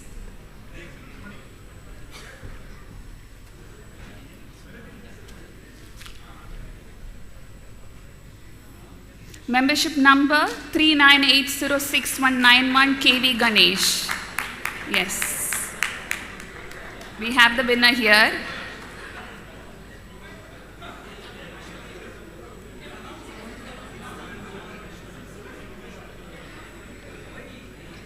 It's a learning voucher course from GT.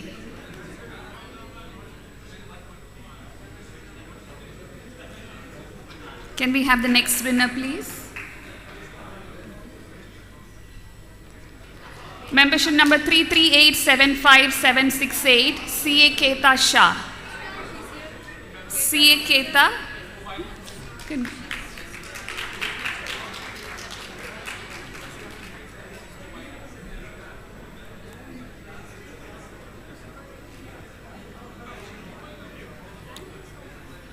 Thank you, Sunil. Thank you, Nishit. And congratulations to the winners. Now I would like to call upon CA Flanel D'Souza, our Joint Treasurer BCICAI, for sponsor felicitations. Thank you.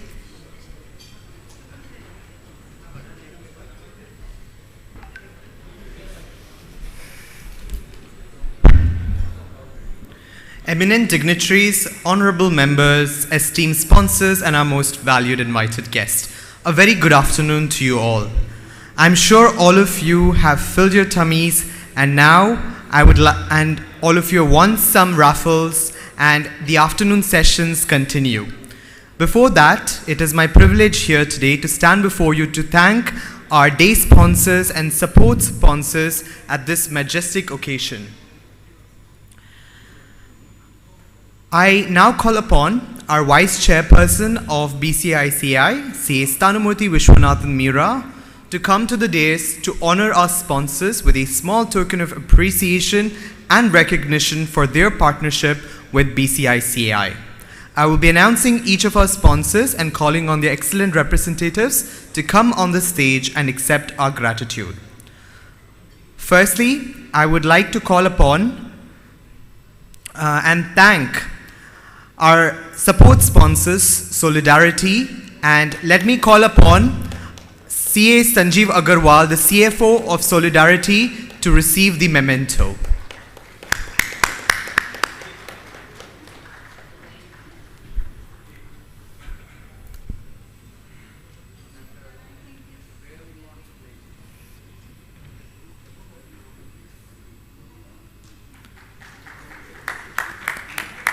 Next, let me call upon our day sponsors, Tali Solutions Private Limited, and let me call upon on the stage Raghu Dhruvaraj, the country manager of Bahrain and Qatar, to receive the memento.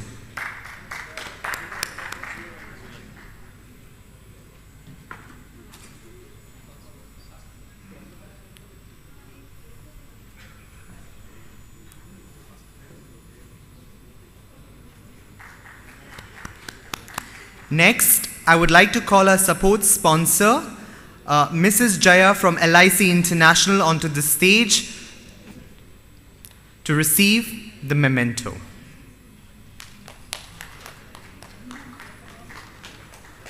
A round of applause.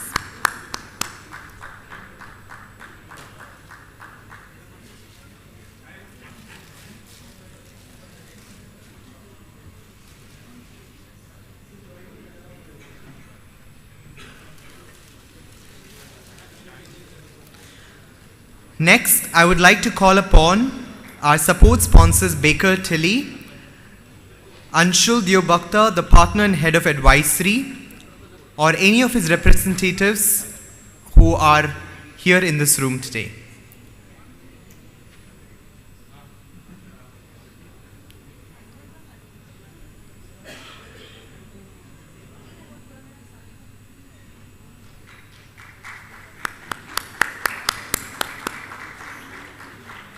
Next, I would like to thank and invite our support sponsor, Cineco.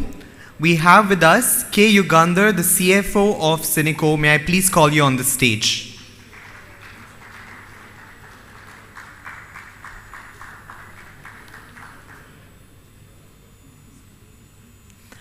Next, I would like to thank our support sponsors, Abdullah Ahmed Nas and Sons Co., Nas Corporation, and let me call upon Mr. Hemant Joshi, the Executive Director,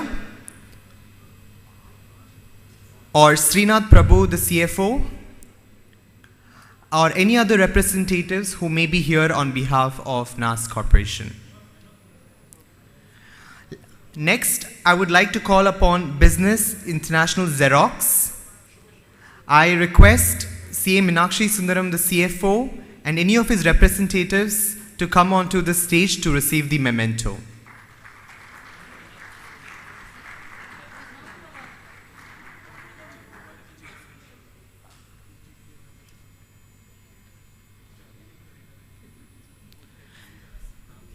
Next, I would like to thank our support sponsor, Assure Consulting, and I call upon CA Balu sir to please come on the stage, or CA Arun Balu to please come on the stage to receive the memento from us.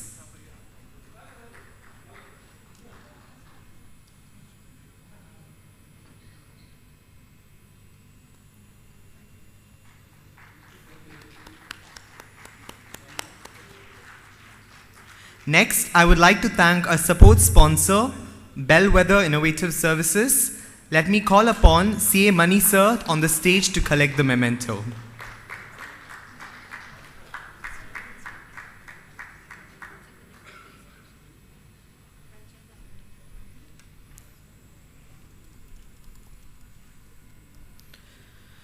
Next, I would like to thank our support sponsors, YK Al Moed. May I request their representatives, if they are present here, to come onto the stage to receive the memento. I would next like to thank our support sponsors, LinkedIn Local Manama. If we have Kuram and Jatinder with us, I would call them upon the stage to receive the memento.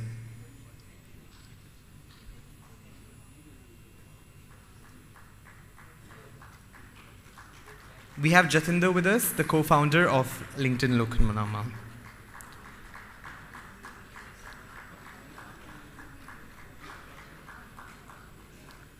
Thank you, everyone. Thank you, Stanu. I would like to request all ladies and gentlemen to kindly come forward and occupy the chairs, the tables which are right in front of us here, so you can benefit from the immense and wonderful sessions that are planned in the afternoon today. Now, moving on, our tummies are full. We have eaten well, and we are filled with passion for the upcoming sessions, aren't we?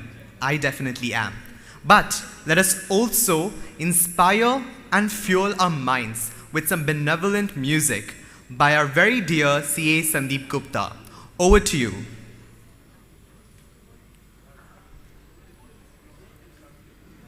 Please put your hands together in welcoming CA Sandeep Gupta.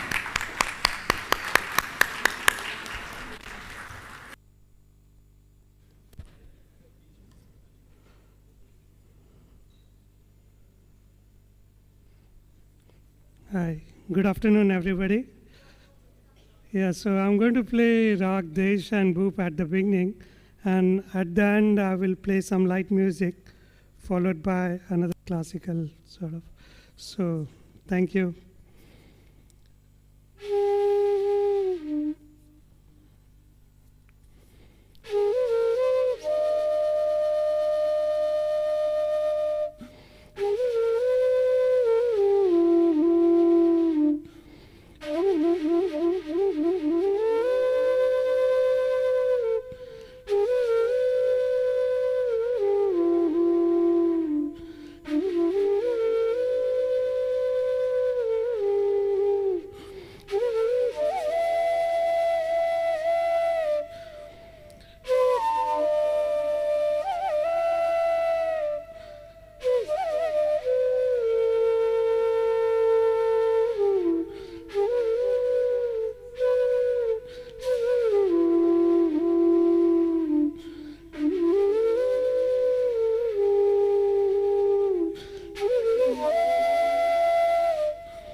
you.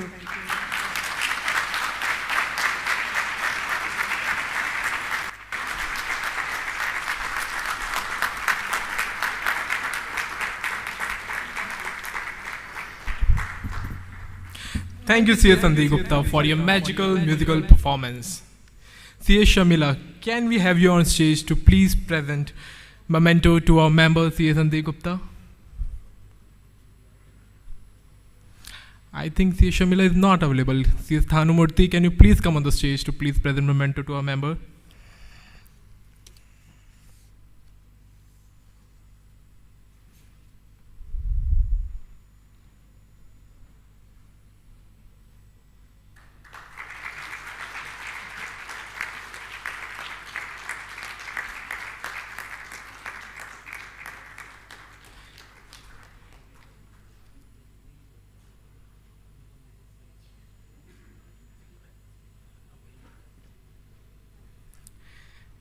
Thank you, C.S. Thanumurthy Vishwanathan Meera and C.S. Sandeep Gupta for your performance. So I, Abhishek Gupta, member of current executive committee of Bahrain chapter of ICI, will be your host for this session. So artificial intelligence, AI, as a research topic, has now been around for more than half a century. Only in recent years, it has become a hot topic in almost all technology-oriented economic and financial sectors. Together with the increasing availability of the computational tools needed for successful AI applications, one can also observe an increasing necessity of explainability, contextualization, and most importantly, the question of responsibility for AI-driven decision making. And to navigate us through the potential opportunities and key focus areas on the topic, we have CA Veni Thapar. She is going to speak about CA profession in the artificial intelligence era. To let us know more about the speaker, can we have the AV please?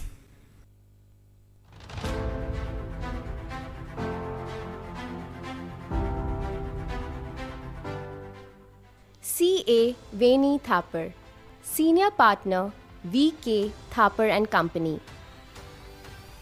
Veni serves as an independent director on the board of the Bank of India, a nationalized bank, and SJS Enterprises Limited, a listed company from the year 2021. She was also appointed on the Board of Governors of Indian Institute of Corporate Affairs for the second term in July 2020. In addition to being a chartered accountant and cost and works accountant, she is an ardent learner and has recently completed her valuation certificate program with Indian Institute of Corporate Affairs and Directors Development Program with Egon Zehnder and Harvard Business Publishing in the year 2022. CA Veni Thapar. Amazing. CA Veni Thapar, can we have you on stage please? Hello and welcome.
There evolving topics which are going to affect the lives or are currently affecting the lives of the accountants world over, not just in, but world over.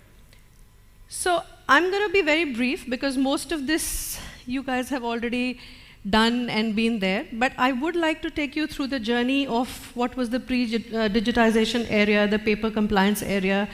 Some of the people may remember it very fondly because life was, I think, quite easy for many people at that point of time when accounting still was manual and a lot did not have to be done in a single particular day because you could just painstakingly go on it. When return filing was manual, you just had to fill in one pagers or a few pages and attach everything along with it and kind of hand over to the regulators. When data analytics was at best minimal. So that was a time when accounting profession and the audit profession had a very different kind of challenge from what, of course, we have today. Maximum time went in compilation, and the balance time went in simply adhering to certain laws that were prevalent at that point of time. Let's go through the journey of how digitization came to be in India. I will again be brief here. It started in the financial segment with the registrar of companies going almost completely digitized from 2006 onwards. In a very graded fashion, income tax started this also around 2006.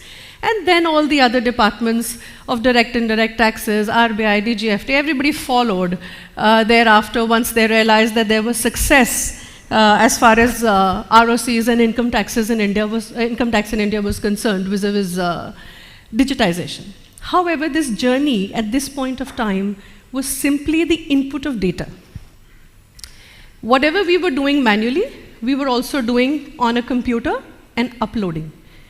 Data analytics was not a part of it at that point of time. It was just a culture that was being built into the country, into the assessees, into the professionals and the profession to be able to work on a computer instead of being totally dependent on the manual segment. We came to a point where ROC was able to go through this entire crunch.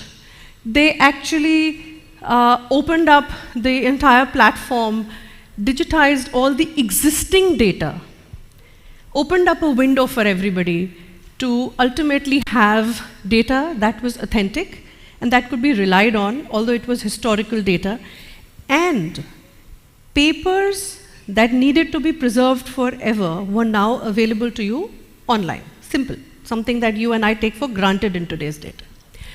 But what happened over a period of time was that this situation brought data analytics to a click of a button in India, resulting in identification of shell companies, resulting in identification of dormant companies. Of course, we know everything took a process. There was a situation where they gave you time to regularize the companies, or if they identified them as shell companies, you were given notices, they were closed down. Directors, all stakeholders, everybody's KYC started happening online. Things went into a very, very transparent, very, very open, and a completely digitized environment as far as ROC was concerned. Manpower usage, of course, became very, very effective at this point of time. But what happened? What happened when income tax went online? What happened when the other stakeholders, the other regulators went online? The government realized that this now became a platform for exchange of information from one regulator to another regulator, which was a very, very tough situation at that point of time, when things were still in the manual category or even in the simply data dumping category of digitization. And slowly and steadily, as we all know, as these particular two lines have been oft spoken across many countries, at many platforms, even by Modi ji, I remember at the summit in US, where he said data is the new oil, the new gold. Ultimately, everyone realized in our country as well, and not just in the US and Canada segments of this world, that data was going to change everything. So data was not simply a piece of paper that got converted to a computerized environment. It was now something you could play with. It was now something that you could actually analyze and come up with scenarios. So initially, the scenarios that got analyzed in the normal human capacity, slowly and steadily were now being put into a system, and artificial intelligence was taking over to create new scenarios. How that got driven, let's go to the next slide and see how that got driven and where do we stand today. So in today's date, KYC, which of course here you might not have that much of an issue, but is completely digital. We have instant PAN numbers. We have instant directors' identification numbers at the ROC or the Registrar of Companies. Opening of bank accounts is minimal, taking minimal time. In fact, real time it's happening now. Almost everything has gone ahead and decreased the pain, the time, and the effort that was being put to achieve small, small things that we used to work on. Digital signatures, and ultimately all digital returns and statements are now not only being uploaded, but are being processed in real time. So you'd be happy to know that people who filed their returns in India in 2022, related to 2022, in July and in September, their returns got processed within a matter of minutes. They got their refunds within a matter of hours after those returns were processed. So there were people whose refunds came back in less than 12 hours, or in at least less than 24 hours within the filing of the return. So from a point where our returns would not be processed for over years, refunds would not come back till somebody pursued them either physically or even online, we have now come to a time where technology, where data, digitization has converted this to a real-time assessment. Now, you could ask, how is that strange? And it's good, but what has data done for that? So the fact that there is a collection of data in India, which is coming together from so many different sources. It's coming on a platform where the government, the regulators are simply able to put that data into a real mode of interacting with each other, and the data you upload when you file your returns to be able to simply bring everything to an automated process, resulting in this kind of a efficiency that we see today. So as I said, government has gone on a spree of collecting data from every source of income and asset creation. That gets put into a platform, you file your return, the machine matches it for you, the artificial intelligence technology, the scenarios that have been built into it, go through the entire return in a matter of minutes. If that throws up nothing negative, it gets processed instantly. Also for businesses where GST, that's the indirect tax that is prevalent in India from 2017 now, is concerned, the third-party data is also available. You are able to reconcile your inputs, you're able to reconcile all the credits, and automatically the matching concept is now being applied without any human intervention. So we have come to that point. One of the progressive steps that exist in India in today's date is faceless assessment and faceless appeal. So now I would like to take you to one or two points here. I remember a time when most of the practice of the chartered accountants used to exist in simply attending the income tax office to get assessments done for their clients. It was a huge exercise. Fortunately, in the last few years, when the government realized very little money is coming out of this exercise by way of tax collections, a lot of effort is going back, which could simply be concised with artificial intelligence and data crunching.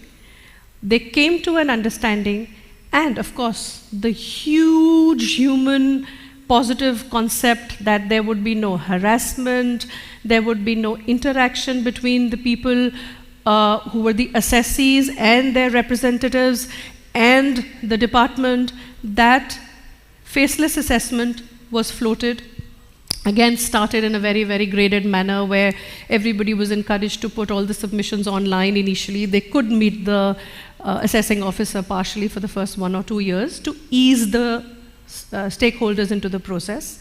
But slowly and steadily, today we stand at a point where nobody can visit the department to explain anything to anybody. Everything has to be put on a computer.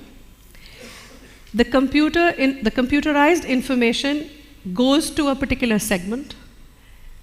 The assessing officer is not known to the assessee. The assessee is not known to the assessing officer because lots of information gets hidden thanks to technology. The good part about that, going one step further, is that now the orders that are coming up are actually standing the test of law. Of course, there have been issues initially, there are hiccups in everything. There have been times when assessees have gone and said that these orders are bad in law. That's a process, it will happen. Things churn and iron themselves out and everything falls into place ultimately. The teething troubles don't go away from anything new. But I, as a practitioner, I, as a person who would visit the income tax department like any other practitioner would, we have had a complete sea change of how the practice is done in India now. So you get a notice, you sit in your office, you prepare all the paperwork that you would, but now with a clear understanding that there is no ambiguity that you're going to leave in what you're going to submit, that everything will be linked to each other, because the person who is sitting there cannot be explained anything in a physical format. However, they did retain one positive thing in it, that in case you feel that the assessing officer has not been able to understand what you are trying to say, you can ask for a hearing which will be conducted virtually and recorded. So transparency, authenticity, no harassment in this entire process is something, it's not a mean achievement. Believe me, it's not a mean feat achievement. It's a huge thing. It's decreased the litigation in India on areas where there used to be just too much of pressure. It's a big, big step that India has taken forward, and it's happened only because of digitization, data crunching, artificial intelligence, all being put into an environment and being used for the benefit of the citizens. So this is not only benefited the regulator, it's not only that the tax and the revenues have gone up from that end, but the harassment, the unnecessary time that a businessman had to always be giving to these kind of compliances has come down. The good and the bad news for the profession is that things don't stay the same always. We have also had to evolve. We have also had to pull up our socks literally and ensure that now what is going forth to the department, what is being given as advice to the client, is falling absolutely within the parameters of law, and nobody is making any use of any ambiguity in the scenario. So that has been a huge progress. Okay, we still have some challenges. We are in the teething trouble stage, but these are operational challenges. There are credits sometimes that are not allowed, demands are wrong, they need to be ironed out, carry forward issues are there. Yes, one area that CAs typically are facing is that now our staff needs to be very, very well trained. We cannot depend upon trainees to do a lot of job that could be done in the manual or the digitized environment. Now, we need to be very specific as to the trainees that we pick up. So from that end, the cost of compliance vis-a-vis the CA profession has gone up to an extent. However, the good part is that you can now function from your residence and you're not traveling or from your work place or from your, people are even functioning on their vacations and doing these kind of things. That's the kind of benefit that digitization, and of course, the only, I think, good fallout of COVID was that people learned to work from anywhere. Let's go to the future. So what do we have in the future? India, as yet, has not totally recognized blockchain as a complete concept to implement in every arena or in every sphere. That is true. But it has understood, and it is now progressively using the blockchain technology in many, many areas, in the regulations, in the financial segments. The only areas where the government is still apprehensive and is curbing or discouraging the blockchain usage is the trading or the cryptocurrency related currencies, where there are laws around, tax laws around the entire transaction because of the non-transparent segment of these kind of transactions, fearing that there is going to be a lot of gambling on this, which is happening actually around the world in any case, which could lead to further transactions going into gray areas. And I think we had a session just before this on anti-money laundering, where this issue was discussed, that world over, every country is very clear that they want every single transaction now to be documented, to be transparent, to be traced, and to be made available as and when needed. So blockchain technology, friends, is the future. It's the technology, okay, this is a definition, everybody can read it off the internet. So, but I would like to say that the distributed ledger, digital ledger concept is something that is going to change a lot of things for the way the CA profession is going to function in future.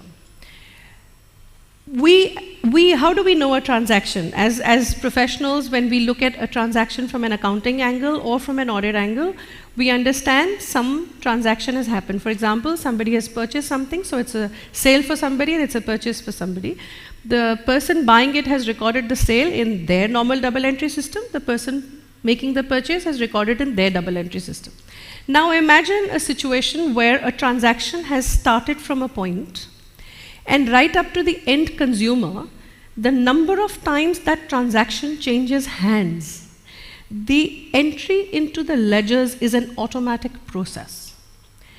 So whereas ERP to an extent has done that segmentally for a particular client, for a particular business, for a particular assessee, blockchain is going to ultimately, if utilized properly, come to a place where one transaction would automatically get recorded through its entire life and journey in one go, or as and when that transaction takes place, without breaking the chain of its origin.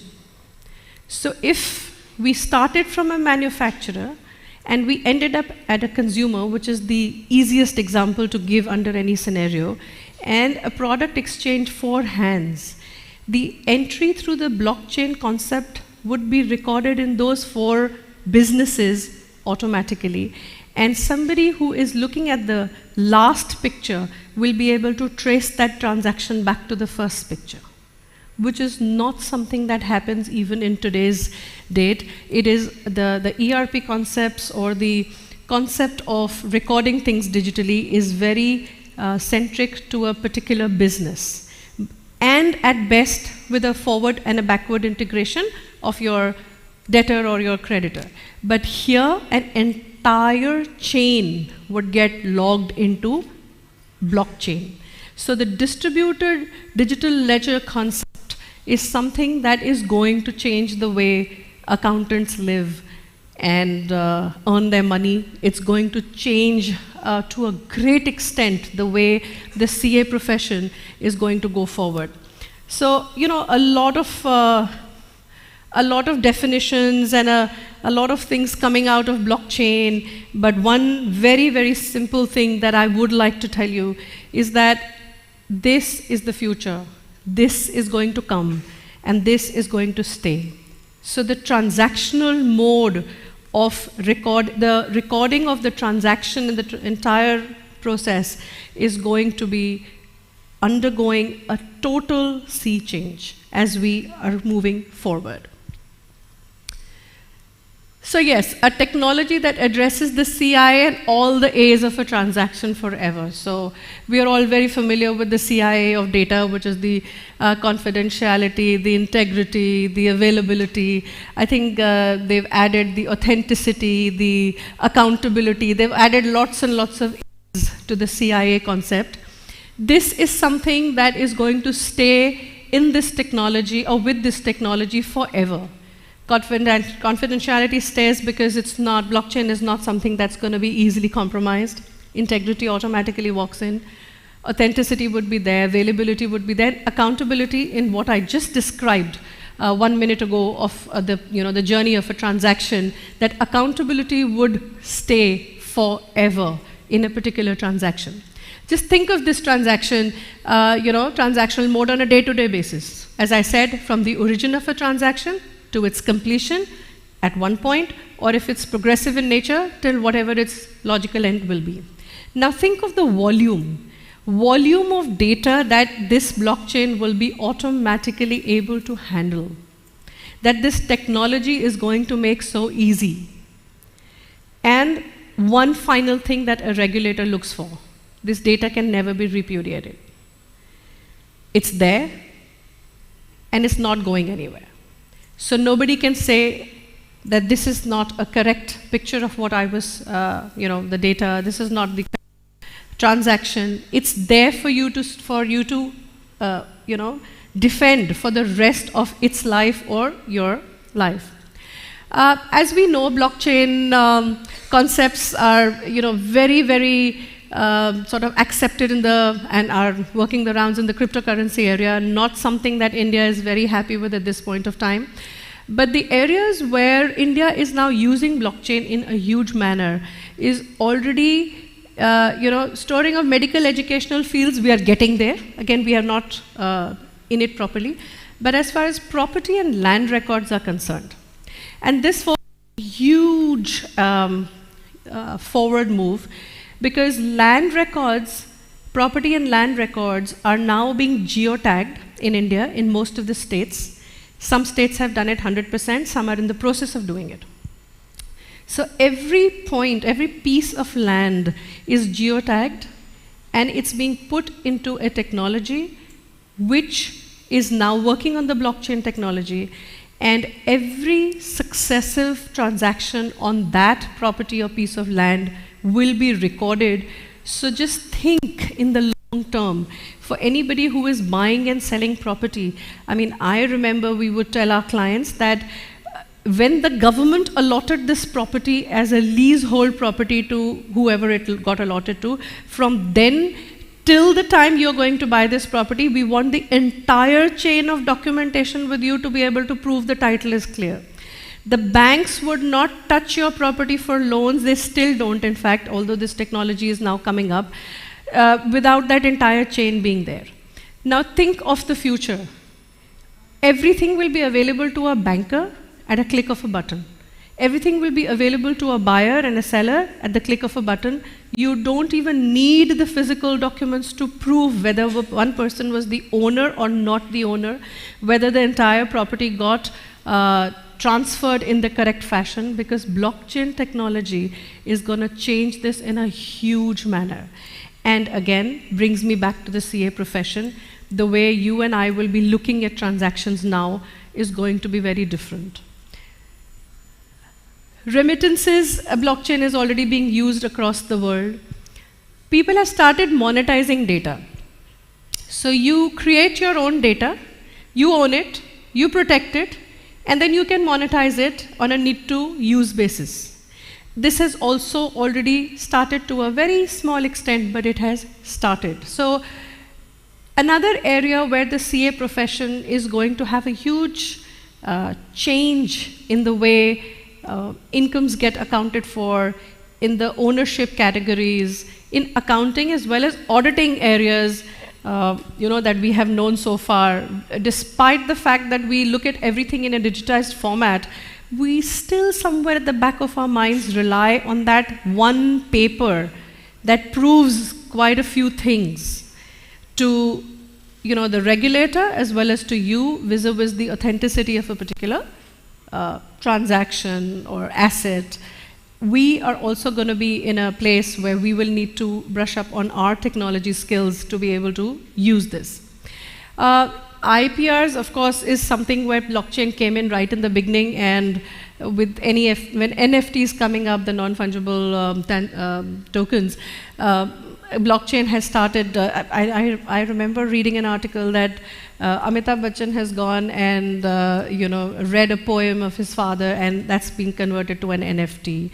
And I mean, these are some names that we read everywhere, but it's something that you and I will be able to do with our own assets at some point of time. So there is going to be a huge challenge.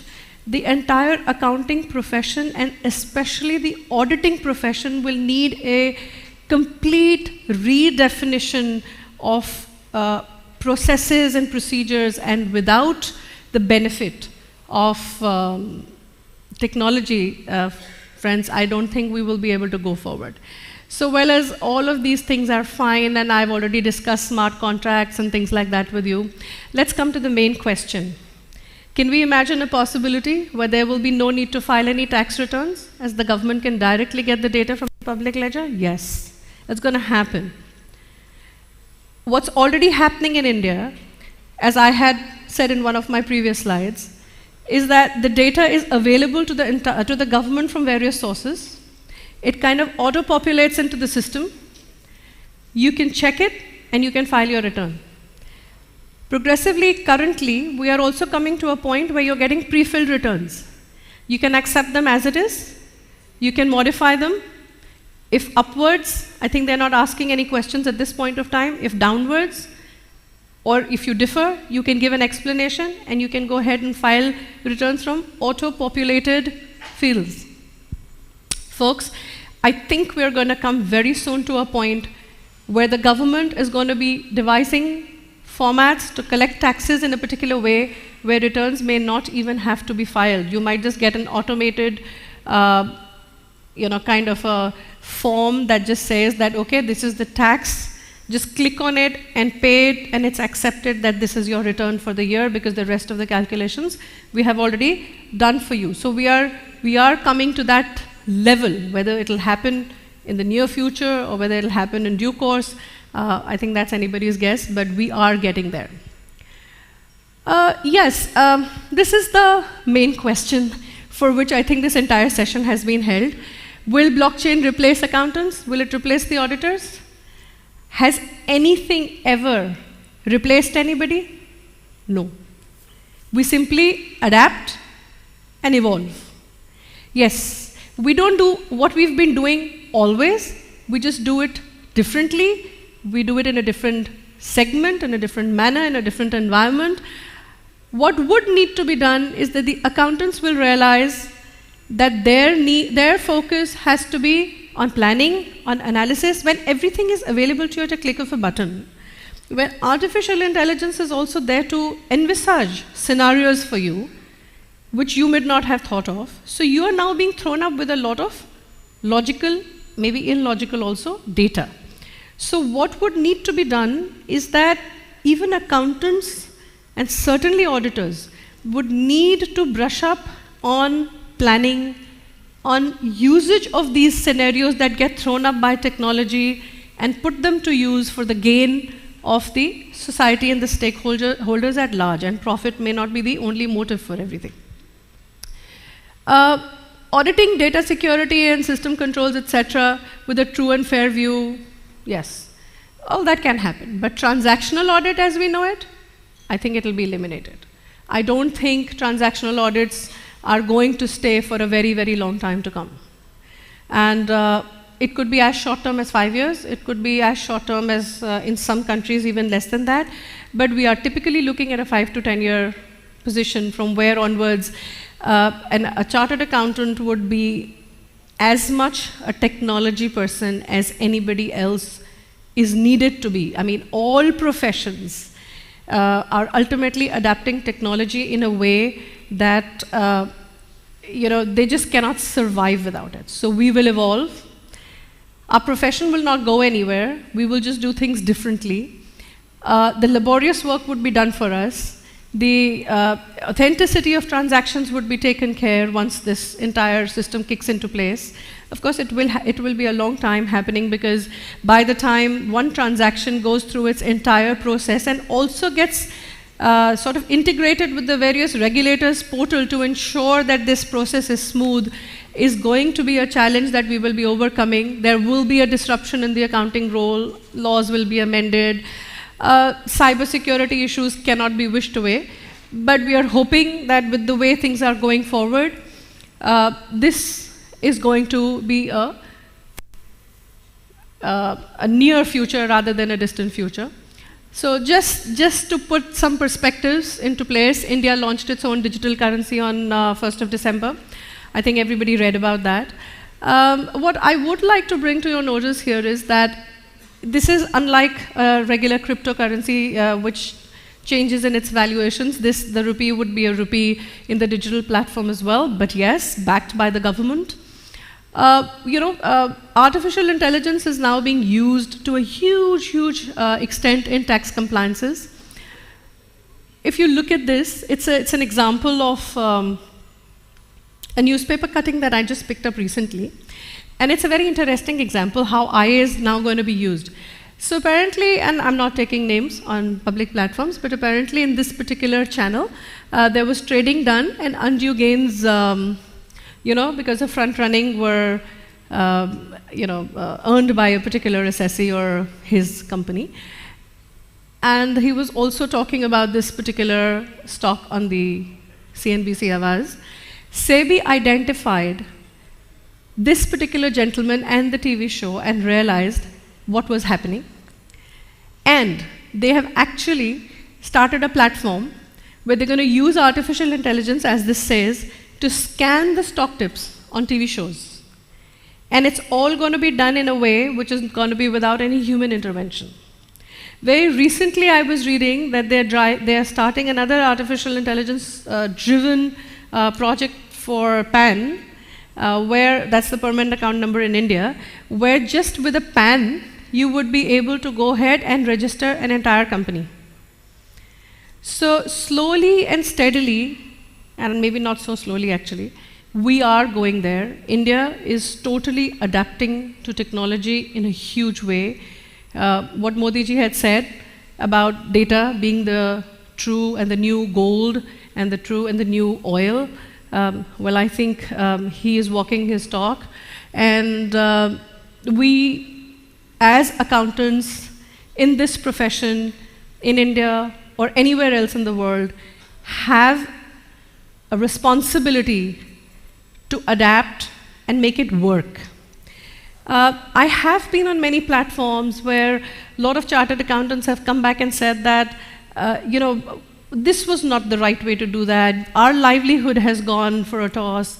But then I had the opportunity and the benefit of hearing a few positive-minded people, and I think our session today morning started with positive mind scenarios, that every challenge is an opportunity. And we need to rise to that. So with that, friends, I'm going to stop my talk. I'm going to thank the Bahrain chapter of BCICAI for giving me this opportunity to address this esteemed audience. And I'm happy to take any questions.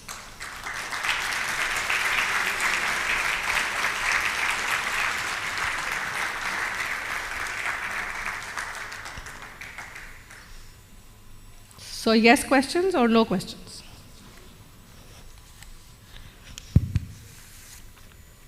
Good afternoon, Ms. Thapar. Thank you for the really nice session. So I had a question. It's a quite basic question regarding AI. We were talking about the AI and our role in it, but how it's going to impact us in a positive way, since we were talking about our role. Because I'm a chartered accountant, I'm in banking industry. But we were talking about the future. In future, things will happen, then we will evolve. What we can do today to get ourselves prepared and take a lead on that? It's a good question. I didn't get your name, sorry. It's Vivek Gupta. Okay, Vivek, so let me be very clear, since you're in the banking segment, artificial intelligence is already making a difference there. If you remember, I gave an example in my talk about geotagging of property. And bankers have a huge problem of NPAs all over the world, especially in India. And most of them are not only arising from, bad business decisions necessarily. Many of these NPAs are arising because the underlying collateral, the asset, has suddenly one day, disappeared or lost its value and things like that. So I think we are already using that. The geotagging in India has already come to a situation. It's brought in the banking industry where the banks are able to doubly assure themselves the valuation profession, again, which is using a lot of data across various parameters, is bringing a valuation concept. Both of these things currently, using technology, are assisting chartered accountants, bankers, to make the right decision. Having said that, one more point that I would like to make out is that this is a process.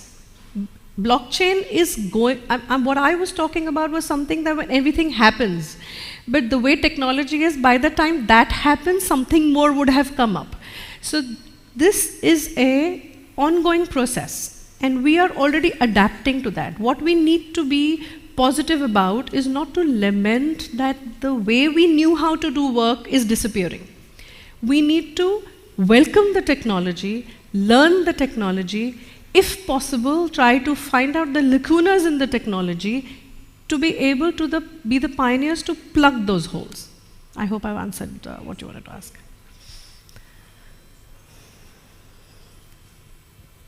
Hello. Thank you, ma'am, for that interesting presentation, which kept me awake despite heavy lunch. So happy. Which, by the way, costed me 50 dinars. My name is Meenakshi Sundaram. My question is, in your presentation, you said that income tax assessment in future will be done by government directly without us getting involved. That means we need to also amend the income tax law, because most of the criminal offense needs a declaration from our side, and that will be used against us. So do you think that also will happen? So faceless assessment, by the way, is already happening. No, but you said that government will decide what income tax you have to pay. There is no need for you to even submit. No. What I'm saying is that there will come a time where the information related to your assets and income, which is already now coming on a platform of the regulator, the situation could come to a point where, since the government probably has more information than you have about yourself, they would just create the whole thing for you and tell you that, okay, this is the amount of tax you need to pay. And of course, there will be a declaration that in case there's something not captured in this, that's something that declaration you give for everything in your life in today's date also. Everything that comes to you automatically, at the bottom of that you say that I've confirmed that this is true and correct and I've not hidden any information. So you can't expect the government not to take guarantees of those kind from you. But what I am trying to sort of put forward at this forum is that the technology has come to a point from where you needed to gather everything and put together a paper, and now the government has put together your paper and given to you and told you, if you have something to add, let us know, but according to us, this is all you've done. We've gone from that point to that point. And in due course, we could come to a point where they would be 100% sure that there isn't anything beyond this that you could have earned in this particular year because of the information they have. And so this is your tax due. But of course, there would always be a disclaimer at the end of that by any stakeholder saying that if you have anything to add, please do so. Okay, so that's my question, because the criminal offense under the income tax has to be amended. Already a lot of amendments in law have already happened with all these amendments. Of course, they will take forward that as well. They have to integrate everything. Yes, please. Thank you, madam. Very informative session. This is just a feedback from one of the actual users of income tax site. We in India try to give too much by way of artificial intelligence or systems integrations, etc. And we forget what is our basic objective. For small things, XSEs are struggling. For example, I struggled for 1 full year because the email ID, what I put in my profile, my wife's profile, was put in small case, whereas in the bank it was put in large case. So the bank account nominated for refunds was always getting rejected. These kind of things they do, and first time when the earlier income tax site was very good, the new one which they brought is, I would say, ridiculous. And the first AIS, whatever came, was full of mistakes for 90% of the XSEs. And you don't have anybody to write to about any matter. My chartered accountant found my 1 year, 2 years old refund order could not go to my bank because Citibank in India has sold their business to other banks, and I closed the bank account. That account was nominated. This is such a small problem. No, so I'll tell but you, the refund would not go to alternative bank account. I'm sorry. He had to file a rectification for this. I'm sorry to interrupt you because the time's run out.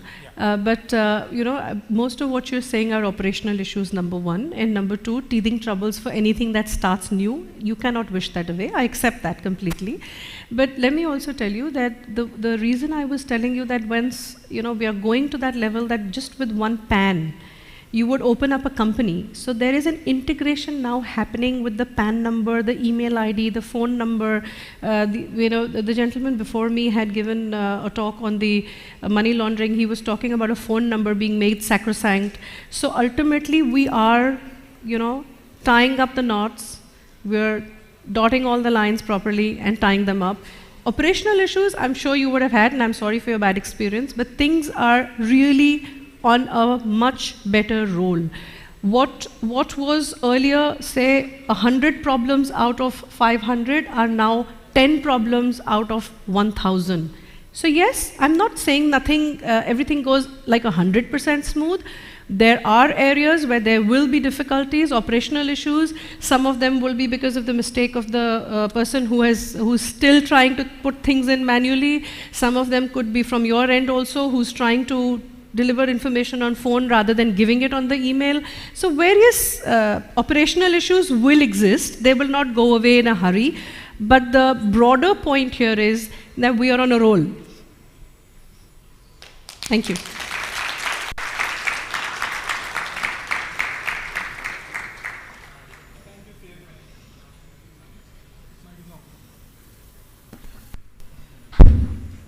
Thank you, CA Veni Thapar. It is rightly said by CA Veni, data is the new gold, and it is the fuel for the new digital economy. So if we want our personal economy to run smoothly, we need to fuel up with ourselves with the new technology. So with this, I would like to thank CA Veni Thapar for his session.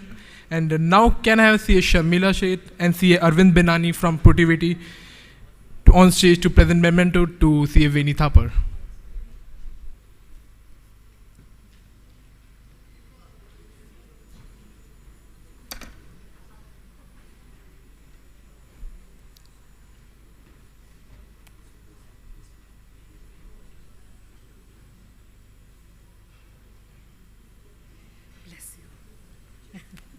That wasn't an easy experience.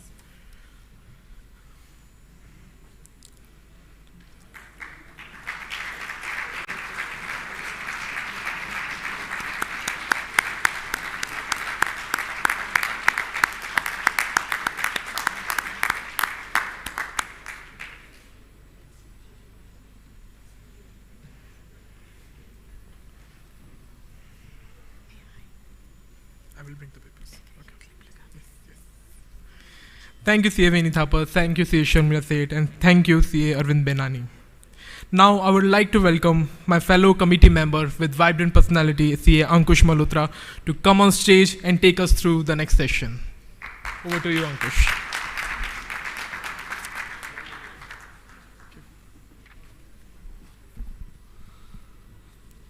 Thank you, C. Abhishek. When a new technology rolls over you, if you're not part of the steamroller, you're part of the road. This has never been as apt and relevant as it is today. These technological transformations are fundamentally changing the way we live and operate. Now, due to the sheer pace and breadth of these changes, it's difficult to predict on a timely basis how this is going to change and impact different industries, countries, and at the end, our profession as such. Needless to worry, we have today amongst us the experts, Adib Ibrahim and Jose Thomas, who consume these technological changes for breakfast, lunch, and probably dinner, I believe. It is imperative that as leaders, we are well equipped to handle and understand these changes so as to basically handle our roles much more better. Before we move ahead, let us get to know them better, courtesy this upcoming audiovisual.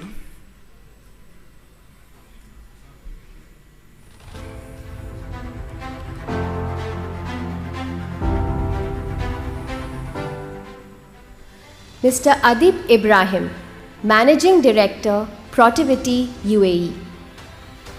Adib leads technology strategy and operations practice for Protiviti in the Middle East. He is passionate about all things digital and technology and speaks at various forums and panels in the region.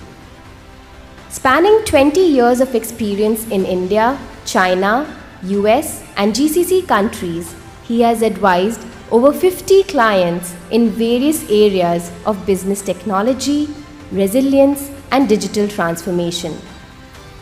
He holds an engineering degree from IIT Madras and a postgraduate in business from Indian School of Business, Hyderabad. He also co-founded a startup that developed technology products for children with special needs and was awarded by the President of India for the best product for special needs in 2010. Mr. Adib Ibrahim.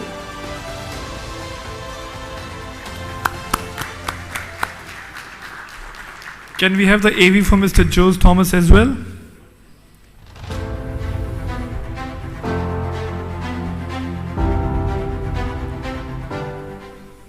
Mr. Jose Thomas, Director, Cloud and Managed Services, Protiviti. Jose is a director in emerging technologies of technology consulting practice in Protiviti with more than 2 decades of experience in cloud, applications and infrastructure services.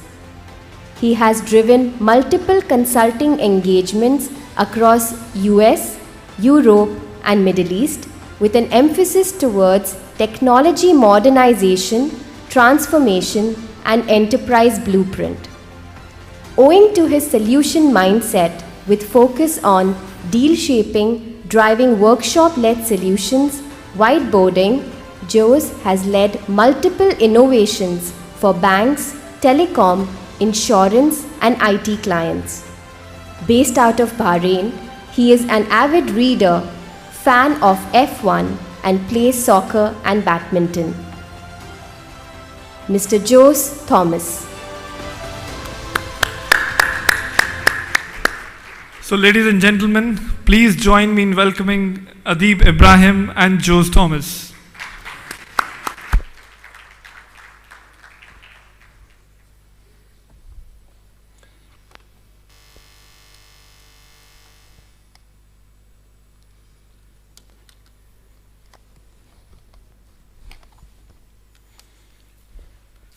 Good afternoon, everyone. Okay, excellent. Just checking if you're all awake. So it's a pleasure for me to be here. It's an august audience of chartered accountants. I'm not a chartered accountant, so I feel a bit out of place amongst such an august audience. The topic that I might talk about, in case it does sound Greek to you, please do pull us up during the Q&A session. Now, technology trends is a topic that is you can talk for a long time, and we've been thinking about how do we present this to you in as succinct a manner as possible. And the idea being to pique your interest in some of these topics, not so much to give you a full depth, and so that you can then start going about learning more about these, figuring out how you can apply these in your real world enterprise jobs and careers as well. Now, when we think of trends, all of technology trends can be encapsulated into probably 3 kinds of areas. Either these are trends that help improve insight to the way you do business, you do your personal activities and things like that. The way you improve interaction, usually with the digital space or the virtual space. And the third is how you improve computation that essentially powers information and insight. Right? So all of the trends that you see over the last 20, 30 years in technology has largely been focused on information, insight, and computation, improving this for various applications. Now there are 4 that we wanted to talk about today, and I'll cover one by one. So low-code technologies is the first one. A quick show of hands, has anybody heard of low-code? So things, very few hands up in the air. Hopefully this will spark a few thoughts in some of you. You would have seen in your daily world today, you largely use the large applications in your job. So you will have your ERPs, CRMs, the document management systems and things like that.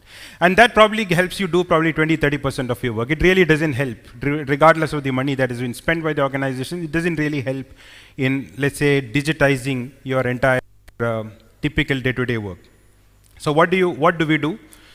We use lifesaver spreadsheets. I think this becomes the bread and butter for all of us. We can't go to sleep if one of our spreadsheets is down and you're not able to report.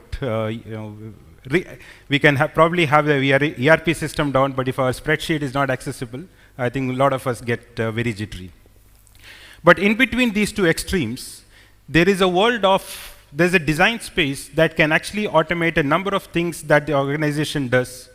And in a way, it has started off as robotic process automations, it started or as intelligent automations and things like that, but it has gone a little bit beyond into what is called low-code, no-code programming. The idea being, whatever you do today, which is not standard off-the-shelf systems, you can start looking at technologies that can rapidly help automate some of these use cases. Now, it's the idea being you have a number of concepts that come into the whole application of low code. The way, and I'm now talking primarily from a developer and IT person perspective, right? So if you give a requirement to your IT person, you'll probably take him or her about 3 months, 6 months to turn around something that you can start to see whether it works or not. The concept of low code is to help you rapidly develop applications. And for that, there are visual layouts, there are standard interfaces, connectors, and things like that.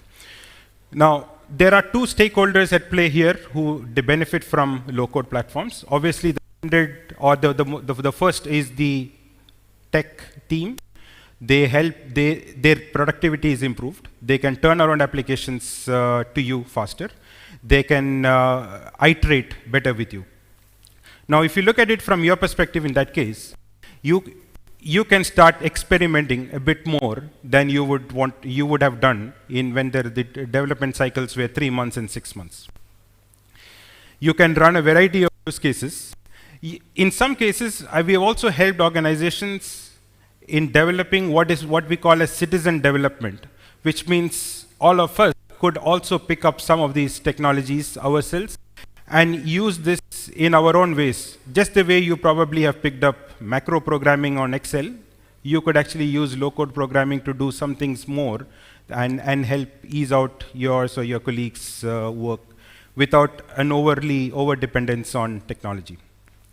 So just sum up very quickly from a benefits perspective, improving productivity from a developer perspective, reducing cost, improving the development speed, and democratizing innovation so that all of us can also start contributing to the technology space.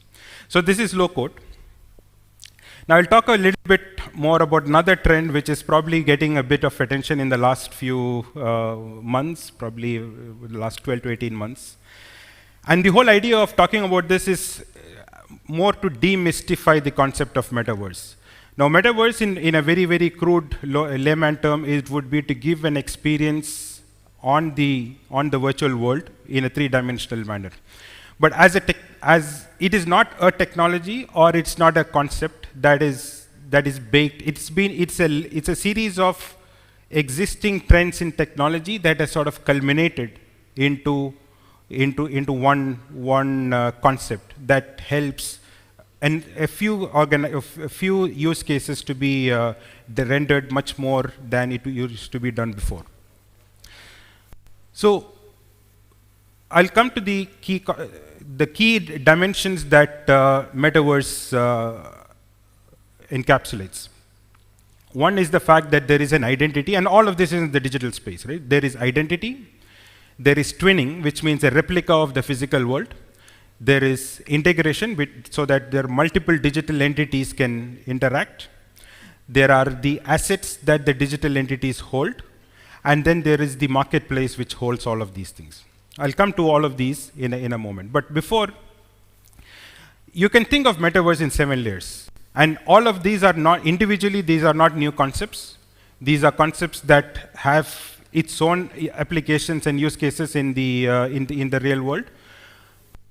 When they come together, they form to render us an experience that is probably not been envisaged or not been delivered, let's say 5 years before. At the core is in the infrastructure. The infrastructure, when we say is the digital infrastructure, this includes not just the computing infrastructure such as the servers and storage. It includes things such as 5G. It includes how compact microprocessors are becoming today so that you can pack a lot more computation in a smaller form factor. And that's helping drive a lot of the innovations at scale. The second is the interfacing. And that's where we see a lot of the things such as headsets, wearables, the gesture managements, the smart glasses, better mobile applications and things like that. The third is the decentralization, and the previous speaker talked about blockchain as a concept, but blockchain can then be expanded into the metaverse world so that you can have distributed storage. You can also have distributed computing, and that's not blockchain, but it's decentralized, distributed computing through things such as edge computing and fog computing. And if you layer that with the three-dimensional layering, so today all of the virtual world is, or the majority of the virtual world is in two-dimensional world, right? So if we can render what we see in the virtual world in a three-dimensional world, that the experiences become a lot more tangible and nearly physical-like. Once you have all of this, then there is the whole economy of creators. These are designers, these are content providers and things like that that can help make these more real. So you will have now Amitabh Bachchan providing NFTs and Emirates Airlines providing immersive experiences on metaverse and things like that, right? Then we have the discovery mechanism. Then these are usually social. So the social essentially means you are able to access this information through the variety of media, social media platforms that we have. And what you see finally is the experience layer, which is essentially what comes out in the news today at least, in terms of we have concerts in the metaverse, we have weddings in metaverse, we have games, gaming industry moving into metaverse and things like that, right? So essentially, if you look at all of these individual components, a packaging of this, now what you can do with this 7 layers combined I think the mind is, the mind is the limit in this case, right? And that's where the possibilities of metaverse have not yet been fully, I would say, not even understood, let alone explored. Before I come to how the metaverse would evolve, essentially these 4 blocks help streamline or make the adoption of metaverse a little bit less frictionless. First is the currency. So the exchange of the financial transactions happen through the crypto world. The storage of assets happens through NFTs. The regulation of exchange of assets happens through contracts. And the experience by which you enjoy what you own in the digital world is through these immersive experiences. So these essentially is how this gets rendered into let's say, all of us, into the hands of all of us. Now, how will metaverse evolve? And this is anybody's guess. So this is just a punt from my end, and I'm sure as you guys think about it, you will have your own versions of how metaverse evolves. So one way is metaverse is another form of Web3, or the third version of web, right? So today the Web 2 is largely about a lot more dynamic interaction on the 2-dimensional space through browsers and mobile, etc. Web 3 is a 3-dimensional interaction through experiences. Now you can imagine the possibilities. I can deliver training to my employees, which is a lot more immersive than, let's say, a simple digital training, or as effective as a training such as this session in a virtual setting. You can have DeFi, so decentralized finance, where the intermediaries are completely eliminated. So you imagine a world without exchanges, and I'm sure some of us may be squirming in our seats, world without exchanges or central banks and things like that. So at least the idea being, how can we eliminate as many third parties or brokers and intermediaries as possible is the other way metaverse would evolve. It can create an economy of its own. We see transactions today of NFT sales and things like that. So there is a world of new transactions that can happen, even real estates and things like that get transacted through the metaverse. And finally, just simple, better virtual collaboration, right? So in the last 2 years, when we all were doing Microsoft Teams and Zooms, we were still sitting in a 2-dimensional world. If not the other 3, at least we would have a lot more immersive collaboration without having that block of having physical contact and things like that. So essentially, just to kind of wrap up from a meta perspective, this is the beginning of probably a new trend. The terminology may not even remain the same maybe next year or 2 years down the line, but essentially, this is a collection of most of the trends that have been happening up in the world of technology today, and coming together, bringing them together into delivering powerful experiences, use cases, etc. Now, we're going to talk about cloud computing. I'll ask my colleague Jose, who specializes in this, and eats it for, like Ankush was saying, for breakfast, lunch, dinner, and everything else in between.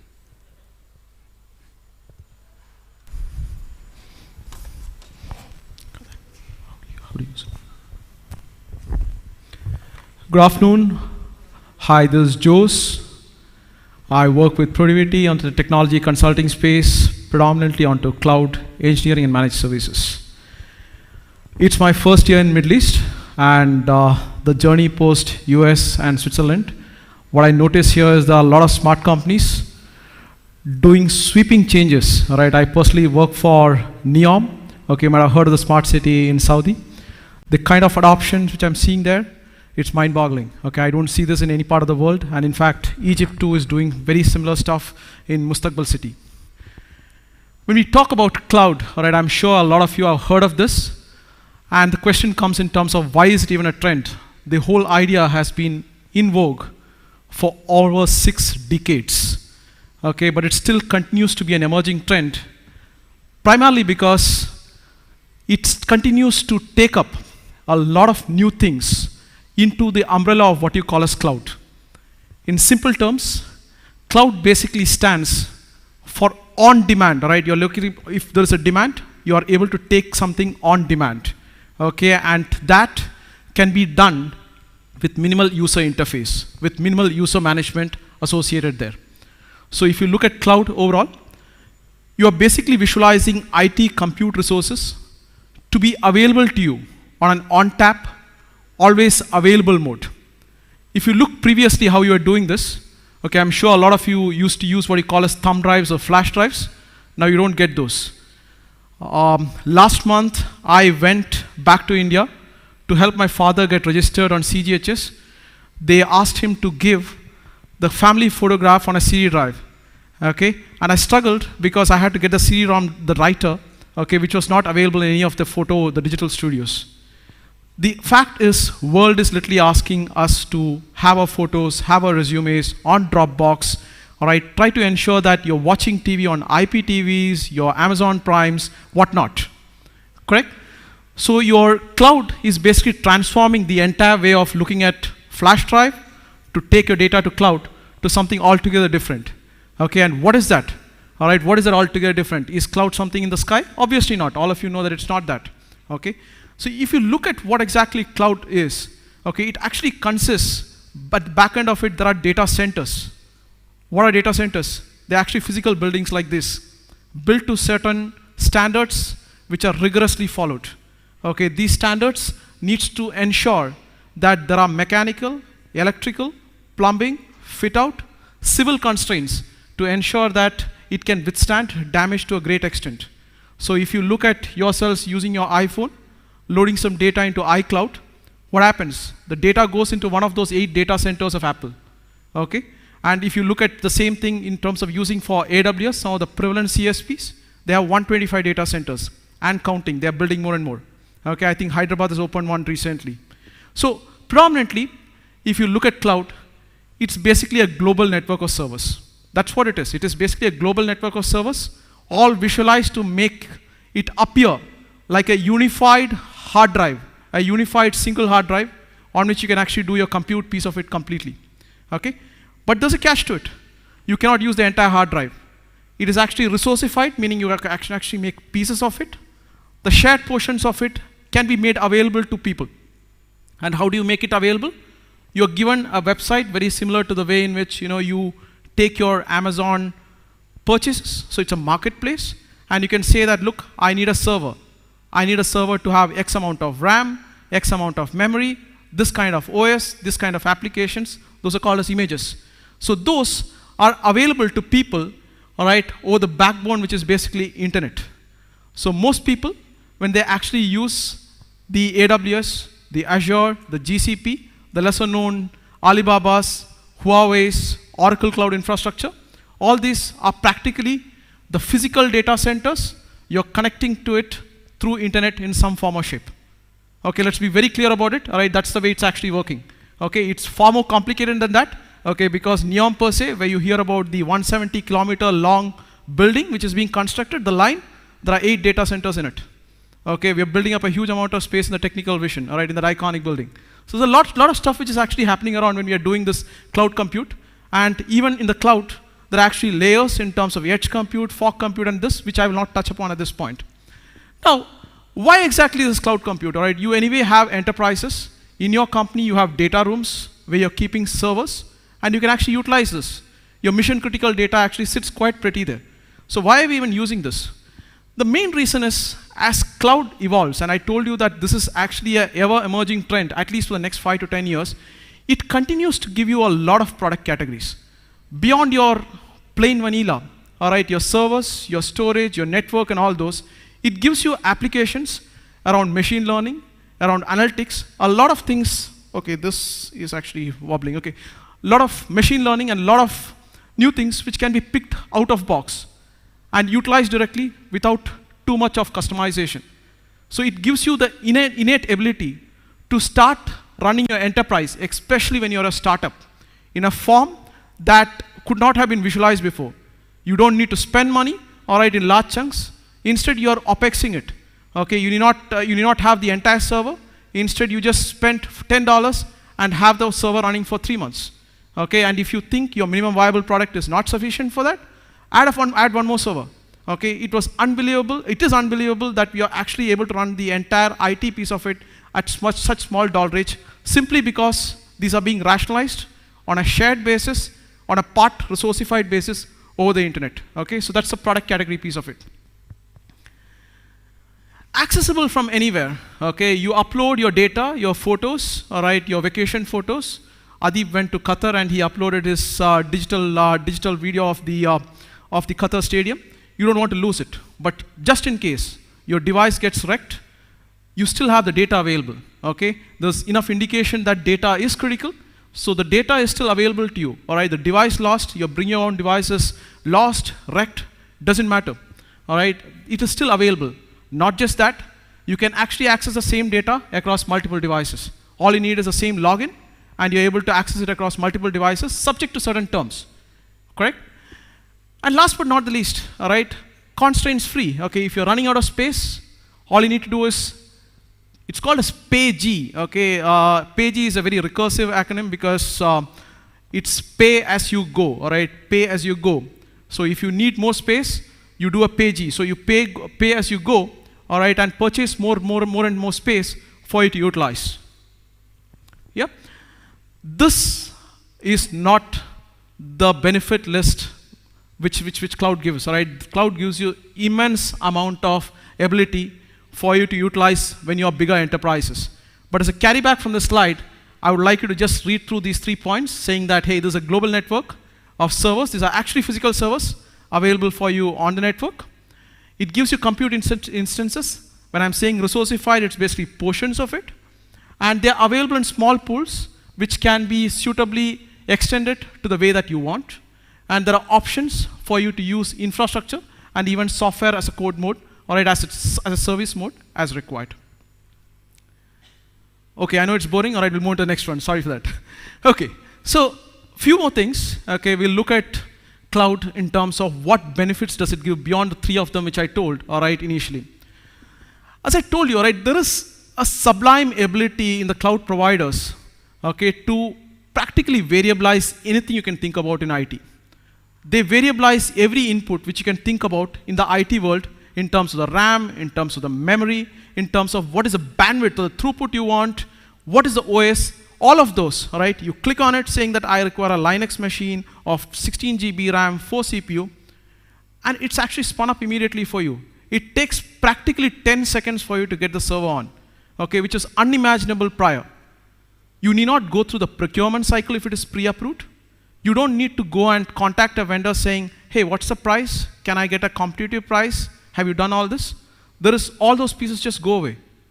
Okay, you have this available readily for you, and there are options for you to even get discounts at different levels in terms of volumes, in terms of vouchers, in terms of master accounts. There are many modes by which you can actually get the flexibilities into the whole piece.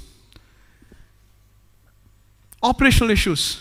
Okay, I know a lot of you people would have seen IT people walking in and out of it. All right, their volumes only tend to increase. It never comes down. The primary reason is practically the infrastructure, application, the testing piece of it. The reason is the business is growing, functionality grows, and business anticipates that it's going to be done with lower number of people. One way to reduce it is use cloud. Cloud basically reduces the banal use cases, all right, the mundane use cases, because it is doing at scale. Okay, the last I checked, Azure had close to 10 lakh VMs in 2021. 10 lakh servers roughly. Okay, that's a rough number. I don't know what's the number now. All right, I'm assuming that post-COVID, it would have probably tripled or whatever the quadrupled. I don't know what the number is. Okay, they have the experience across so many servers. Okay, if you look at the world's biggest payment gateway companies, First Data Corporation or Pfizer, they have barely 30,000 servers. Okay, so look at the scale difference. Okay, you're practically making it 1,000-fold, 10,000-fold. Okay, so you have the whole expertise which is coming in from the cloud service providers, at least for the base layer of services, and that layer of support can be totally eliminated. So the operational issues, if it occurs across the board for the CSPs or the cloud service providers, and they're able to fix it rapidly. And if it doesn't happen, it's already working well for you.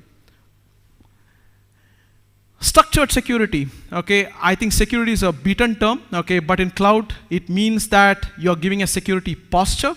It means that there is a shared responsibility matrix in terms of who does what portion of security.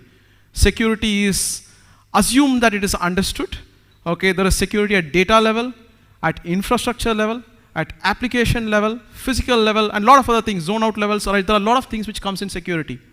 So there are concepts which come in terms of least privilege access, zero trust access, and a lot of things which cloud systematically provides for you to create a security posture, and not just that, monitor it in such an effective manner that if at all there is a malified intrusion, you are able to capture that. Okay, so this comes with inherent ability to build logs, check on those logs, and a lot of it actually throws up the anomalies right in front of you without having to do that activity. Where's that one? Okay, that's independence. This one is probably hard to a lot, it's close to a heart of a lot of companies. You getting stuck with vendors. Vendors who make commitments to you, and then they go back because they don't do the prescribed annual maintenance. They don't keep the spare parts in country, because of which your IT parts don't get replaced on time and things like those. Cloud actually takes off that independence, that dependency all out. It ensures that you are able to work without too many constraints from the IT side of it. You are vendor agnostic. You don't need to worry about you're working with HP, Dell, Lenovo, whoever be it.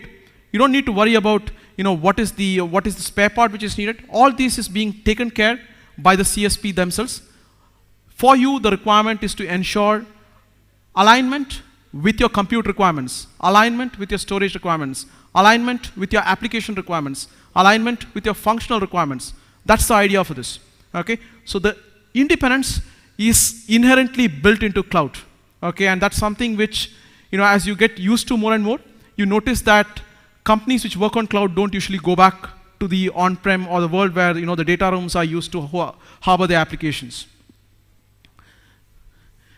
Compress the time to market. If your developers don't have to wait associated with looking for servers, if your developers don't have to wait for tooling which needs to be purchased through the procurement process, you're definitely compressing the timelines. And believe me, this, in the versioning differences, in the possibility of labeling, in the possibility of license position of clients and all those things, becomes a huge go-to-market advantage. Cloud thinks inherently of ensuring that your data is safe. The backups are there. The policies just need to be set in. Even if a physical person doesn't do it, this takes it for you. There are points, the frequency of which can be set. Different clouds have different, obviously each of these have multiple products and frameworks behind it. It's all for you to set up the first time when you're doing the landing zone. Okay, and that works well for you. And I'm just trying to wind it up with scalability, although there are a lot more. Okay, and in terms of scalability, you can visualize this as if you require multiple servers, you can just spin it up quickly, that's horizontal scaling. Or if you want to actually spin up the size of the server in terms of from 4 CPUs to 16 CPUs, so on, even that can be done. Okay, and all this without having to bother about having purchased new hardware, all at the strike of buttons, clicks, and ensuring that cloud brings a lot of structured benefits to business. Okay, so my suspicion is, as all of you, I think there has been a lot of talk. Madam, sorry, I didn't listen to your name, all right? I thought the presentation went really well. You put a lot of foundation in terms of why exactly CAs need to look towards technology. Okay, the whole pandemic portion of it did bring in a lot of resignation. Okay, and IT industry was a big, I would say, victim of it. All right, I say victim because some of us got new jobs. Okay, so including me. So when you look at the whole piece of it, all right, and you are making a decision to move towards cloud, there are a lot of things you need to be critical about. All right, you need to be careful about how you're actually taking it up. Right, if you are taking your business applications, your ledger applications into cloud. First and foremost, you need to know what is your data.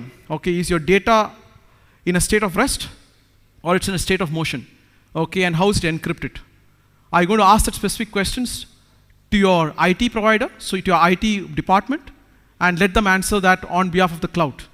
If not, get that fixed. They need to have the specific encryption considering this finance which is involved.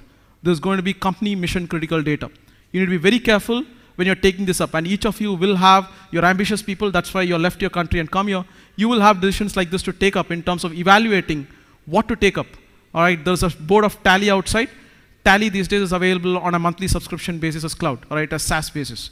Okay, I think it's $350, all right, whoever is doing it can give me a commission on it.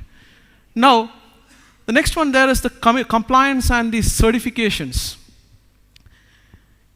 Compliance and certifications is not sufficient, but it's definitely necessary. It plays a big role in the way in which accountability is held to. It plays an important role in terms of portability of your data. And considering the massive integration which is happening across regulators, the companies, upstream, downstream, I think these compliances are going to continually increase, and you need to ensure that you ask the CSPs, or cloud service providers, how they are exceeding the just required certifications of the compliances which is sought. Third one, segregation. All of you are dealing with accounts, you're dealing with your own clients. You want to know how your data is segregated, how is it quantified, is there a zoning which is available, are you able to ensure the safety of your data without it going to someone else? All right, that segregation is super critical, and this needs to be asked to your IT vendor. So this is basically about, what do you look for moving the cloud, right? You meaning the CAs here. Okay, I'm assuming this is going to help you in some form or shape. Audit trail. Ask them, what are your electronic tripwires to ensure that the malified intentions are caught? Ask that question, all right, because there are methods to do it. There are policies, okay, which can be set up. There are privilege access managements which can be set up.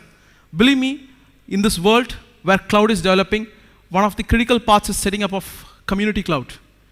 Clouds which are specific to industries.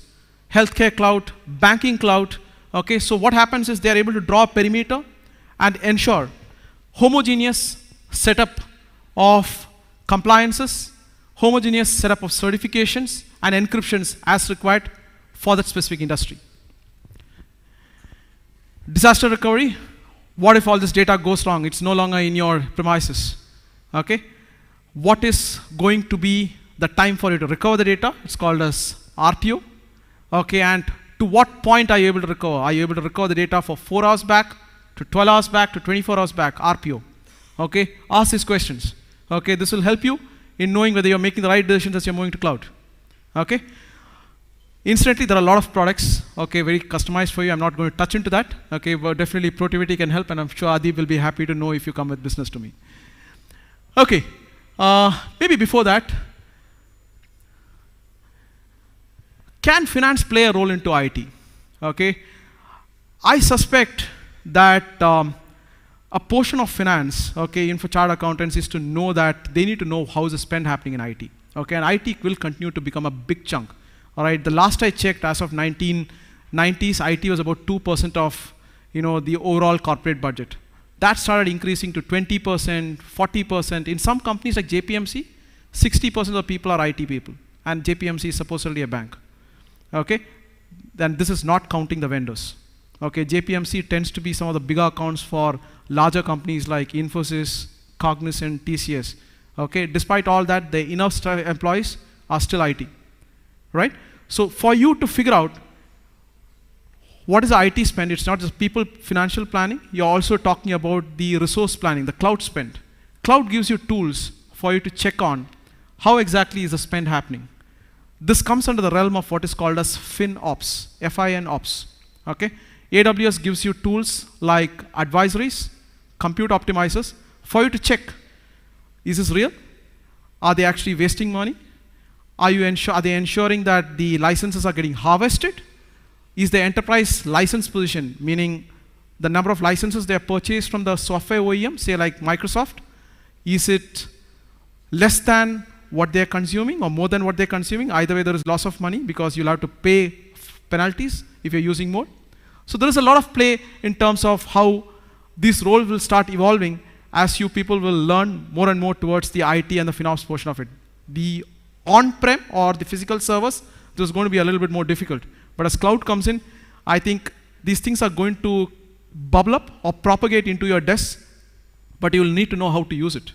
Okay? And these are going to be roles I suspect your roles are going to, each of you are going to evolve into in some form or shape. Okay. We'll move 7 minutes, 45 seconds remaining apparently. Okay, let's go into the next one, Internet of Things. Internet of Things,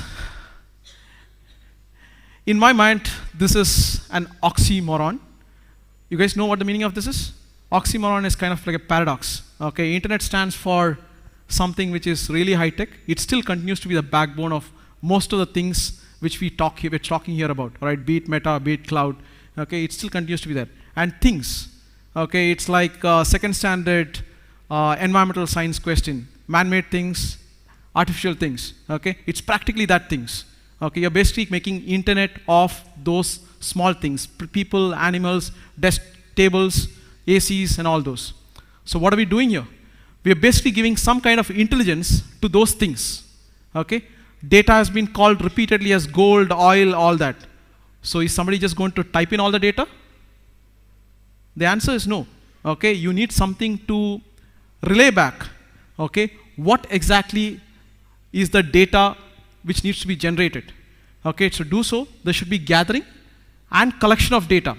So if you look at there are no ACs here which are operating with mobiles, but you're looking for sensors which can actually provide information on the location, on the working state, on the environment. So the data which is being talked about here as the oil, it's being created out of sensors. All right, I'll come to the common platform a little later. All right, it's coming from sensors on these physical devices. Things which you are able to operate. For example, if you have vacuum cleaners, the Roombas and the Bravas of the world, okay, if they are getting operated through smart devices, or devices which can be controlled, your smart lighting in your homes, okay, those I in fact was trying to check for smart homing applications in my house. These are things which come in with sensors which are able to operate. Now, why are these sensors able to operate? It's practically that these sensors are connected. These are IP enabled. They are actually connected to the internet. IP meaning internet protocol. They are IP enabled. So they're able to relay back the information into the common platform which is sitting there.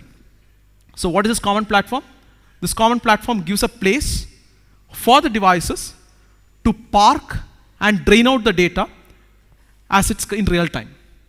As a result, the platform needs to set in some common standards in terms of how they talk, the different devices. You cannot expect the AC to talk the same language as the vacuum cleaner.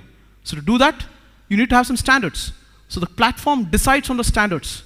It ensures that those are getting adhered to. And there's a unified data source which is being created in this platform, which will then analyze the same. Okay? And there was usage of AI, artificial intelligence. So this analysis is basically regressions. These are basically use cases which are being created. These are hypothesis statements which are being created and tested for rigorous correlations. Okay? So we are able to identify those problems as it learns, and the adaptive learning process kicks into this whole picture. Too much of oral transmission? Do you need me to tone it down? Okay, looks like all of you are giving me this. Okay, so nevertheless, right, there is something called IoT. Okay, and this is used predominantly for consumer devices. Okay, and consumer meaning it's for layman usage. There is also, all right, so let's just put in the definitions there. It's a gigantic network of connected devices. It ensures an environment where objects, all of these can communicate, transfer data, all right, and ensures a human-to-computer interaction. And let's leave the last point, all right, it's too techy, leave it, okay?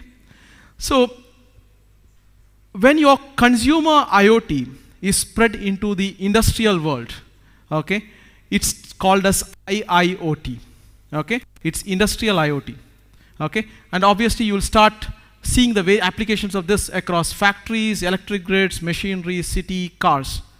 So difference being, instead of looking at ACs and lighting and thermostats and vacuum cleaners, here you'll start literally looking at machineries. You'll start looking at conveyor belts. You'll start looking at the warehouse inventory. You'll start looking at what is the consumption pattern at the stores. Okay, so you're literally looking towards the entire value chain in terms of how the factories need to use this. It's obviously used quite heavily in the energy industry, in the healthcare industry, and a lot of people are finding out newer and newer use cases. And I'm not sure whether to call blockchain as one of those. It is not, right? It's not one of those. The IIoT, all right, if you look at it, it's practically building a large foundation between automation and internet-based computing. Okay, the reason I say this is the combination of these two, okay, in the modern world, you might want to know this jargon, it's actually called as fourth generation or industry 4.0. Yeah? So when you're looking at industry 4.0, let's go back to a previous slide. It's not heading back. Huh? So in industry 4.0, the implication is that you are actually capturing data from the sensors and feeding it back into the common platform. But the most critical portion is what Adib told. He talked about twinning. Okay? So if there is a process, okay, in a company, we try to create a virtual version of the process. A virtual version of the process called as a digital twin. Okay? So visualize, all right, I told that I'm a Formula 1 fan. Okay? And if a Formula 1 car needs to be tested, it goes through something called as a wind tunnel testing for its aerodynamics. If you are able to simulate the conditions of the fluid dynamics, the car's wingspan, the elevation, etc., and try to create models and how it would behave on a racetrack environment, right? You are actually reducing a lot of the real-time testing which is needed, correct? So the idea here is to create virtual simulations, ensure that you are not having to shut down the production environment. You are able to create results which can be carried back into your process for efficiency, and it also significantly reduces the personal risk which comes in, especially in the factory world. So IoT is about gathering, collecting, processing, giving it back for efficiency. So why should companies take all this? The efficiency portion of it should make them more and more competitive. Okay, that's the reason they go into for it. I'm running seriously short of time, so I'll just go a little fast on the next two slides. All right, obviously privacy will continue to remain a critical portion of IoT and IIoT's issues. But between IoT and IIoT, IIoT has more risks. Simply because it's industrial, it leads to more amount of reputation and financial damage issues. It also leads to things associated with personal risk if at all the simulations go wrong. It obviously finds utilities in smart cities and things like those. Okay, it's just for you to just read up. I will leave you with this thought in terms of this creating a digital nervous system, okay, for the entire world. Okay, the risk teams need to figure out who is the owner of IoT, what are the risks which are involved, what are the security standards you're going to look towards, what SLAs do you have if you have to recover, and what services would be provided, so on and so forth. So this is basically bread and butter to Adib and me. World is largely asynchronous. IoT, cloud, low code, meta, everything tries to give you a simulation. What if it is more structured? Okay, it does it by taking one sensor at a time, one device at a time, one process at a time, one company at a time, and gives you utopian simulation and see if it is good for you. Okay, and this is so big. All right, Adib was in fact pointing to me that look, there are actually 13 billion IoT devices, and in every second 130 devices are being added back into the network. Okay, so it's something which is going to be here to stay, in the form of rigs, in form of anything which you can actually think of where the sensors can be catching up. Technology, I know it's mind-boggling. It usually starts as a technology disruptor. A lot of this goes into capability enablement in companies, and then like the way Madam was saying, all right, it actually starts building more towards the innovation sides as more and more systems integrate, and later it becomes business disruption. Adib and I are pretty much here for taking questions, if any. Before you ask question, I'll take Adib's help. Adib. We have you on stage, Adib. Thank you, guys. It's evident that these technology developments, whether it be the digitization using the low code or the ambitious metaverse space, or even the disruptions which are being brought in by IoT, expecting these to slow down would be a fool's wish. So the only way to stay in control would be to be aware and be on top of these things. Without further ado, I saw a couple of hands raise up in the audience, and we'll move quickly to the questions. Arun. Hello. Fantastic presentation. Really liked the way your slides are really crisp and great presentation. My question, hello, is on cloud computing. Now, I want to limit the scope to small enterprises who want to move that space. So, my question is, it gives us a lot of comfort that we have an on-premise server. Now, if we move to cloud, and with us hearing about ransomware and other attacks taking place, and moreover, if it's in a cloud where we don't even know where the server is, what is the best way forward? Like, do we have an on-premise solution which takes a backup, or is a backup taken in some other on-premise solution? And sorry, I'm taking names here, but suppose we look at Google, and almost all of these service providers, they provide the same solution. Is it a solid security solution where our data is secure? Thank you. Hope you can hear me. So, cloud security was dreaded because your data was leaving the boundaries of your physical company. However, with more and more attacks, hacks happening in, the availability of resources in enterprises is difficult. As I told you, cloud by sheer volumes, they are able to do a much better job in security compared to physical devices, And if you look at the surveys which come in, cloud seems to be having more confidence among enterprises. Now, this is a very subjective thing when I'm saying this, correct? But it appears even in my level, when I started on the on-prem world as an infrastructure person, I would bet more on cloud rather than this. There's a reason to it. Cloud as a platform, it does a lot of things for security by itself, even if you don't ask. For example, it does distributed denial of service. It does some bit of privilege control, at a cloud level. And later, when you're actually doing your own security portion of it, you have a plethora of devices which it usually provides as a reference architecture for security. Amazon has a security hub. It provides a lot of tools for you to check. None of this is a 100% foolproof method. But if you take cost out of the equation, cloud definitely seems to be the better hold when it comes to security. Two, when it comes to the security instance, most of these happen despite the fact that cloud is there. It's because of people element and lack of process element. So that is something which always happens. You asked about alternates to cloud. There is no compulsion for you to take your entire estate to cloud. You can have 0% of your estate, you can have 100% of your estate, or any number in between. So those are called as hybrid cloud environments or hybrid environments, where you can have on-prem, you can have cloud. You also have some things like virtual machines, which are basically private cloud kind of environments. The scope is completely up to you to take. So usually when an IT vendor comes associated with the cloud migration, he will tell you to classify your data, and basis the classification of data, the business needs to take a call whether they're comfortable in using the data in cloud. What cloud gives you is the agility, the speed to market, and this obviously is a trade-off in terms of your critical applications are usually go-to-market revenue generating application, and you want that to run cycles faster in terms of development, incorporate more and more features at a faster pace so that you're staying ahead.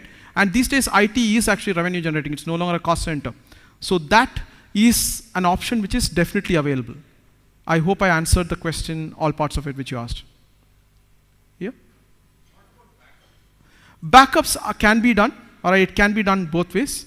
You are allowed to even download the information to your this one, but backups by itself, there are tiered backups which are available.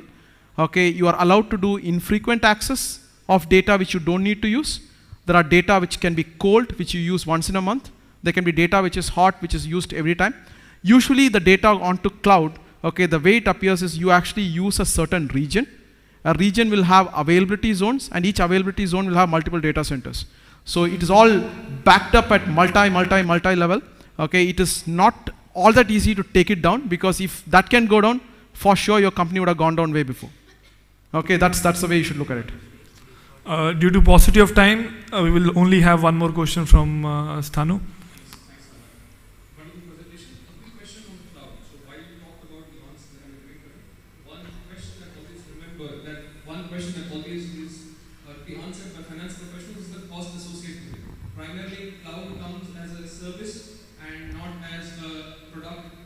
the investment is not just one time as in a capex outlay, but it's a revenue outlay, and that continues to grow with time. So what happens is that you may start out with a project plan with certain functionality and features in mind, and you go ahead and plan for the ROI. But then what happens is that it moves away from that, multiply. The question is asked as to why feasibility or other aspects of this was not forecasted or taken as part of the feasibility study. And the finance professionals have answered for the question, not the end user departments. What do you have to say about that? So cloud is essentially a utility. I mean, or rather, compute in the IT world is becoming a utility, pretty much like electricity. Or water and stuff like that, right? And we could almost imagine when we moved away from the grid network, there were questions about why would we pay for electricity on tap and things like that. The transition to cloud is, from a financial perspective, is in the same stage from a maturity perspective. Now, what happens is there are two things that as enterprises you need to do. One is it's not so much what the initial business case is, because you can almost always craft up a business case that makes sense from a paper perspective. The actual benefits of cloud is less on the financial side than on the agility, the speed to market and things like that. That's one part that needs to be understood. So the ROI is not purely financial. The second part is the maintenance from a financial perspective needs to be an ongoing exercise, ongoing as in almost a daily exercise rather than monthly or yearly budgeting process from a cloud perspective. In a traditional on-prem infrastructure, you could buy capex once in 3 years, once in 5 years, and then amortize it over a period of time. You don't have to worry about the bills every month, because you can also get support services for longer duration. In cloud, you can, because you can consume resources almost at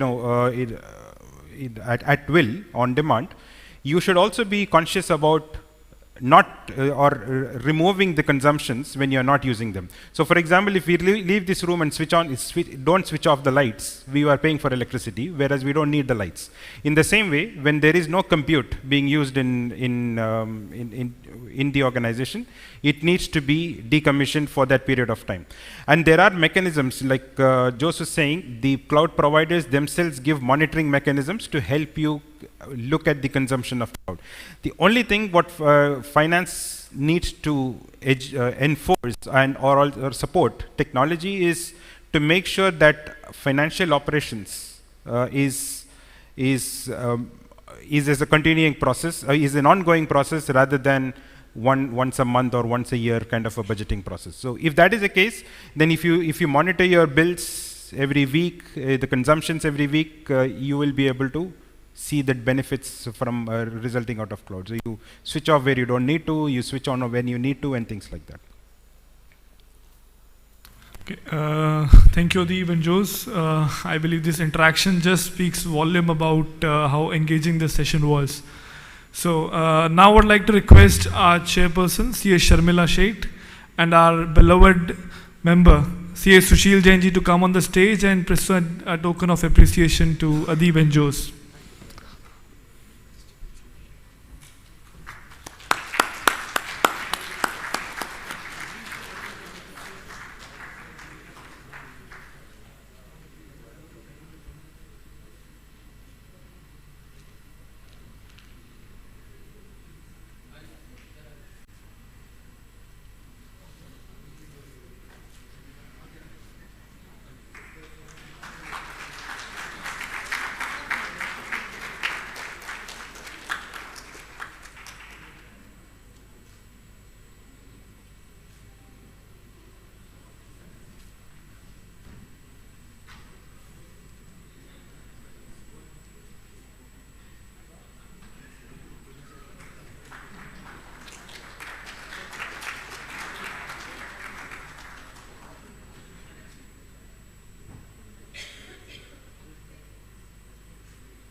So ladies and gentlemen, we'll now head for a quick tea break of 15 minutes. We expect to be back by 3:35. On the other side, we have an exciting raffle followed by a musical performance and yet another exciting session. So looking forward to have you back on time at 3:35. Musical.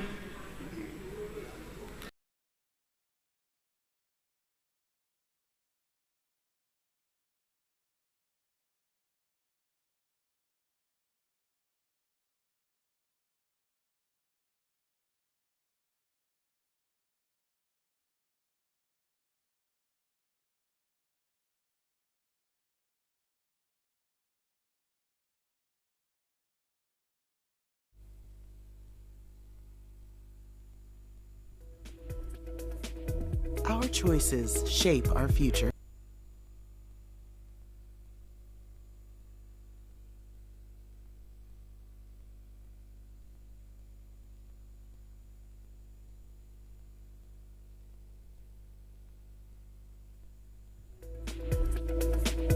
Our choices shape our futures. The future of businesses, economies, careers, and our world. Insights illuminate better choices, allowing us to see differently and do more. At KPMG, we know insights reveal new opportunities. With us, you have the people and technologies to uncover insights and turn them into action, so you can innovate and transform, so trust can grow, and a more sustainable future becomes possible. When we act on insight, with the right people by our side, opportunity is everywhere. Let insights reveal new opportunities.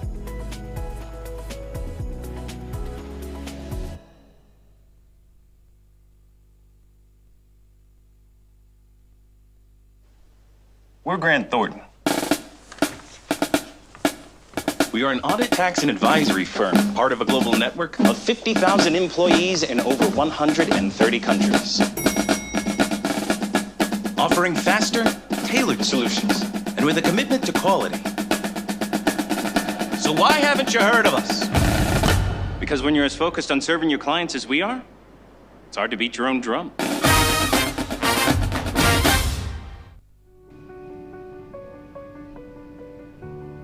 The unexpected will always challenge us. Markets will always defy predictions. Supply chains will always have risks. And Grant Thornton will always be there with insights, collaboration, and scale. So you're ready for whatever comes next.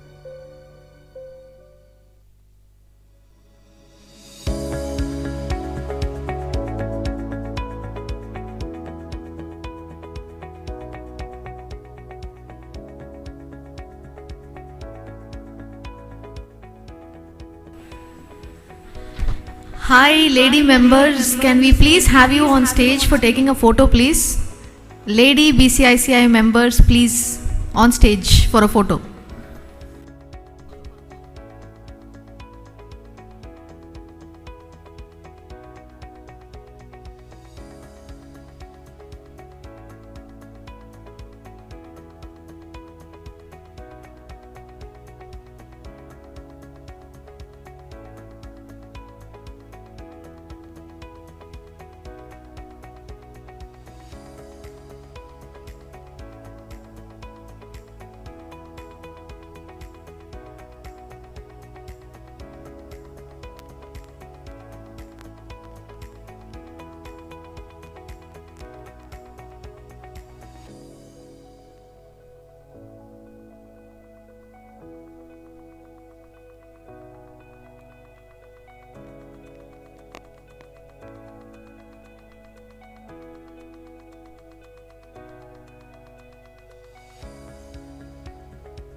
Present to you Mr. Mohit Ralhan, Managing Partner and Chief Investment Officer from TRW Private.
Test, test, test, test, test, test.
So why haven't you heard of us? Because when you're as focused on serving your clients as we are, it's hard to beat your own drum.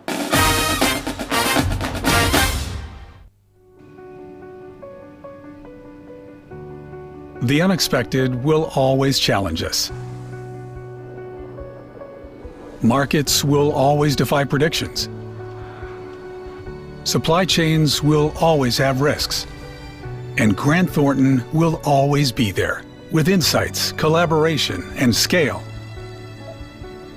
So you're ready for whatever comes next.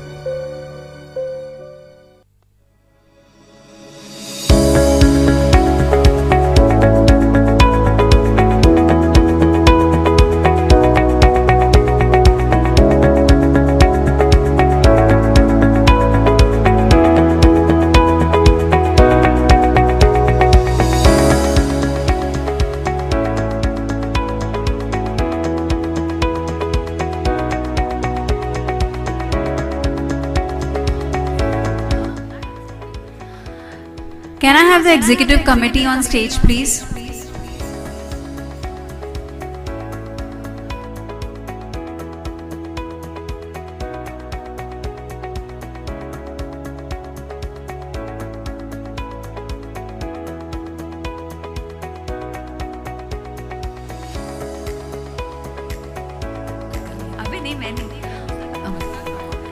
BCICI XCOM for 22-23, please. Can I have you on stage, please?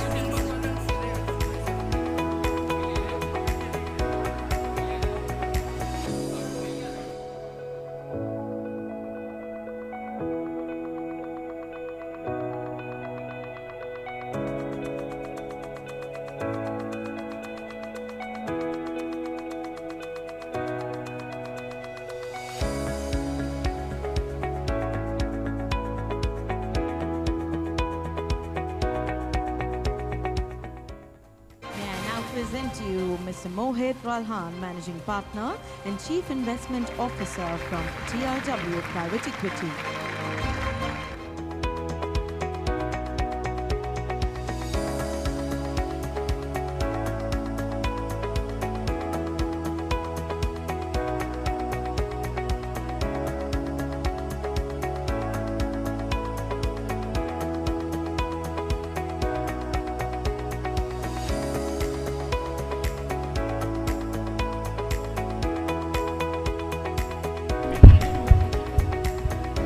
BCICI XCOM 22-23. Please come on stage, please.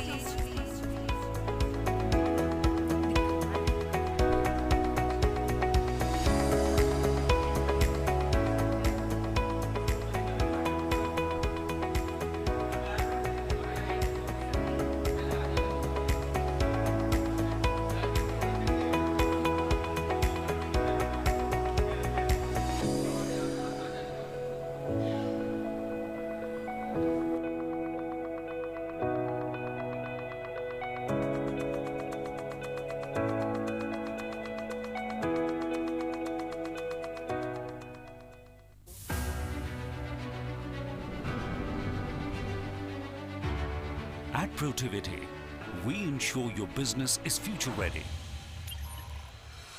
As we collaborate to solve problems with innovation at its heart. Your trusted advisors for business and technology consulting, internal audit, data.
Yeah.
Members, please come inside. Now we are going to start exciting session.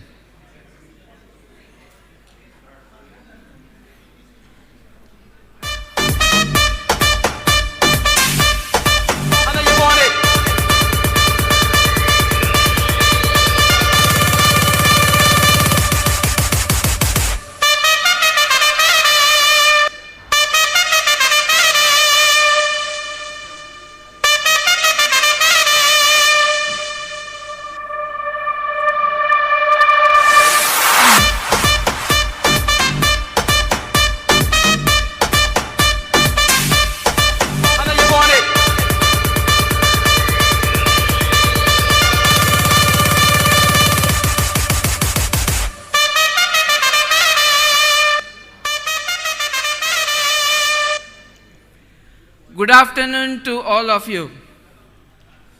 I am CA Clifford D'Souza, Treasurer of Bahrain Chapter of ICAI.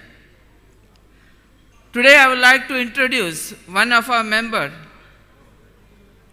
who is a certified violinist from Trinity College of London. Please join your hands together to welcome CA Vicky Walker.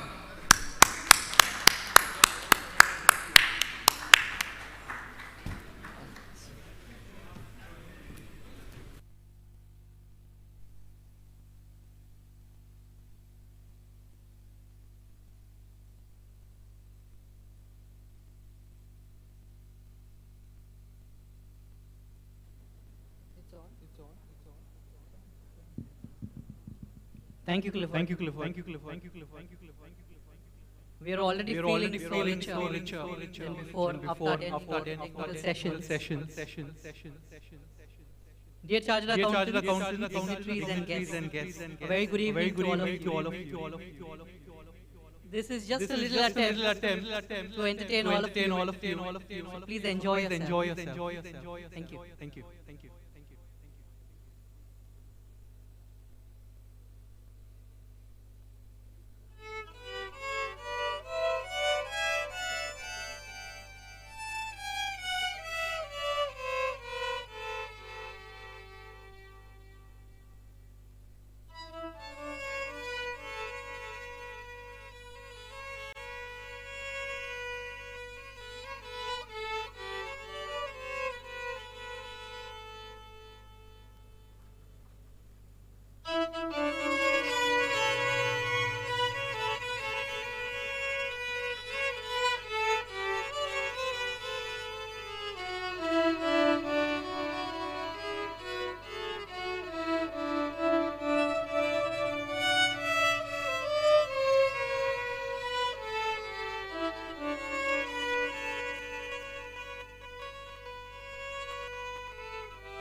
Thank you very much.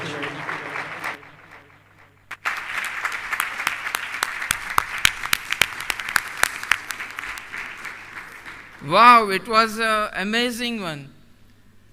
Now I would like to request our chairperson, CA Sharmila, to present the memento to CA Vicky Walker.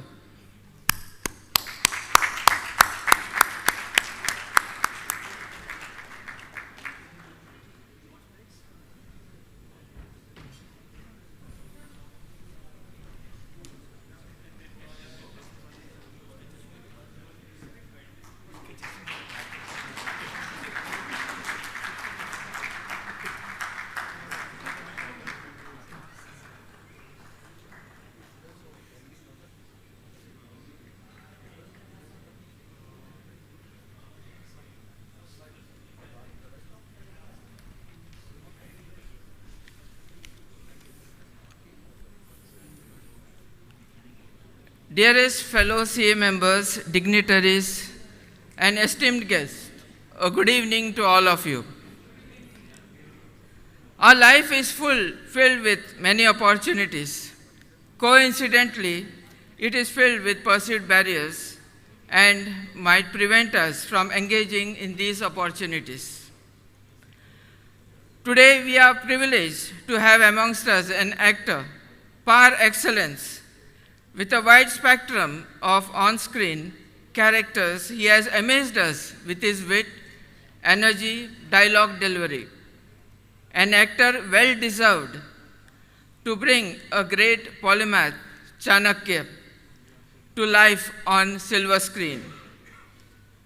Padma Shri Manoj Joshi will be speaking on the topic, Leadership Lessons on Chanakya Niti. Can we have an AV, please? The second is deliver sustained outcomes in a fast-moving environment where the risk of disruption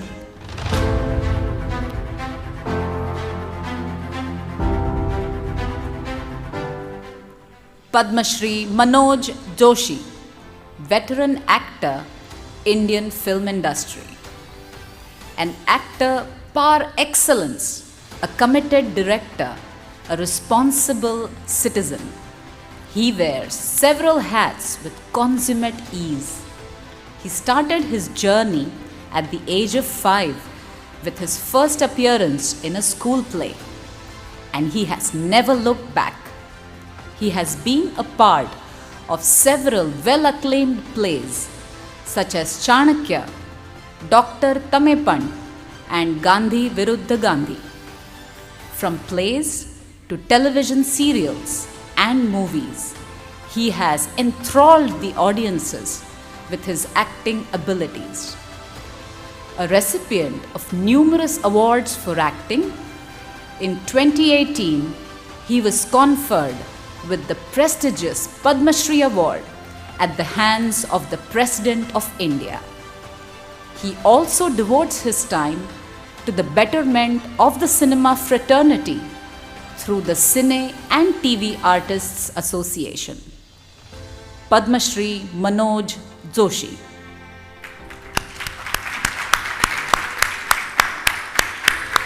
Please welcome Padma Shri Manoj Joshi.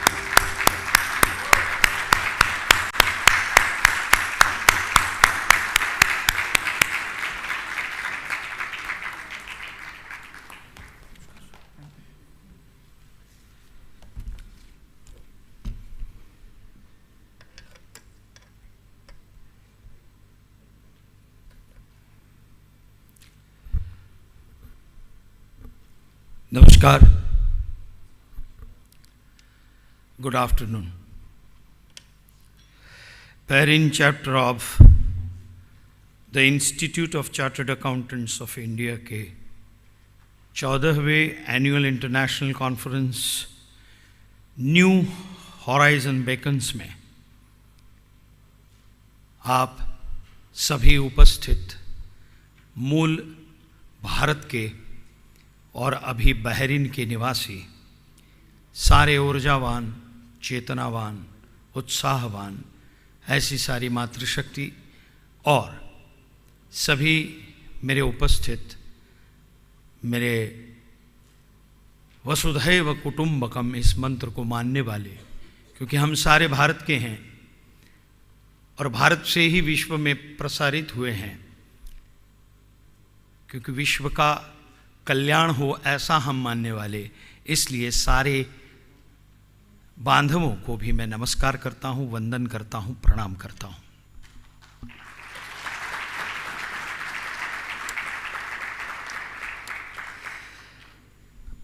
Actually, I am comfortable in Hindi. My vocabulary of English is very low because I am not comfortable. और कुछ words ऐसे होते हैं जिसका आप translate नहीं कर सकते. That's why I will speak in Hindi, which is very much comfortable for me. So I can explain very nicely. दोस्तों, मुझे इस सेशन में बुलाने के लिए सीए शर्मिला जी ने मुझे असंख्य बार फ़ोन किए। शर्मिला जी का परिवार, उनके ससुराल का परिवार और मेरा परिवार, हम एक दूसरे को सालों से जानते हैं और वो आपकी चेयरपर्सन हैं। और मेरा सौभाग्य है कि आप सभी को एक साथ इतने सारे चार्टर्ड अकाउंटेंट्स को मिलना, जो सभी मिलकर इस देश का अर्थकारण चलाते हैं और अर्थ को गति देते हैं, दिशा देते हैं। गति देने का काम तो लोग करते हैं, लेकिन उसको कैसे संभाल कर रखना चाहिए, क्या करना चाहिए, इसका काम आप करते हैं। तो शर्मिला जी ने मुझे आपके समक्ष रहने के लिए बुलाया। मुझे कहा कि आप किस विषय पर बोलेंगे।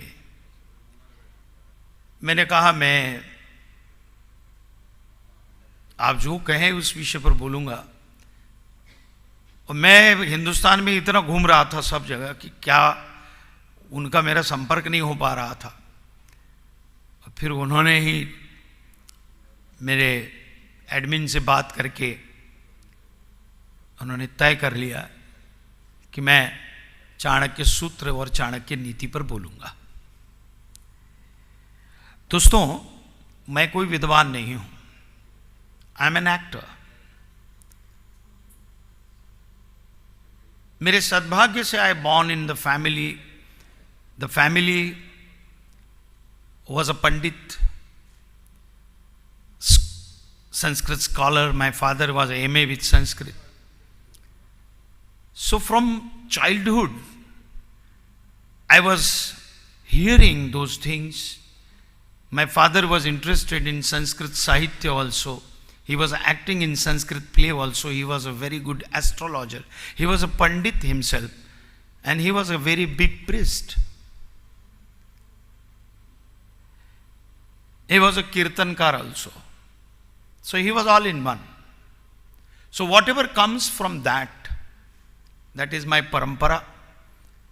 And in India we say, well heard. And the rest of the world is tells, well read. तो हमारे यहाँ हर्ड, सुनकर, श्रुति स्मृति की परंपरा है कि सुनकर याद रखना. क्योंकि एक ने दूसरे को कहा, उस गुरु ने शिष्य को कहा, उसने दूसरे को कहा.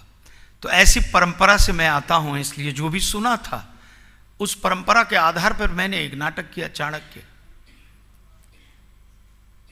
4 साल मैंने और मेरे मित्र मिहिर भूता ने, क्योंकि हमारे यहाँ इतिहास नहीं है, खैर उस विषय में मैं नहीं जाना चाहता.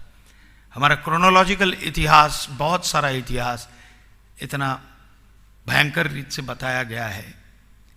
तो इसके लिए हमें संशोधन करना पड़ा. उसके लिए कन्हैयालाल मुंशी से लेकर जो मिला, विष्णु पुराण से लेकर, अर्थशास्त्र से लेकर, सूत्रावली से लेकर, जितना भी मिला वो पढ़ने को मिला. An actor was after the character. So writer and actor was actually in search of the character, जिसका नाम था चाणक्य. खैर, तो मैं कोई उतना ज्ञाता नहीं हूं. जो भी मेरा जो भी छोटा सा ज्ञान है या जो भी मुझे मिला ज्ञान, क्या जो भी मैंने समझा उसको संक्षिप्त में, तो मैंने कहा ये विषय बड़ा हार्ड हो जाएगा शर्मिला जी, बड़ा सीरियस हो जाएगा। तो बोले नहीं नहीं ऐसा कुछ नहीं है। तो मैंने कहा कि इसे, ये तो महासागर है, क्योंकि चाणक्य ने इतना कुछ लिखा है, तो उसमें से उसके जो बेसिक चाणक्य सूत्रावली है उसके 571 श्लोक है, उसमें से कुछ बातें मैं आपसे साझा करूंगा। क्योंकि हम केवल सीए नहीं हैं, हम परिवार वाले भी हैं, हम हमारी फर्म चलाते हैं, हमारी फर्म में कोई लोग काम भी करते होंगे।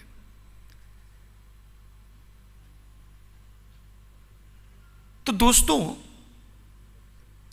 इस दुनिया में एक भी आदमी ऐसा नहीं होगा जिसने दुख न झेला हो, जिसने बाधाएं न झेली हो, जिसने तकलीफें न झेली हो और जिसे अड़चने न आई हो। यू टेक एनी चरित्र, आप किसी का भी चरित्र लीजिए, प्रभु राम लीजिए, 14 वर्ष वनवास लेना पड़ा पिता की आज्ञा पूर्ति के लिए, पिता की आज्ञा का पालन करने के लिए। वो चाहते तो नहीं भी जा सकते थे, लेकिन सब कुछ उतार कर वलकल पहनकर उनको जाना पड़ा वन में। और फिर उन्होंने जो भारत भ्रमण किया लंका तक का, वो हमें सब याद है। तो उनके जीवन में भी बाधाएं आई।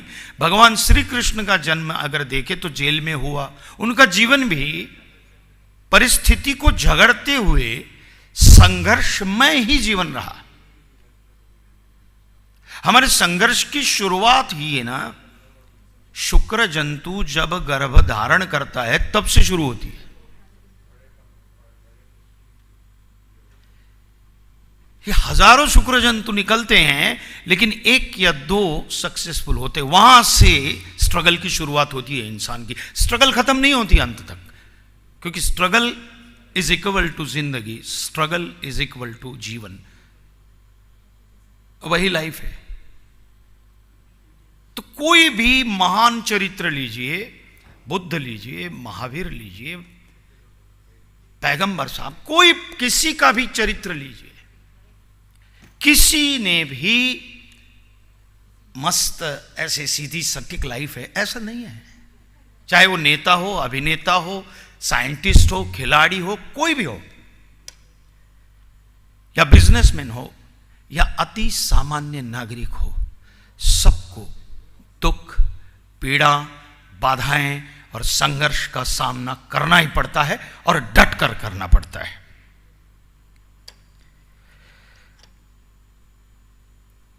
तो हमारा भारतीय जो वांग्मय है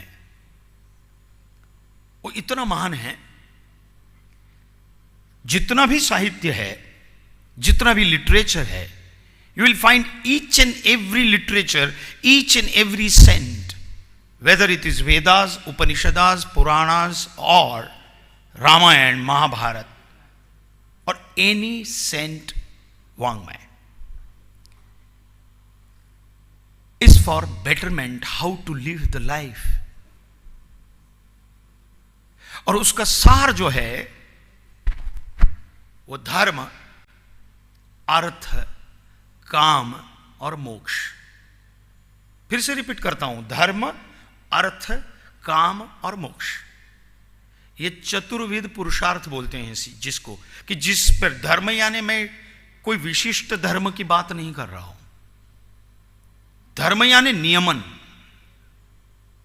नियंत्रण से चलना, मॉरलिटी के साथ चलना, नीतिमत्ता के साथ चलना, यह धर्म है। और कोई भी धर्म यही सिखाता है, किसी का भी धर्म लीजिए तो धर्म, अर्थ यानी वेल्थ, वेल्थ और अर्थ यानी मीनिंग भी होता है, कि जीवन में आने का एक मीनिंग भी है, एक अर्थ भी है।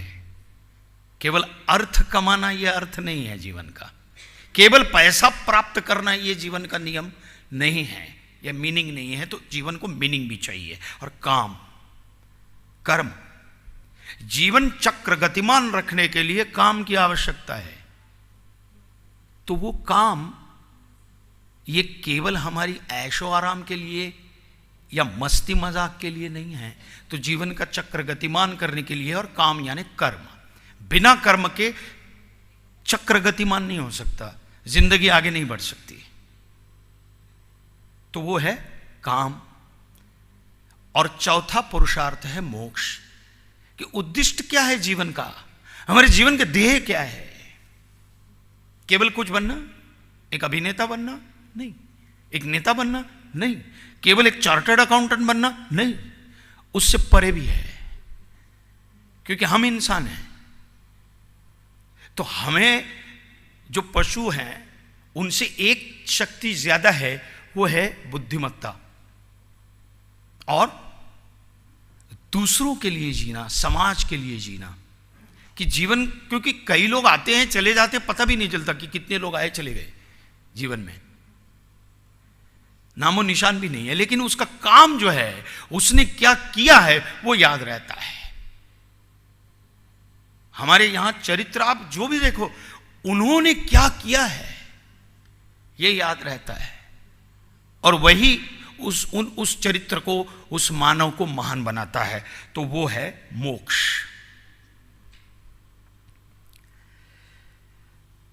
तो ये चतुर्विध पुरुषार्थ की बात हर एक वांग्मय में कही है। वैसे चाणक्य ने भी जो कौटिल्य अर्थशास्त्र की रचना की है या जो भी लिखा है, वो ये 4 पुरुषार्थ जो स्तंभ हैं जीवन के, उसके आधार पर ही लिखा है कि हम कैसे संघर्ष करते करते अपने जीवन का अर्थ जो है वो सार्थक करें, उद्दिष्ट है वो परमोच्च स्थान पर लेकर जाएं और अपने जीवन का सार्थक करें। पेंडेमिक आया, सब लोग डर गए, क्या होगा। मैं भी डर गया था, मैं भी इंसान डर गया था, यानी कि क्या होगा। एक भय सता रहा था, एक दोलायमान परिस्थिति थी सबके मन में। कुछ लोग कोरोना से गए, कुछ लोग कोरोना के भय से गए। अरे मुझे कोरोना होगा तो हार्ट अटैक आया, चला गया। नहीं, हमने देखा है सब बंद हो गया, अब क्या। और ऐसा टर्मोइल आया, ऐसा एक रोलर कोस्टर आया कि इंसान वापस अपने मूल में जाने लगा। जो उड़ रहे थे वो धरती पर आ गए, क्योंकि निसर्ग ने बता दिया। तो ऐसे युग में, वो तो पेंडेमिक था, लेकिन हम तो डे टू डे लाइफ में वी लिव लाइक दिस, कि जिए तो कैसे जिए भाई, क्या होगा, ऐसी चिंता में जीते हैं। जो भय नहीं है उसको निकाल के जीते हैं।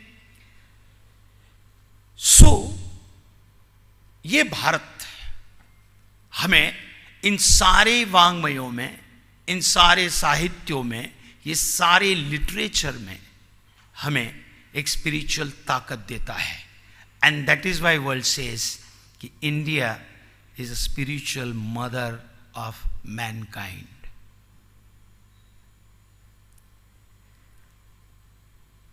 तो चाणक्य ने भी यही किया। कौन था चाणक्य, क्या था?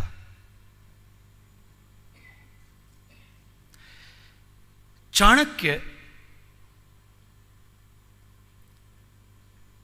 चणक ऋषि के पुत्र थे, आचार्य चणक।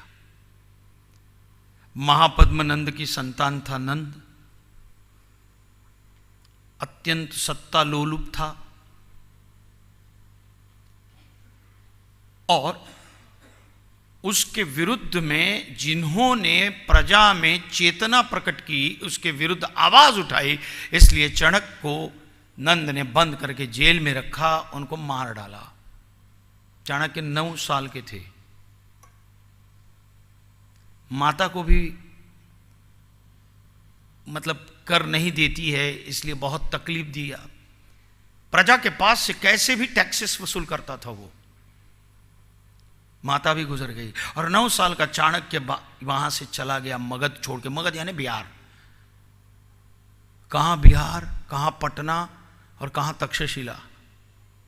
उस समय भारत जो था वो अफगानिस्तान, ईरान से सटी हुई हमारी सीमाएं थी, वहां से लेकर कन्याकुमारी तक का इतना बड़ा प्रदेश,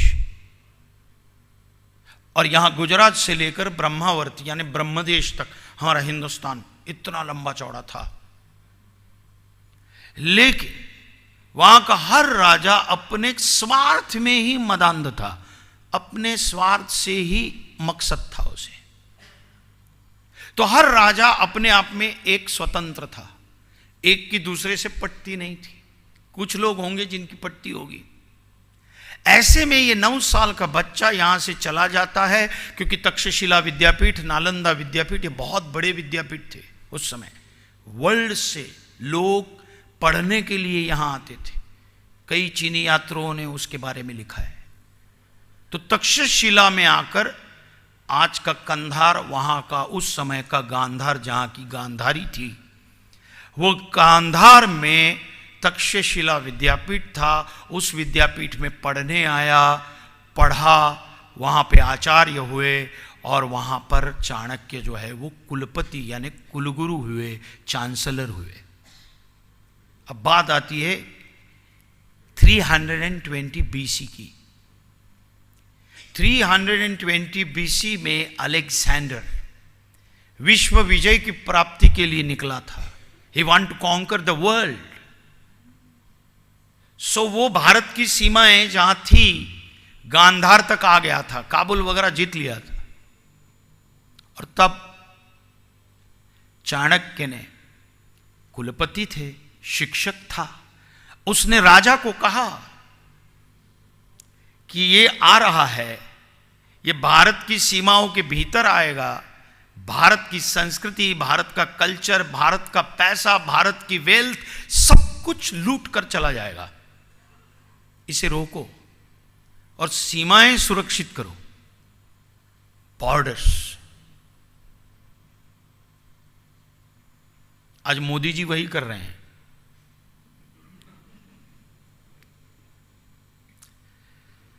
तो सीमाओं को सुरक्षित करो ये कहा, तो आंभी को स्वार्थ दिखा।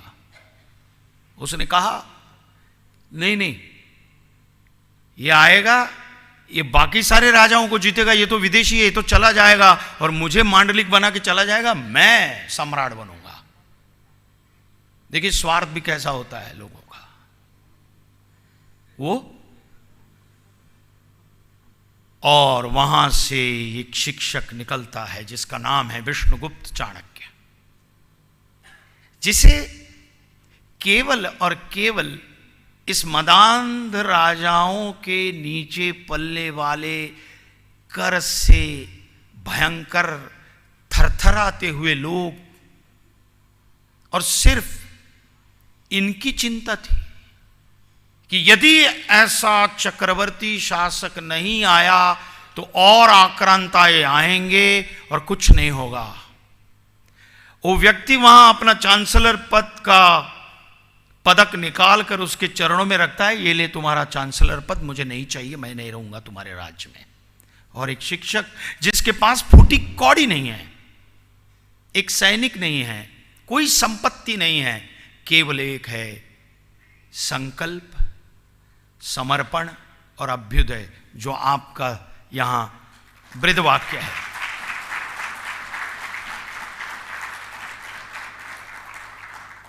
एक संकल्प, one thought, the pure thought, कि मुझे इस राष्ट्र को एकात्म राष्ट्र बनाना है और ऐसा राजा देना है जो प्रजा के हित में काम करेगा, प्रजा का हित करेगा, वैसा राजा चाहता है। निकल पड़े वहां से, क्या क्या स्ट्रैटेजीज की गई होंगी, कैसा कैसा संघर्ष किया होगा उन्होंने, ये कल्पना भी नहीं कर सकते हम लोग। वहां से निकले, पोरस के पास गए, वहां से पता चला, फिर हमको इतिहास पता है। और किस प्रकार चाणक्य ने एक जगत जेता होने के लिए, वर्ल्ड कॉन्कर होने के लिए निकलने वाले अलेक्जेंडर के विचारों को वहीं पर भारत की भूमि में उसके विश्व विजय के सपने को दफना कर रख दिया, और एक दासी पुत्र को, एक सामान्य इंसान को जिसमें गुणवत्ता थी, शूरवीर था, इसलिए उसको अपना मित्र बनाया, अपने साथ लिया, और जो जो स्वार्थी राजा थे उनका निकंदन करके एक सामान्य व्यक्ति को, जिसके गुणों की संपन्नता की वजह से, शूरवीरता की वजह से वो सम्राट बना, जिसका नाम था चंद्रगुप्त, सम्राट चंद्रगुप्त मौर्य। ये है चाणक्य। तो उन्होंने अपने कार्यकाल में जो लिखा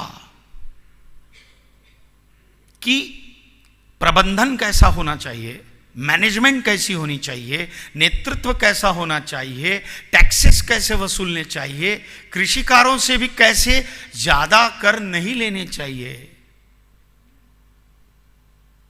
और जो संतरी हैं मतलब जो एडमिनिस्ट्रेटर हैं, उनको भी कहा कि आप हो, मतलब भ्रष्टाचार न हो, इसके लिए भी कहा है कि आपके जुबान पर मद का एक बूंद है, लेकिन आपको निगलना नहीं है। This is Chanakya, the purest teacher. हमारे यहां बहुत परंपरा हुई है, लेकिन उनमें से एक सेल्फलेस, समाज के लिए कैसे जिए, और समाज संघर्ष के साथ डटकर उसका मुकाबला करके कैसे उस पर मात करे और कैसे अपना जीवन बिताए। तो प्रजा के भी कुछ नियम बनाए कि प्रजा ने भी कैसा जीना चाहिए। 108 श्लोक हैं। दूसरा लिखा वृद्ध चाणक्य, जिसके 250 श्लोक हैं। तीसरा लिखा चाणक्य नीति दर्पण, जिसके 384 श्लोक हैं। चौथा लिखा कौटिल्य अर्थशास्त्र, जिसके 6000 श्लोक हैं। चाणक्य राजनीति शास्त्र, जिसके 1000 श्लोक हैं। और एक व्यक्ति से राष्ट्र जुड़ा हुआ है। अगर व्यक्ति समृद्ध होगा तो परिवार समृद्ध होगा, उसका उद्योग समृद्ध होगा तो राज्य समृद्ध होगा, और राज्य समृद्ध होगा तो राष्ट्र समृद्ध होगा। सो व्यक्ति से राष्ट्र जुड़ा हुआ है, इसलिए व्यक्ति भी समृद्ध होना चाहिए, यहां से भी और आर्थिक दृष्टि से भी।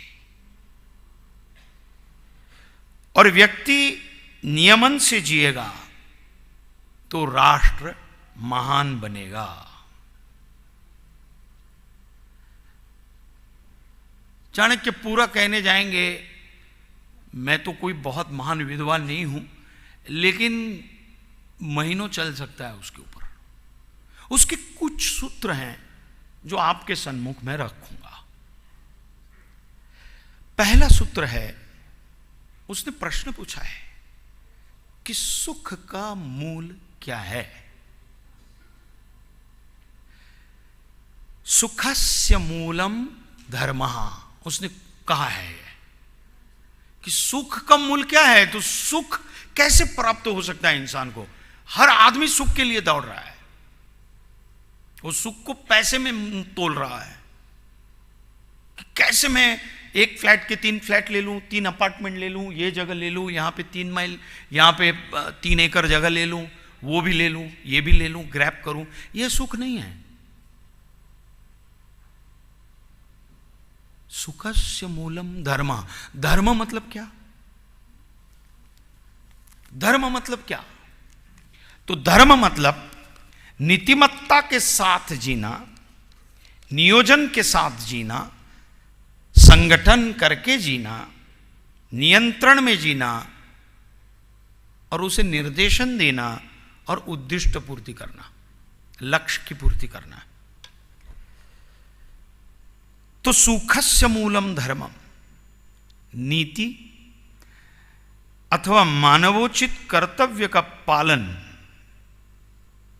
वी से एथिक्स, कमिटमेंट, कर्तव्य, duty. Commitment to duty as human being is the nucleus of happiness.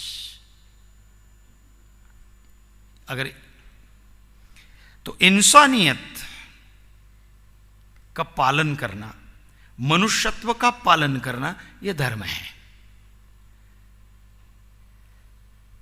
और यदि ऐसा हम नहीं जिएंगे, अनीति से जिएंगे, तो परिवार भी वही सीखेगा. परिवार को बांध कर नहीं रखा जा सकता. हम परिवार को संगठित रख के अगर जीना चाहते हैं तो हमको नीतिमत्ता से ही जीना पड़ेगा, कर्तव्यता से ही जीना पड़ेगा, मनुष्यता को ध्यान में रखकर जीना पड़ेगा. और इसीलिए देखो, वर्ल्ड जो है वो बंद कर रहा है, वो नियमन नहीं होता, वो धर्म से नहीं चलता. तो चल रहा है रशिया और यूक्रेन का. आज हम खत्म हो जाते तो पूरा वर्ल्ड जो है वो सुखी इसलिए है कि वो धर्म से चलता है, नियमन से चलता है. तो सुखस्य मूलम धर्म.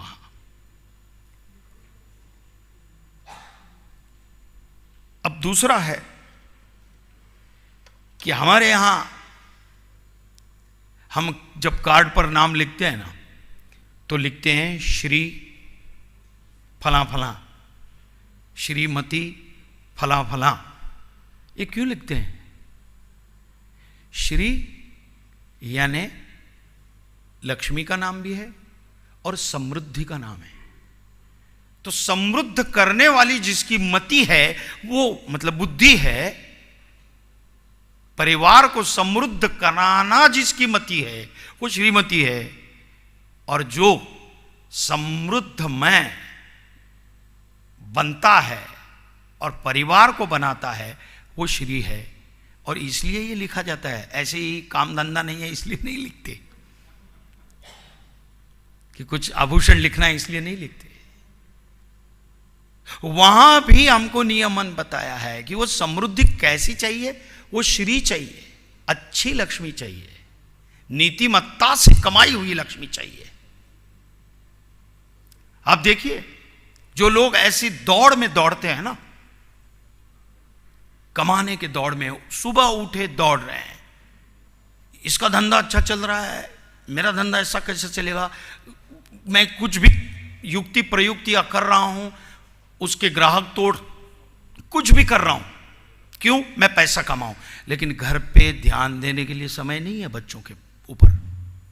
क्या होगा उसका? वो जिस मार्ग से आया हुआ है, क्योंकि वो जो धर्म की बात कर रहा हूं, नीतिमत्ता की बात कर रहा हूं, कर्तव्यता की बात कर रहा हूं, वो कहीं और है. और इसलिए वो बच्चे जो हैं, वो बच्चे, घर की स्त्री, घर के परिवार के सभ्य जो हैं, वो उस धन का, उस संपत्ति का, उस वेल्थ का उपयोग नहीं करेंगे, उपभोग करेंगे. हम सुनते हैं घर में पैसा अमाप है, बच्चों पर ध्यान देने का समय नहीं है अपने पास. वो बच्चे बाहर देखते हैं, वो देखकर ड्रग्स का नशा है, आज तो कई प्रकार के नशे हैं, खत्म होता है लाइफ. तो हमारी कर्तव्यता क्या है? What is our duty towards our family? वो पैसा कमाना सिर्फ सुख नहीं है, तो वो धर्म से जिया जाए. तो सुखस्य मूलम धर्मः. तो नैतिकता, मॉरलिटी का विश्वास ही दुख और हमारे दारिद्र्य को नष्ट करता है. अब वो दूसरा प्रश्न पूछते हैं, धर्म का मूल क्या है? धर्मस्य मूलम अर्थः.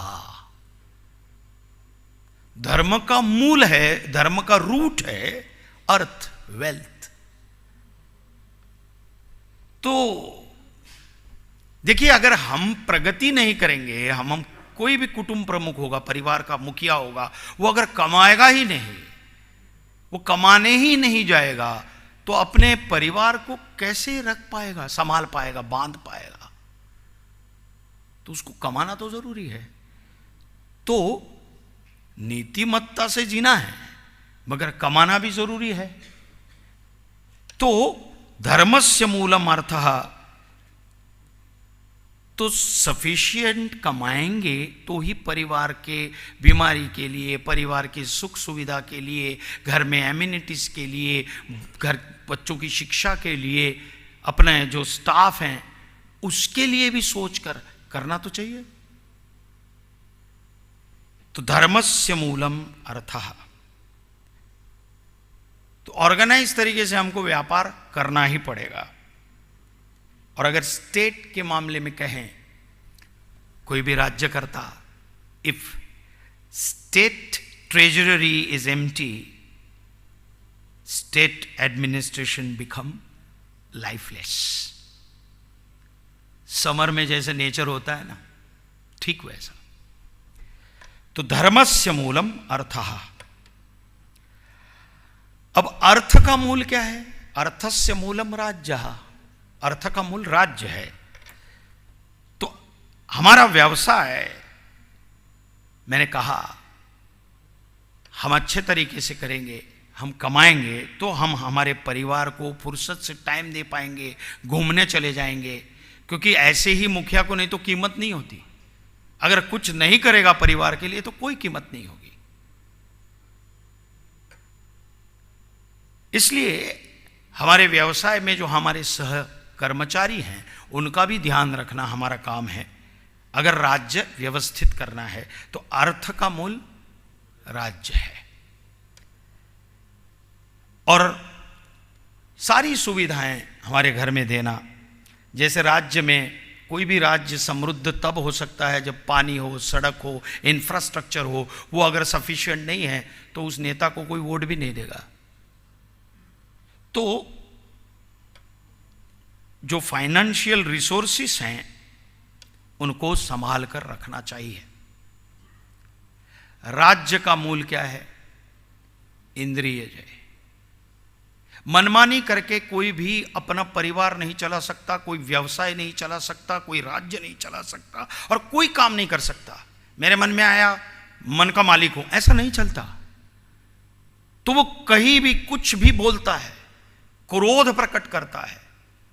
1975 में हिंदुस्तान में, अगर लोगों को इतिहास पता होगा, तो इंदिरा जी ने अचानक इमरजेंसी जाहिर की।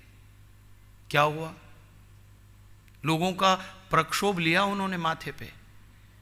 वो डिसीजन गलत था और इसलिए प्रजा ने उनको नकारा। उनकी इलेक्शन में नाकारी हार हुई। तो मनमानी करके हम राज्य नहीं कर सकते। और ऐसे व्यक्ति को न परिवार वाले साथ देते हैं, न समाज साथ देता है, और परिवार भी ऐसी मनमानी करने पर संकट में आ जाता है। इंद्रिय का मूल है विनय, विनम्रता, विवेकपूर्ण जीना। हमारा व्यवहार जो है वो विचारशील होना चाहिए, न्याय प्रविष्ट होना चाहिए। ये न्याय है और अन्याय है, इसका भी विवेक बुद्धि होनी चाहिए। तो इंद्रिय जय तब आता है जब हम कंट्रोल, हमारे सेंसेस और इमोशंस को कब कंट्रोल कर सकते हैं? जब विनय हो हम में। तो ही ऐसे लोग जो हैं वो जी सकते हैं। तो ऐसे संतुलित मन वाले लोग और साहसी लोग, विनम्र, अपनी भावनाओं पर नियंत्रण पा सकते हैं।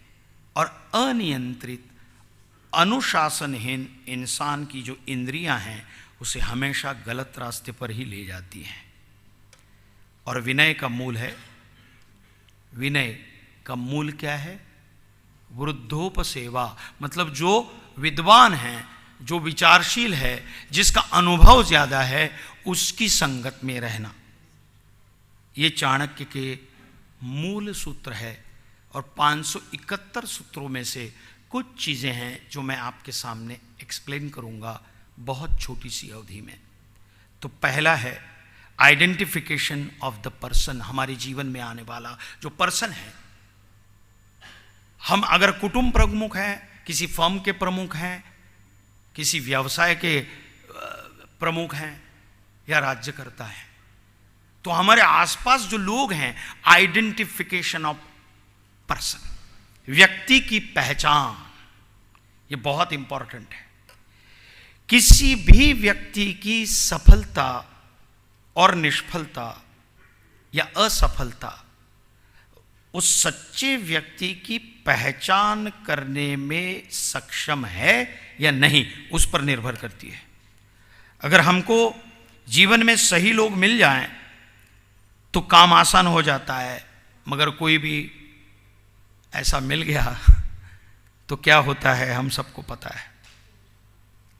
चाणक्य ने चंद्रगुप्त की पहचान की, व्यक्ति को पहचाना। चाणक्य ने बहुत कमाल का सूत्र कहा है कि भाई बहन की पहचान जो है वो दुख के समय में होती है, हमारे जो रिश्तेदार हैं, और विपत्ति के समय मित्र की होती है। कई मित्र होते हैं जो भागकर खड़े हो जाते हैं, आपके सुख में दौड़ के आ जाते हैं।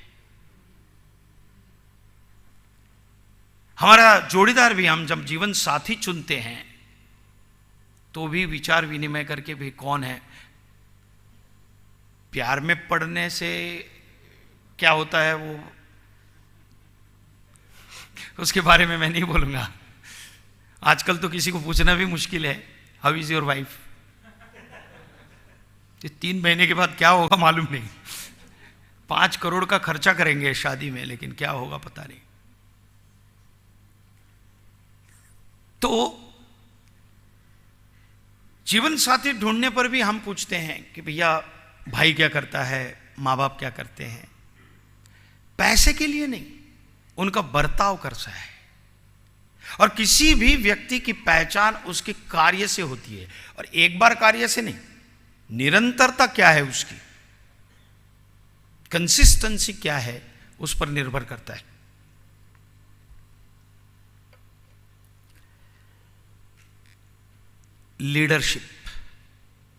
लीडरशिप क्वालिटी,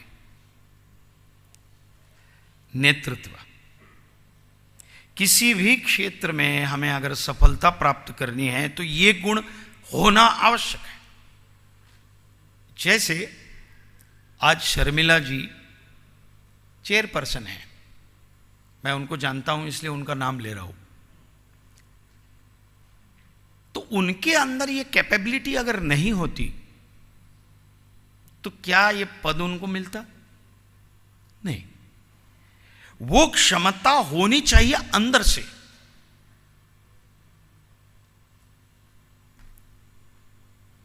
चाहे वो परिवार का प्रमुख हो, व्यवसाय का प्रमुख हो, कोई भी हो, सभी में नेतृत्व क्षमता होनी ही चाहिए।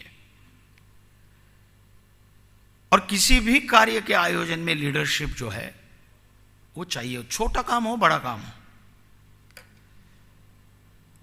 तो उनका एक बहुत कमाल का सूत्र है, यो यस्मिन् कर्मणि कुशलस्तम तस्मिन्नेव योजयेत्।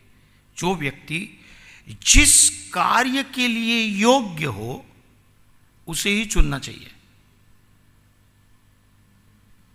किसी को भी नहीं चुनना चाहिए, हैं? लेकिन संगठन के जो संचालन होते हैं, नेतृत्व का गुण क्या है? देखो, एक तो एक रौब चाहिए, एक आब चाहिए। हेलो, हाउ आर यू, ऐसा बोलेंगे तो लोग अपमान करेंगे, क्योंकि ऐसे लोगों को लोग निर्बल समझते हैं। मृदु स्वभाव होना गलत बात नहीं है, वो तो होना ही चाहिए। हमेशा स्वीट वचन होने ही चाहिए, मधुर वाणी होनी ही चाहिए।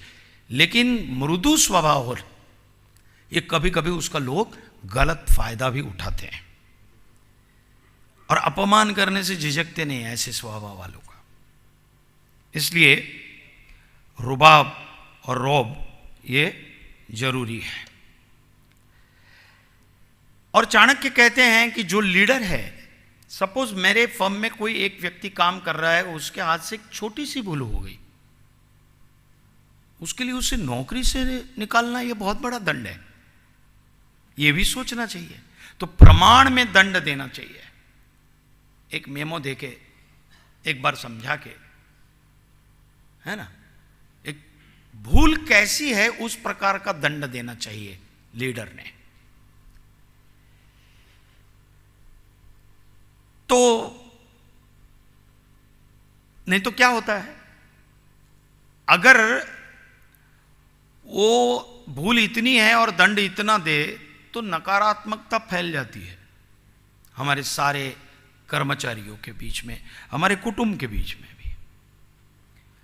और लीडर को यह जान लेना जरूरी है कि हर एक व्यक्ति की प्रकृति, हर एक व्यक्ति ये अलग अलग विचार का होता है, अलग अलग प्रकार से विचार करता है, और इस हिसाब से उसको काम सौंपे। किसी को भी अभी सपोज जिसका काम नहीं है उसको मैं सोचूं कि भाई एक काम करो, तुम एक काम करो, तुम एक फलां ढिम का आदमी आ रहा है, उसको एयरपोर्ट से लेके आओ, कार लेके जाओ। अरे ड्राइविंग नहीं आती उसको, क्यों काम सौंपा भाई? फिर वो ड्राइवर ढूंढेगा, काम लेट होगा। तो उसकी प्रकृति के अनुसार उसको काम सौंपना चाहिए। अगर किसी काम में किसी भी कारण कोई भी विघ्न आए तो एक बात याद रखना, कारण मीमांसा नहीं होनी चाहिए, ये इसलिए हुआ, ये तुमने नहीं किया, नहीं। मैं अगर नेता हूं, मैं अगर लीडर हूं, तो मेरे जितने भी काम सौंपे गए हैं उस सब पर मेरी बारीक दृष्टि चाहिए, मेरी बारीक नजर चाहिए, मेरी सूक्ष्म नजर चाहिए कि ये कैसे हो रहा है, ये कैसे हो रहा है, ये कैसे हो रहा है, ये कैसे हो रहा है। तो दैट इज द क्वालिटी। और अगर कहीं पर काम करना हो तो खुद आकर, अगर बिगड़ना हो तो खुद आकर उसे कर सकता है, वही लीडर है, क्योंकि वो सब जानता है कि किसको कैसे निपटना है। स्ट्रैटेजी स्किल्स, रणनीति कौशल्य, ये भी हम में होना चाहिए कि मैं ये करूंगा तो ये ऐसा होगा। स्ट्रैटेजी बनाने में चाणक्य जैसा दूसरा कोई व्यक्ति नहीं देखा, क्या क्या किया है वो। मतलब सोचिए कि जिसके पास कुछ नहीं है, केवल एक सोच है और उसको पूरा भारत एकत्रित करना है, उसने कौन सी स्ट्रैटेजी की होगी, किस प्रकार की, कैसे नियोजन किया होगा, किस प्रकार से संगठन किया होगा सबका, कैसे निर्देशन किया होगा, डायरेक्शन दिया होगा। तो नियोजन इज इक्वल टू प्लानिंग, संगठन इज ऑर्गेनाइजिंग, निर्देशन इज डायरेक्शन, एंड उद्दिष्ट पूर्ति अचीविंग रिजल्ट। अब छत्रपति शिवाजी महाराज का जो नियोजन था कितना जबरदस्त था। आप सोचिए, एक 49 वर्ष की आयु में उस व्यक्ति ने क्या किया। 15वें साल में उन्होंने अपना लाइफ शुरू किया, मतलब कि स्वराज्य करना है, स्थापित करना है। ये 15 साल का एक बच्चा आज अगर देखे तो गेम खेलते हैं, होशियार होते हैं आजकल के बच्चे, तो 15वें साल में उन्होंने सोचा, तो 34 इयर्स में उन्होंने ये पूरा हिंदवी स्वराज्य जो था वो स्थापित किया। क्या क्या स्ट्रैटेजीज रची, वो एक बहुत बड़ा विषय है। और उसे प्रस्थापित करने के लिए बाजीराव पेशवा ने वो हिंदवी स्वराज्य जो स्थापित किया था उसको प्रस्थापित कर दिया। तो ये दोनों के उदाहरण जो हैं वो बहुत बड़े हैं। सच्चे समय की पहचान, आइडेंटिफाई द करेक्ट टाइम। मैं एक उदाहरण देता हूं। आप सबको मालूम है, अब्दुल कलाम साहब का चरित्र सबने पढ़ा होगा। उन्होंने कहा था कि एट द एज ऑफ 23 उन्हें पायलट होना था, इसलिए वो एरोनॉटिकल इंजीनियरिंग की पढ़ाई की, एयरफोर्स में रिजेक्ट हो गए, 10 लोग सिलेक्ट हो गए, लेकिन उनको कहा यू लॉस्ट इट। फिर जब वो राष्ट्रपति हुए तब वो जब सुप्रीम कमांडर बने, चीफ को कहा, चीफ एयर स्टाफ को, कि मुझे फ्लाइंग सिखाओगे। उन्होंने 6 महीने तक ट्रेनिंग ली और सुखोई 30 उड़ाया। कब? 23वें साल में थे और राष्ट्रपति बने तब फ्लाइंग की। सच्चे समय की पहचान। तो अवसर हर एक के जीवन में आता है भैया, सबका समय आता है। हम बोलते हैं ना, हर कुत्ते का टाइम आता है, लेकिन वो अवसर है, वो तक है, वो संधि है, वो ग्रैब करना, ये कला है। और वो कला विकसित की जा सकती है अनुभव के आधार पर, दूसरों के अनुभव के आधार पर। हम उसको ट्राई करें तो वो कला हम में विकसित हो सकती है, क्योंकि ऊपर वाला सबको अवसर देता है, लेकिन वो हमें पता नहीं चलता कि यह अवसर हमको मिला है। तो सच्चे समय की पहचान करना यह बहुत आवश्यक है।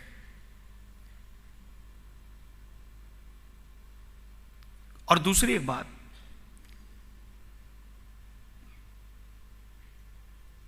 समय को पहचान कर कार्य करने वाला हमेशा हमेशा सफल रहा है।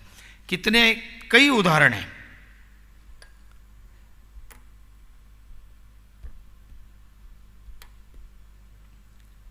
दूसरा, चारित्र का महत्व, the importance of character. Vivekananda ji याद आते हैं। विवेकानंद जी शिकागो गए थे, हम सबको मालूम है। तो वहां उन्होंने, अब सन्यासी आदमी, एक धोती, ऊपर गेरुआ एक वस्त्र, बहुत पुराना था। तो एक जेंटलमैन आए, सूटेड बूटेड प्रोफेसर, कहने लगे, what rubbish, you think you are intellectual? आप अपने आप को महान मानते हो? Uncouth, what kind of character you are? Vivekananda ji ने बहुत विनय पूर्वक उसे कहा, in your country may be tailor is making and building your character, in my country, in my India, in my Bharat, my teacher makes my character.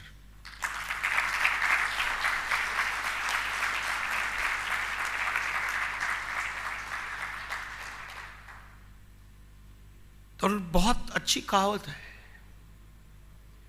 If you lose wealth you have lost nothing. If you lose health, you have lost something. And if you lose your character, you have lost everything. बीच में me too का एक प्रकरण India में चल रहा था। भले लोग थे, मैं उसमें नहीं जाना चाहता, बट अपने जिंदगी में इतने वर्षों तक किया हुआ काम एक चारित्र के ऊपर उड़ने वाले एक दाग से खत्म हो जाता है। सब, कोई कीमत नहीं थी, और समाज वही उंगली उठाता है। इसलिए चारित्र, character is most important in life. और इसलिए मैं सब, आप अपने बच्चों के माँ बाप हैं, मैं एक रिक्वेस्ट करूंगा कि हमारे समाज में जो कुछ भी हो रहा है वो ठीक है, लेकिन हमारे बच्चों के साथ बैठिए, उनका संस्करण कीजिए, उनको सोशली अवेयर रखिए, उनके साथ बातचीत कीजिए, संवाद कीजिए। जितना टाइम मिले, क्वांटिटी टाइम उनके साथ बिताइए। नहीं तो बच्चे क्या है ना, वो जिज्ञासु होते हैं, कोई भी चीज फटाक से ले लेते हैं। तो उन्हें खेल है, खेलकूद है, कला है। अच्छा ना, अभी आपके भाई ने वायलिन बजाया, कितना अच्छा बजाया यार, काम चार्टर्ड अकाउंटेंट का करता है लेकिन कला में रुचि है, गाने में रुचि है। वो बच्चे, नहीं तो बच्चे अपनी एनर्जी कहीं वेस्ट करेंगे, खत्म हो जाएंगे। तो आप ये जो संस्करण है, I am very lucky that I got my father, my grandfather, और आसपास में मेरे शिक्षक भी वैसे मिले मुझे, या सबको जो भी यहां बैठे हैं सबको, आप सबको मिले हैं। बट जरा भी चूक हो गई है, वो महाराष्ट्र में बोर्ड लिखते हैं कि जरा भी गलती हो गई तो अपघात निश्चित है। तो ये चूक न हो, तो चारित्र का महत्व बहुत है। चाहे वो हमारा बिजनेस हो, कुछ भी हो, कि नहीं यार आदमी कहना पड़े यार, नहीं तो कुछ लोग घर पे, नहीं भाई इसको घर पे भी मत बुलाओ भाई, ऐसा कहते हैं लोग। खैर, कार्यकुशलता, एफिशिएंसी, क्षमता खुद की। व्यक्ति जितना कुशल, जितना एफिशिएंट, उतना सफलता की गारंटी।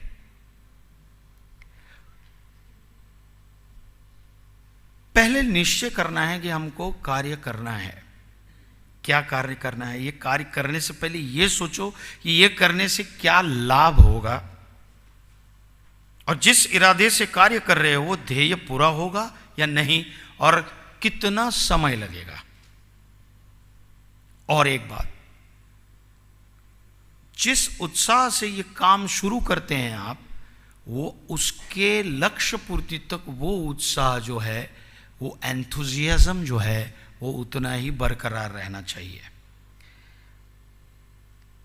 तो किसी भी कार्य में लेथार्जीपना नहीं चाहिए। इसलिए कार्य कुशलता से कार्य करें।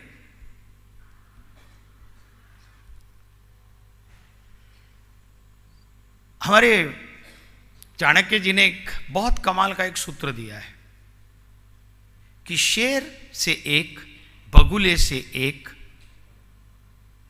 और मुर्गा जो होता है उससे 4 गुण सीख सकते हैं। कौवा होता है उससे भी हम 4 गुण सीख सकते हैं, 5 गुण सीख सकते हैं, और कुत्ता होता है उससे हम 6 गुण सीख सकते हैं, और गधा जिसको हम कहते हैं ना, अरे गधे जैसा आदमी है, उससे भी 3 गुण सीख सकते हैं। शेर जो होता है ना, लायन, वो शिकार छोटा है या बड़ा नहीं देखता, वो शिकार शिकार की तरह करता है और समय सूचकता देकर झपट लेता है। ये उसका गुण है, चाहे वो छोटा पक्षी हो या बड़ा प्राणी हो। बगुला, आपने बगुले को देखा है? एक पांव पर खड़ा रहता है पानी में और कहीं भी हिलता नहीं, डुलता नहीं, बहुत एकदम स्थिर होकर खड़ा रहता है, और जैसे ही मछली आती है पकड़ लेता है। तो बकत ध्यान बोलते हैं उसको। और दूसरा है मुर्गा। मुर्गा बहुत सही समय पर उठता है, निडर होता है, लड़ने की क्षमता है। अभी मैंने एक वीडियो देखा था, वो एक नाग आता है, मुर्गी जो है वो अपने 7-8 पिल्लों को अपने पांख में ले लेती है, और एक 8-10 फुट का नाग है जो बच्चों को खाने के लिए आया है, अंडे हैं, और वो नाग को निडरता से वो मुर्गी जो है वो लड़ रही है। खबरदार जो आया, तो वो वीडियो है YouTube पर, आप जाकर देख सकते हैं। वो नाग भाग जाता है। तो मुर्गे जैसा निडर कोई नहीं है, उसको मालूम है कि मैं नहीं अगर करूंगा तो मेरे सारे बच्चे मर जाएंगे, जन्म ही नहीं लेंगे। तो निडरता, और निडरता से लड़ना। दूसरा एक गुण है उसका कि समानता से सबको खाने देता है। मुर्गा कभी अकेला नहीं खाता, वो दूसरा मुर्गा आया तो उसको भगाता नहीं। इंसान अकेला ही है, नहीं नहीं सब मैं खाऊंगा। तो समानता, और कष्ट से घबराता नहीं है। दूसरा कौवा, कौवे से भी सीखने जैसा है। आप सारे पक्षियों को देखेंगे, वो संभोग करते हुए दिखेंगे आपको, कई पक्षी दिखेंगे, कौवा कभी नहीं दिखेगा। वो छुप कर भोग करता है, this is my private life. दूसरी बात, कौवा जो है वो बड़ा धैर्यवान होता है, सतर्क होता है, उसकी जो आंख है ना वो 360 डिग्री में घूमती है, देखना कभी भी। और किसी पर भी आप डालो उसको, आएगा नहीं वो, जब तक उसे पता है कि आप थोड़ी दूर नहीं जाएंगे तब तक नहीं आएगा। और आने के बाद सारे कौवों को बुलाएगा, अकेला नहीं खाएगा। तो और दूरदृष्टि से वो देखता है अपने लक्ष्य को, जैसे ही खाना है वहां से देखता है, उड़कर आता है और झपट लेता है। वैसे कुत्ता देखो बहुत नहीं खाता, अल्पसंतुष्ट है, छोटा सा खाता है, सो जाता है। लेकिन सोता कैसा है, दूसरा गुण, फटाक से उड़ जाता है, खट आवाज होती है, उठ जाता है, ईमानदार होता है, अपने मालिक का वफादार होता है और बहादुरी दिखाता है। बहादुरी दिखाते दिखाते मर भी जाता है। और दूसरा फकीर होता है, उसको दो तो भी ठीक है, नहीं दोगे तो काटने नहीं आएगा, मुझे क्यों नहीं दिया, तो फकीर है वो। और दूसरा है अपना गधा। देखिए सर, गधा मेहनत से नहीं डरता, उसको कितना भी बोझा दो लेके ढोएगा। दूसरी एक बात, वो कोई ऋतु नहीं देखता, मतलब कारण नहीं देता, अरे आज बहुत ठंडी है यार, जैसे मैं ठंडी थी, मैं शॉल लेके आया, मैं बहुत मैंने सोचा यार इतनी ठंड में कैसे रहूंगा। तो गधा जो है वो ऋतु नहीं देखता, बारिश नहीं देखता, ठंड नहीं देखता, समर नहीं देखता, कोई भी ऋतु में काम करते रहता है और संतुष्ट है। दूसरी है आइडेंटिफिकेशन ऑफ कंडीशंस, परिस्थिति की पहचान। अब परिस्थिति की पहचान कैसे करेगा?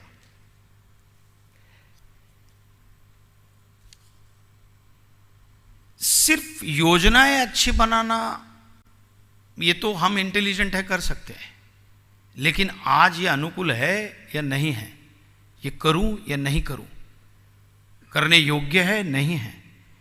इसलिए सफल व्यक्ति एक उस परिस्थिति की राह देखता है, प्रतीक्षा करता है कि योग्य समय आने पर हिलचल कर अपना काम जो है वो सिद्ध करता है।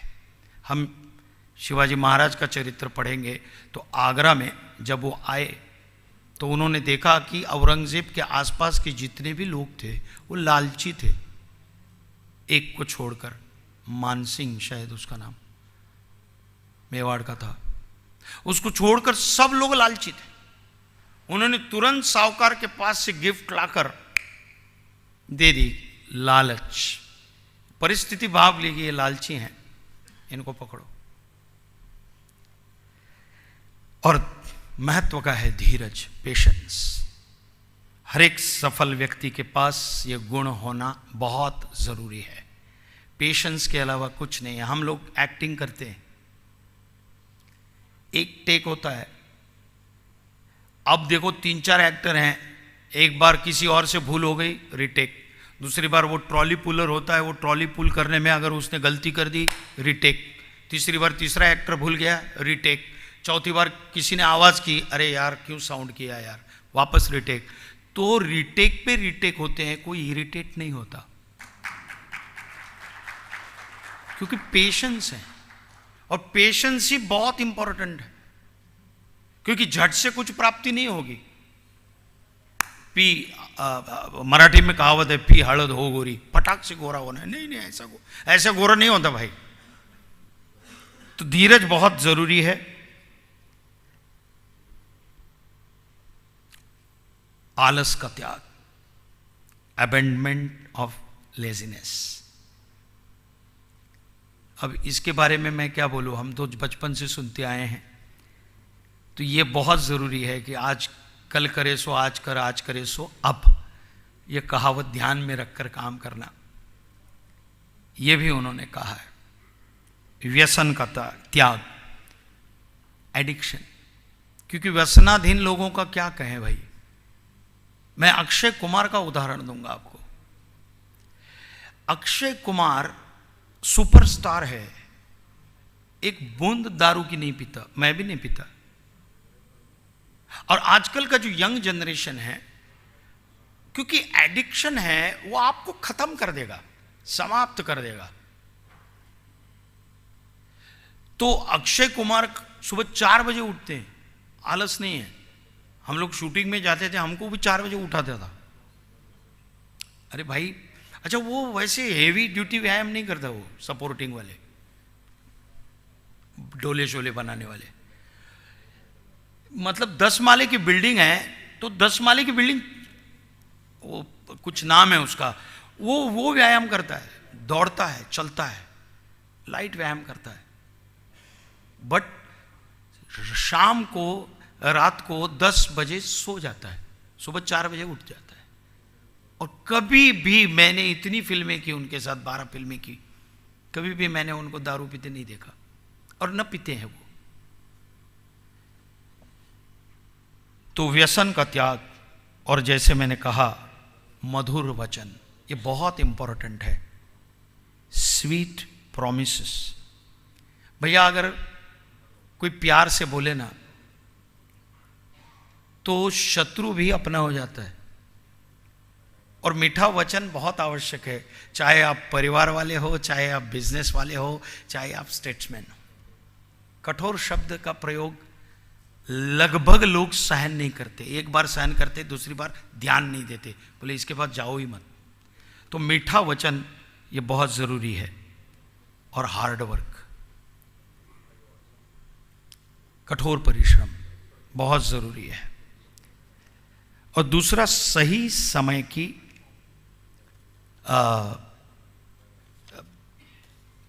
सही समय पर वो कठोर परिश्रम करना चाहिए।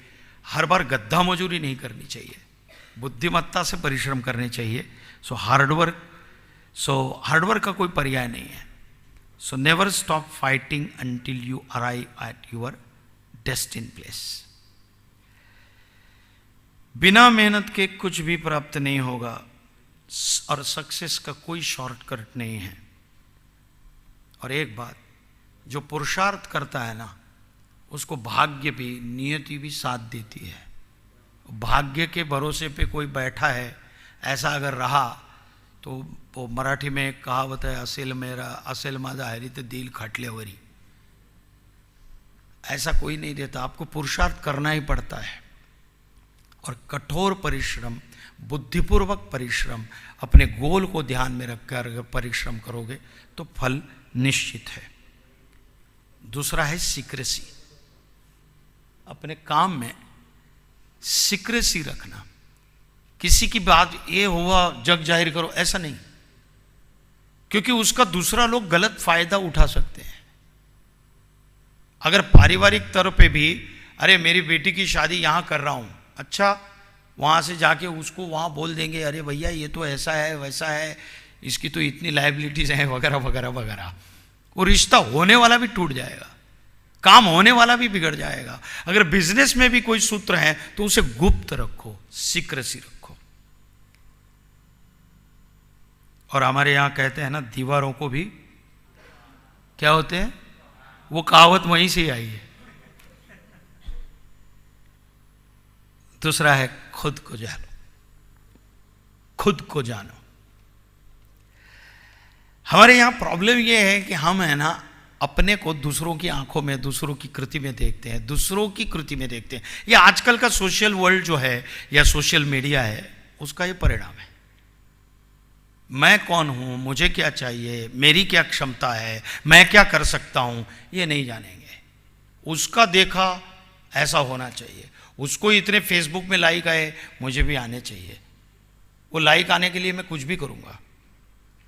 अरे भाई खुद को जानो ना। मैं एक्टर हूं, मैं सीए बनने की कोशिश करूंगा, लोग मारेंगे मुझे। अभी अगर सीए बनने की कोशिश करूंगा, नहीं हो सकता, क्योंकि गणित मेरा विषय ही नहीं है, मैं कर नहीं सकता। और दूसरा, वो खरगोश और उसकी कहानी मालूम है ना आपको, खरगोश और कछुए की। कछुआ खरगोश शर्यत हुई, रेस हुई, उसमें कछुआ जीत गया, वो सो गया खरगोश। दूसरी बार खरगोश ने कहा, यार कैसे मैं सोऊंगा नहीं, अभी खरगोश जीत जाता है। तीसरी बार कछुआ कहता है कि अब एक बार करते हैं, रास्ता बदल देता है कछुआ, वो करता है, एक काम करता है, चलो हम एक काम करते हैं, ये यहाँ से चले जाते हैं और नदी का मार्ग ढूंढ लेता है। नदी में तैरता तैरता कछुआ चला जाता है, जीत जाता है। दूसरी बार खरगोश कहता है यार दोस्ती यारी में एक काम करते हैं कि खुद की मर्यादा को पहचानो, और इसलिए वो रेस रखता है। वो रेस रखता है कि जहां चढ़ान है वहां खरगोश कछुओं को अपने पीठ पर लेके दौड़ता है, और जहां पानी का मार्ग है वहां कछुआ खरगोश को अपनी पीठ पर लेके। तो एक दूसरे के कि भैया मेरी ये कमी है और इसका ये प्लस पॉइंट है साथ में, तो संघई शक्ति कलियुगे। तो अपनी शक्तियां पहचानो, खुद को जानो और दृष्टा बनो। और जीवन में कुछ निर्णय जो है वो कठोर निर्णय, टफ डिसीजंस लेने पड़ते हैं। वो टफ डिसीजंस लेने से कभी भी नहीं डरना चाहिए। मैं मेरी कहानी बताता हूँ। मैं 23 वर्ष का था और मेरा परमानेंट जॉब था, 3,500 रुपये की कमर्शियल आर्ट मैंने किया था, मेरा परमानेंट जॉब था। और जब मुझे नाटक चाणक्य के लिए बेस्ट एक्टर का अवार्ड मिला 15,000 का, मैंने दूसरे दिन रेजिग्नेशन दे दिया। मेरी माँ ने 3 महीने मुझसे बात नहीं की। बोले परमानेंट जॉब छोड़ता है, पागल हो गया है, शादी हो गई है, भीख मांगेगा, ये कौन सा वर्ल्ड है। और उस समय इतने चैनल्स नहीं थे, टीवी चैनल, सिर्फ नाटक और सिनेमा 2 ही माध्यम थे, तीसरा माध्यम भी नहीं था। मेरी माँ रोने लगी। मैंने कहा नहीं माँ, मैं 2 साल देखूंगा, नहीं तो मेरे हाथ में हुनर है, मैं कहीं पर भी जॉब कर सकता हूं।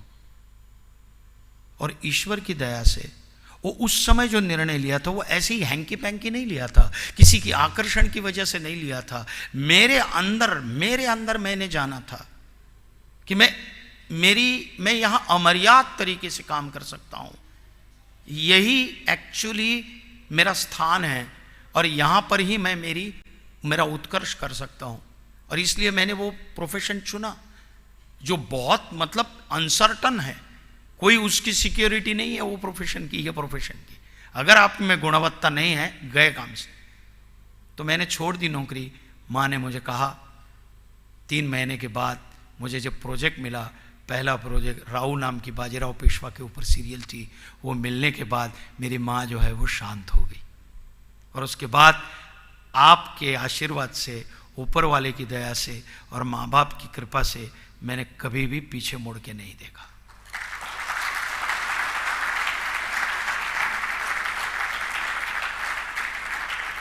तो कभी कभी कठोर निर्णय लेने भी चाहिए जीवन में कि नहीं मैं ये कर सकता हूं। दोस्तों, मैंने इतना सब कुछ कहा जो भी मेरा संक्षिप्त ज्ञान था, क्योंकि देखो चाणक्य नीति सूत्रावली इसके इर्द गिर्द अगर घूमने जाऊंगा तो बड़ा क्लिष्ट विषय हो जाएगा। जितने भी सूत्र कहे हैं वो हमारे जीवन में अगर हम उसका अंगीकार करते हैं तो जीवन, हमारा व्यवसाय, हम कुछ कर पाएंगे। हम धर्म, अर्थ, काम, मोक्ष, इन 4 पुरुषार्थों को लेके हमारा जीवन जो है वो सार्थक कर सकते हैं। दोस्तों, मुझे यहाँ पर बुलाकर आपने उपकृत किया है, बहुत बहुत धन्यवाद।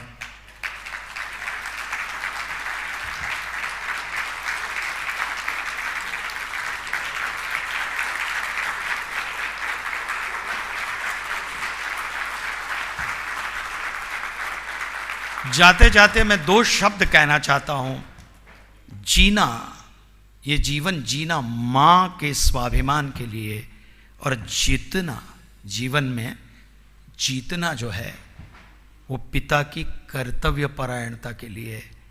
हर एक व्यक्ति से अच्छा बर्ताव करें, हर एक व्यक्ति से अच्छा बर्ताव करें। सामने वाला अच्छा है इसलिए नहीं, पर आप अच्छे हैं इसलिए। शब्दों से जुड़ते हैं मन के तार, ये शब्द से ही आपके साथ मैंने गोष्ठी की। शब्द से ही जुड़ते हैं मन के तार, शब्दों से ही चढ़ता है पारा और होती है तकरार, शब्द ही संजो कर रखती हैं यादें और शब्द ही आंखों में पानी भर दे। इसलिए जो जुबान जीतेगा वो मन जीतेगा, और जो मन को जीतेगा वो विश्व को जीतेगा। धन्यवाद।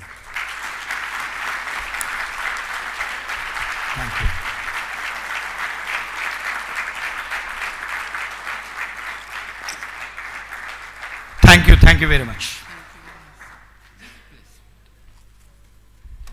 सॉरी, आपका टाइम अगर ज्यादा ले लिया हो तो क्षमा करना। Thank you, sir, for a wonderful, it was amazing, just no words to tell. So, as you rightly said, that Chanakya Niti, if you start, it will take maybe in months and months, like it will go on. You have summarized it in a very short way and explained to us very nicely. Thank you for you. And is there any questions? Q&A? Yeah, please. I'm ready. मेरी आवाज पहुंच रही है? नहीं, कोई बात। या please.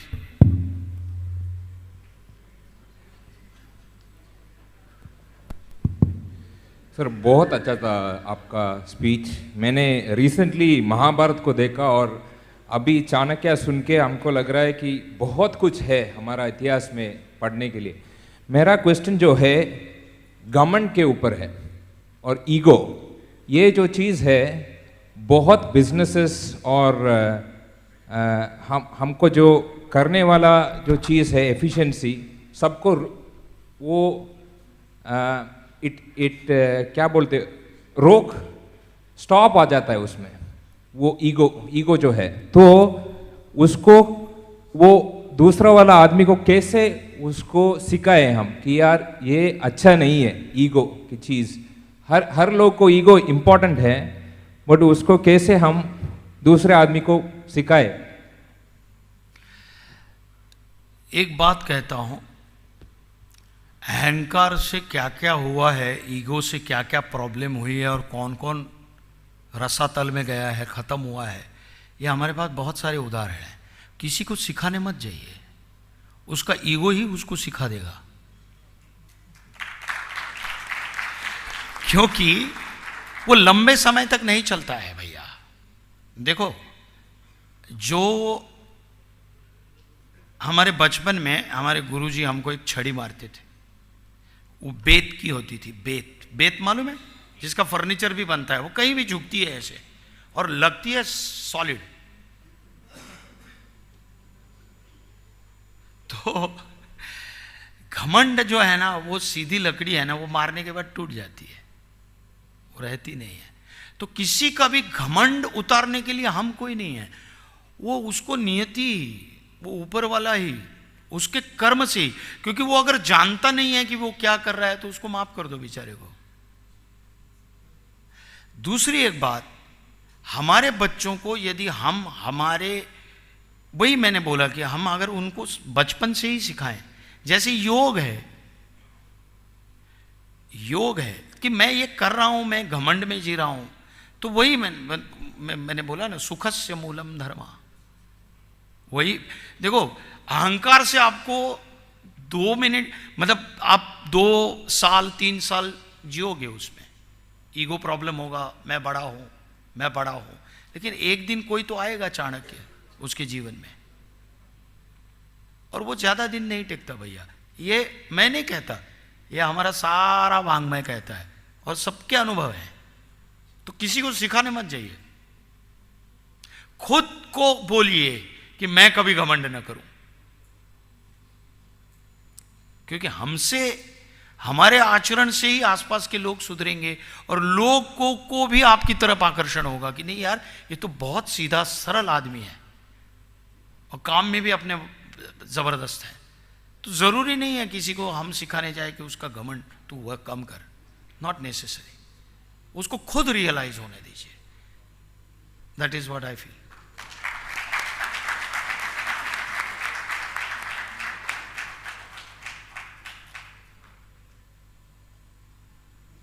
Any? I will take this opportunity. One please, question. please. You have done the role of Chanakya in theatres as well as Series. in series. So what challenges you faced in both? First of all, I am unlike Chanakya. मैं वो नहीं हूं, मैं role कर रहा हूं. लेकिन जो कुछ भी मैं सीखा, करेक्ट, व्हाट आई लर्न, जब मैंने 32 वर्ष पूर्व ये रोल किया तो पैशन के लिए किया कि मैं एक्टर बनना चाहता हूं, कुछ अच्छा रोल करूं, and I want to prove as an actor that I can do any kind of role, that I am a versatile actor. So I did it. I was successful. But that time it was passion. But जैसे जैसे जैसे मैं समझता गया चाणक्य को, भले 4 साल का रिसर्च किया हो, when I was 18, 19, we started research on it, and when I was 23, we completed the play. So I was young. But उसके बाद में जैसे जैसे मैं समझता गया, जिसको बोलते हैं आत्मसात करना, सिर्फ लाइन याद करना नहीं, वो लाइन्स जो हैं, वो संवाद जो है, उसको समझना, एक्चुअली समझना, और वो समझने का काम अब भी जारी है. और एक चीज सीखा कि मेरा समाज के प्रति, मेरे नेशन के प्रति, मेरे राष्ट्र के प्रति कुछ दायित्व है, मेरा कर्तव्य है, और उसके लिए मैं छोटा छोटा, मैं कोई प्रसिद्धि करना नहीं चाहता, वो काम मैं करने लगा.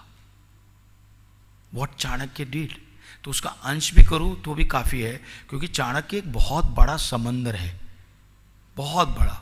उसको इस लाइफ में तो मैं नहीं पा सकता हूं, लेकिन जितना भी सीखा वो ये सीखा. और इसलिए मैं जो भी छोटा छोटा काम कर रहा हूं, जो समाज के उपयोगी काम है, वो करना मैं सीख गया सही मायने में. नाटक में काम तो करता ही हूं, चाणक्य का रोल तो निभाया, लेकिन एक कतरा भी अगर मैं जी पाया. Thank you.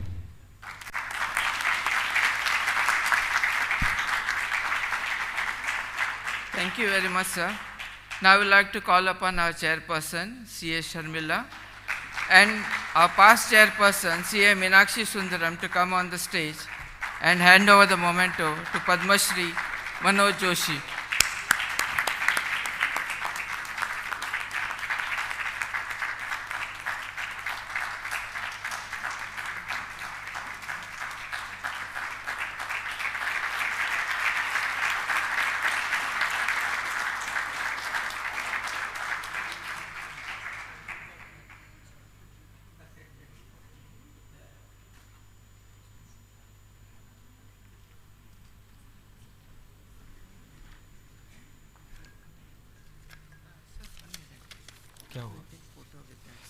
Yeah, please. Now I'd like to call upon all our ex-com members to come on the stage.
I would now like to hand over the control to our Vice Chairperson, C.A. Stanumurthy, for the day's submission, and followed by the raffles by CA Ashwati. Thank you very much.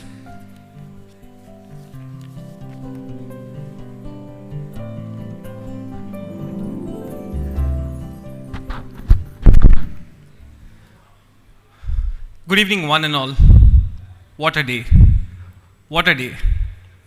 And I'm sure the same is running in each one of your minds. We started the day with the inaugural beautiful and gorgeous dance performance by Srimati Sudha Chandran. It was followed by first of its kind here in Bahrain, where we had the keynote speech delivered by the Minister of Roadways and Transport, Sri Nitin Gadkari ji. This was followed by the inaugural session where we had the address of our chairperson, CA Sharmila Sheth, His Excellency, the Ambassador to the Kingdom of Bahrain, Piyush Srivastava ji, Ms. Dua, who was the representative from the Ministry of Industry and Commerce. We had our dear friend and Shura Council member, Mr. Jamal Fakhru, share his thoughts. And finally, we had Mr. Abbas Al-Radi sharing his thoughts on this event. We immediately took a short break and we reassembled with the most important activity, where we recognized the efforts and the investment of our sponsors, without which no event is successful.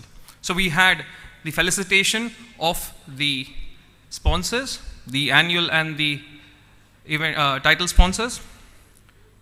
The first session of the day was addressed by Major General Dev Dogra.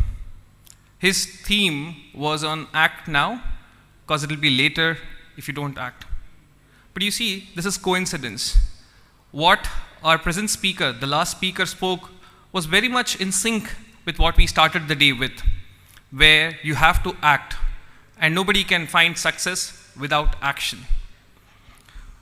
We had a lot of takeaways in the Major General's talk, saying that the theme of Iron Man, which says anything is possible, the same applies in our lives as well. When we put our minds to what we want to accomplish, nothing is impossible, anything is possible. This was followed by a technical session by CA Ravi Lahoti ji, which talked about the money laundering and money laundering threats and anti-money laundering opportunities, the red flags and false positives which we could all associate and identify ourselves with. We had a sumptuous lunch. I'm sure most of you liked the spread that was made available. Don't worry, we still have it for tomorrow as well. So we look forward in larger numbers. Then we had a technical session again by Srimati Veni Thaparji. This was on the profession, CA profession in artificial intelligence era. It laid down the base or the foundation that was immediately followed by the speakers from Portivity, who talked about emerging technologies, the fourth generation of industrial revolution, talking about low code, metaverse, cloud computing and Internet of Things. We had a small musical performance by our friend CA Vicky Walker. And finally, we had the end of days, the final session for today's session by Sri Manoj Joshi ji, Padma Shri Manoj Joshi ji, who talked about various Chanakya Sutras and Chanakya Nitis. The sum and substance of all of it was the four Purusharthas, Dharma, Artha, Kama and Moksha. We have to live in accordance with principles, and only by doing hard work, smart work, with character and integrity, which is the basis of our profession, we will succeed. Won't keep you much further waiting, but एक चीज़ ज़रूर कहूँगा, picture अभी बाकी है मेरे दोस्त, कल का दिन एक और शानदार दिन, and we'll see you all tomorrow. Please stay back for the raffles. We're going to have the raffles now. And we have one family event today evening where we welcome not just members, but also spouses and children to come and participate in, again, one of its kind, the first of its kind, a ventriloquist and a puppeteer show, followed by a mentalist show. Please do note to have your dinners at your respective homes before you come along over here. I'm sure you'll take note of that. there will be some finger food available to munch on, but it will not be a full-fledged killer. Please do take note of that. I now hand over the control to my colleague, CA Ashwati, to take us through the evening raffles.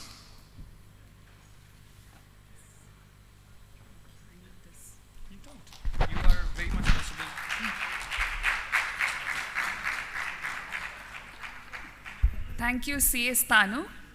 A very good evening to all of you. I am back with our last round of raffles for the day. Our first raffle for the evening is BIC off-road tickets, sponsored by YK Almoid. To present the raffles, can I please invite CA Rakesh Desai, CFO YK Almoid.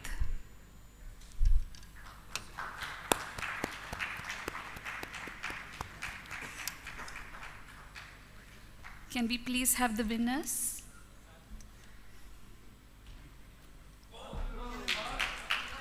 (27562) CA Balasubramanian.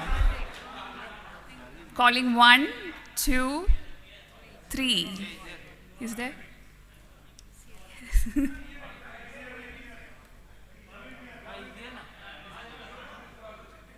Which? 27562.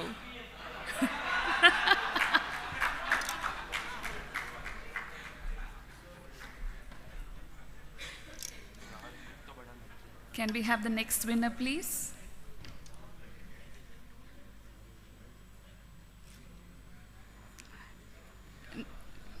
CA Sham Krishnan, 222549, membership number. Calling 1, 2, 3. Can we have the next winner, please? 5. Membership number 219049, CA Naveen. CA Naveen, calling 1, 2, 3. Can we have the next winner, please?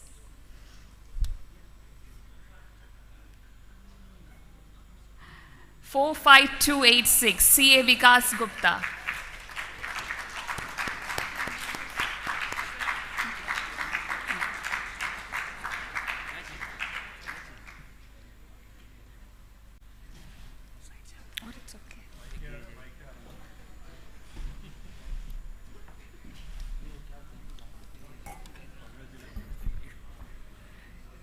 Can we have the next winner, please?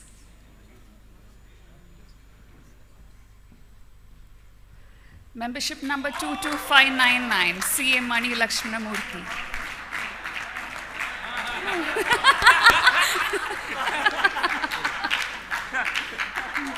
You can go in the front. No? Ah, okay.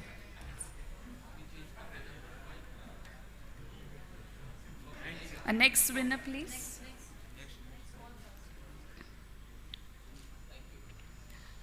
(508157), CA Jaydeep Kumar Rana.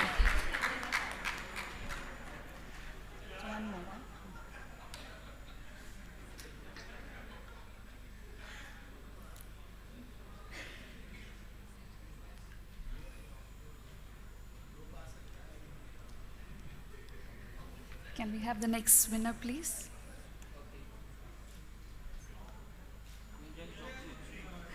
(111998), CA Kunjan.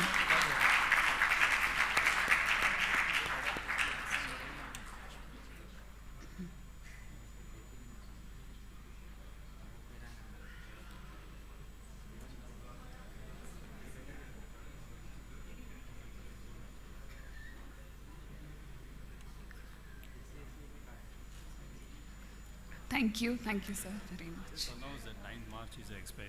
Yeah. So for these tickets, 9th March is the expiry, so make sure you use it before that. So our next raffle is a wallet and a multi-charger sponsored by Xerox. To present the raffles, can I please invite CA Meenakshi Sundaram, CFO Xerox. Please, to present. Can we have the winner, please?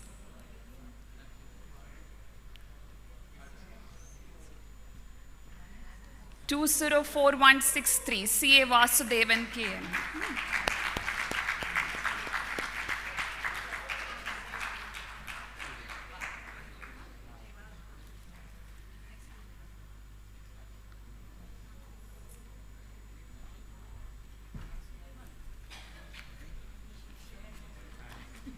Congratulations. Thank you, Meenakshi. Our next raffle is a Samsung Tab sponsored by Protivity. To present the raffles, can I please invite CA Arvind Binani, Country Managing Director, Protivity. Let me call another person associated with Protivity, CA Sharmila Seth, please. Can we have the winner?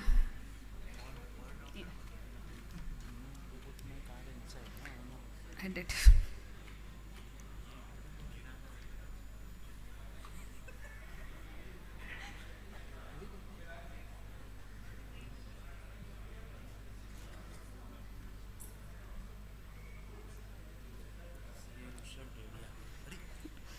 And the winner is CA Rushabh K. Dedia. Yes. He's volunteer. Yes.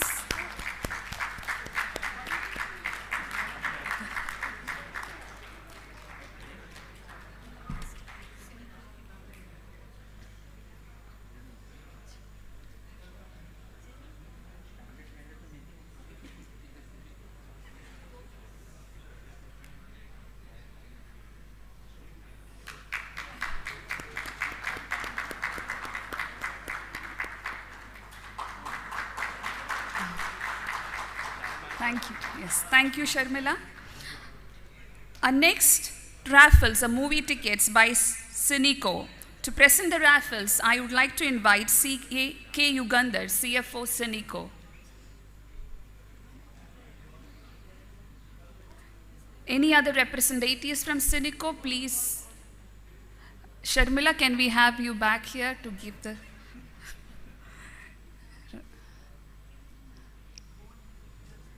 Can we have the winner, please?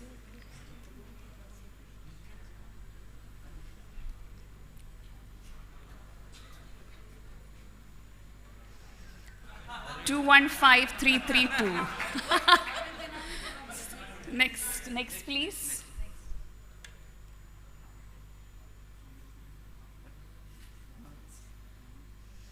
CA Srikanth, 203615. 1, 2, 3. Next, please.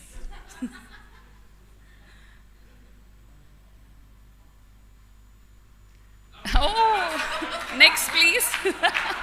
Next, please. That was nice. Membership number 216781, CA Jayavardhan. Next, please.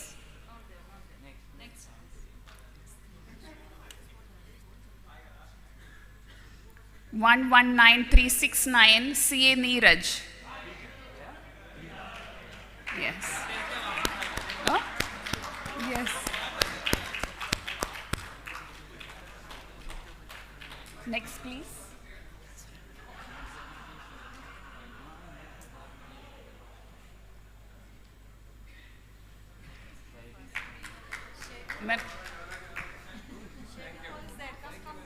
Membership number 222227, CA Shaibi Paul. Yes, wait. How many more?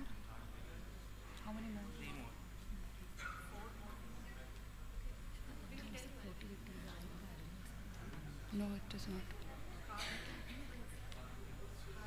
Membership number 121512, CA Karthik. Next winner, please. Next, please.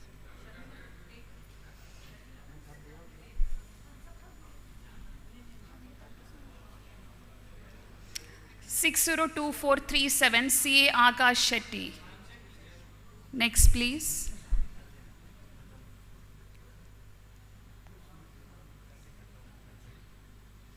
217423 CA Vijaya Sagar. Next, please.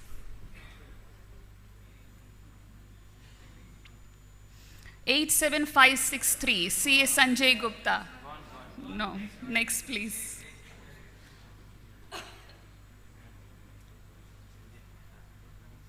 (118-119) CA Mahesh Kumar Narayan. Yeah.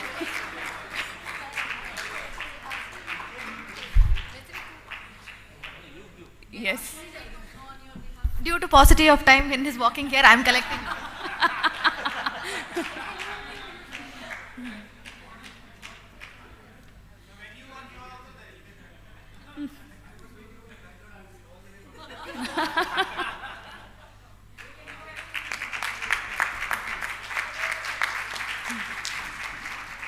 Next winner, please. 111388 CA Rajesh.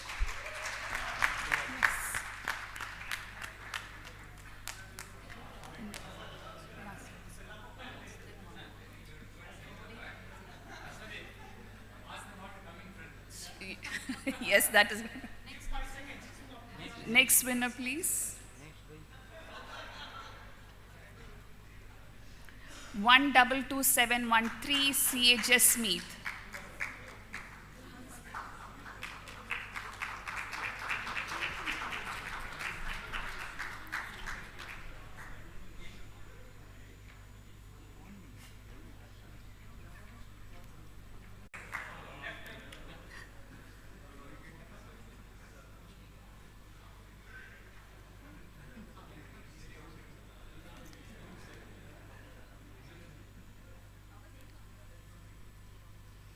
Roshan Aravind.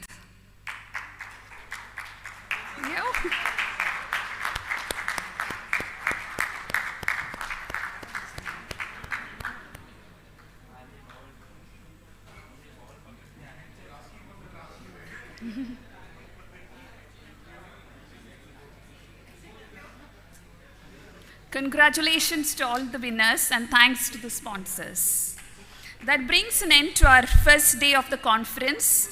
Hoping to see you all for the amazing family event at 8 p.m. today and wishing you all a lovely evening ahead.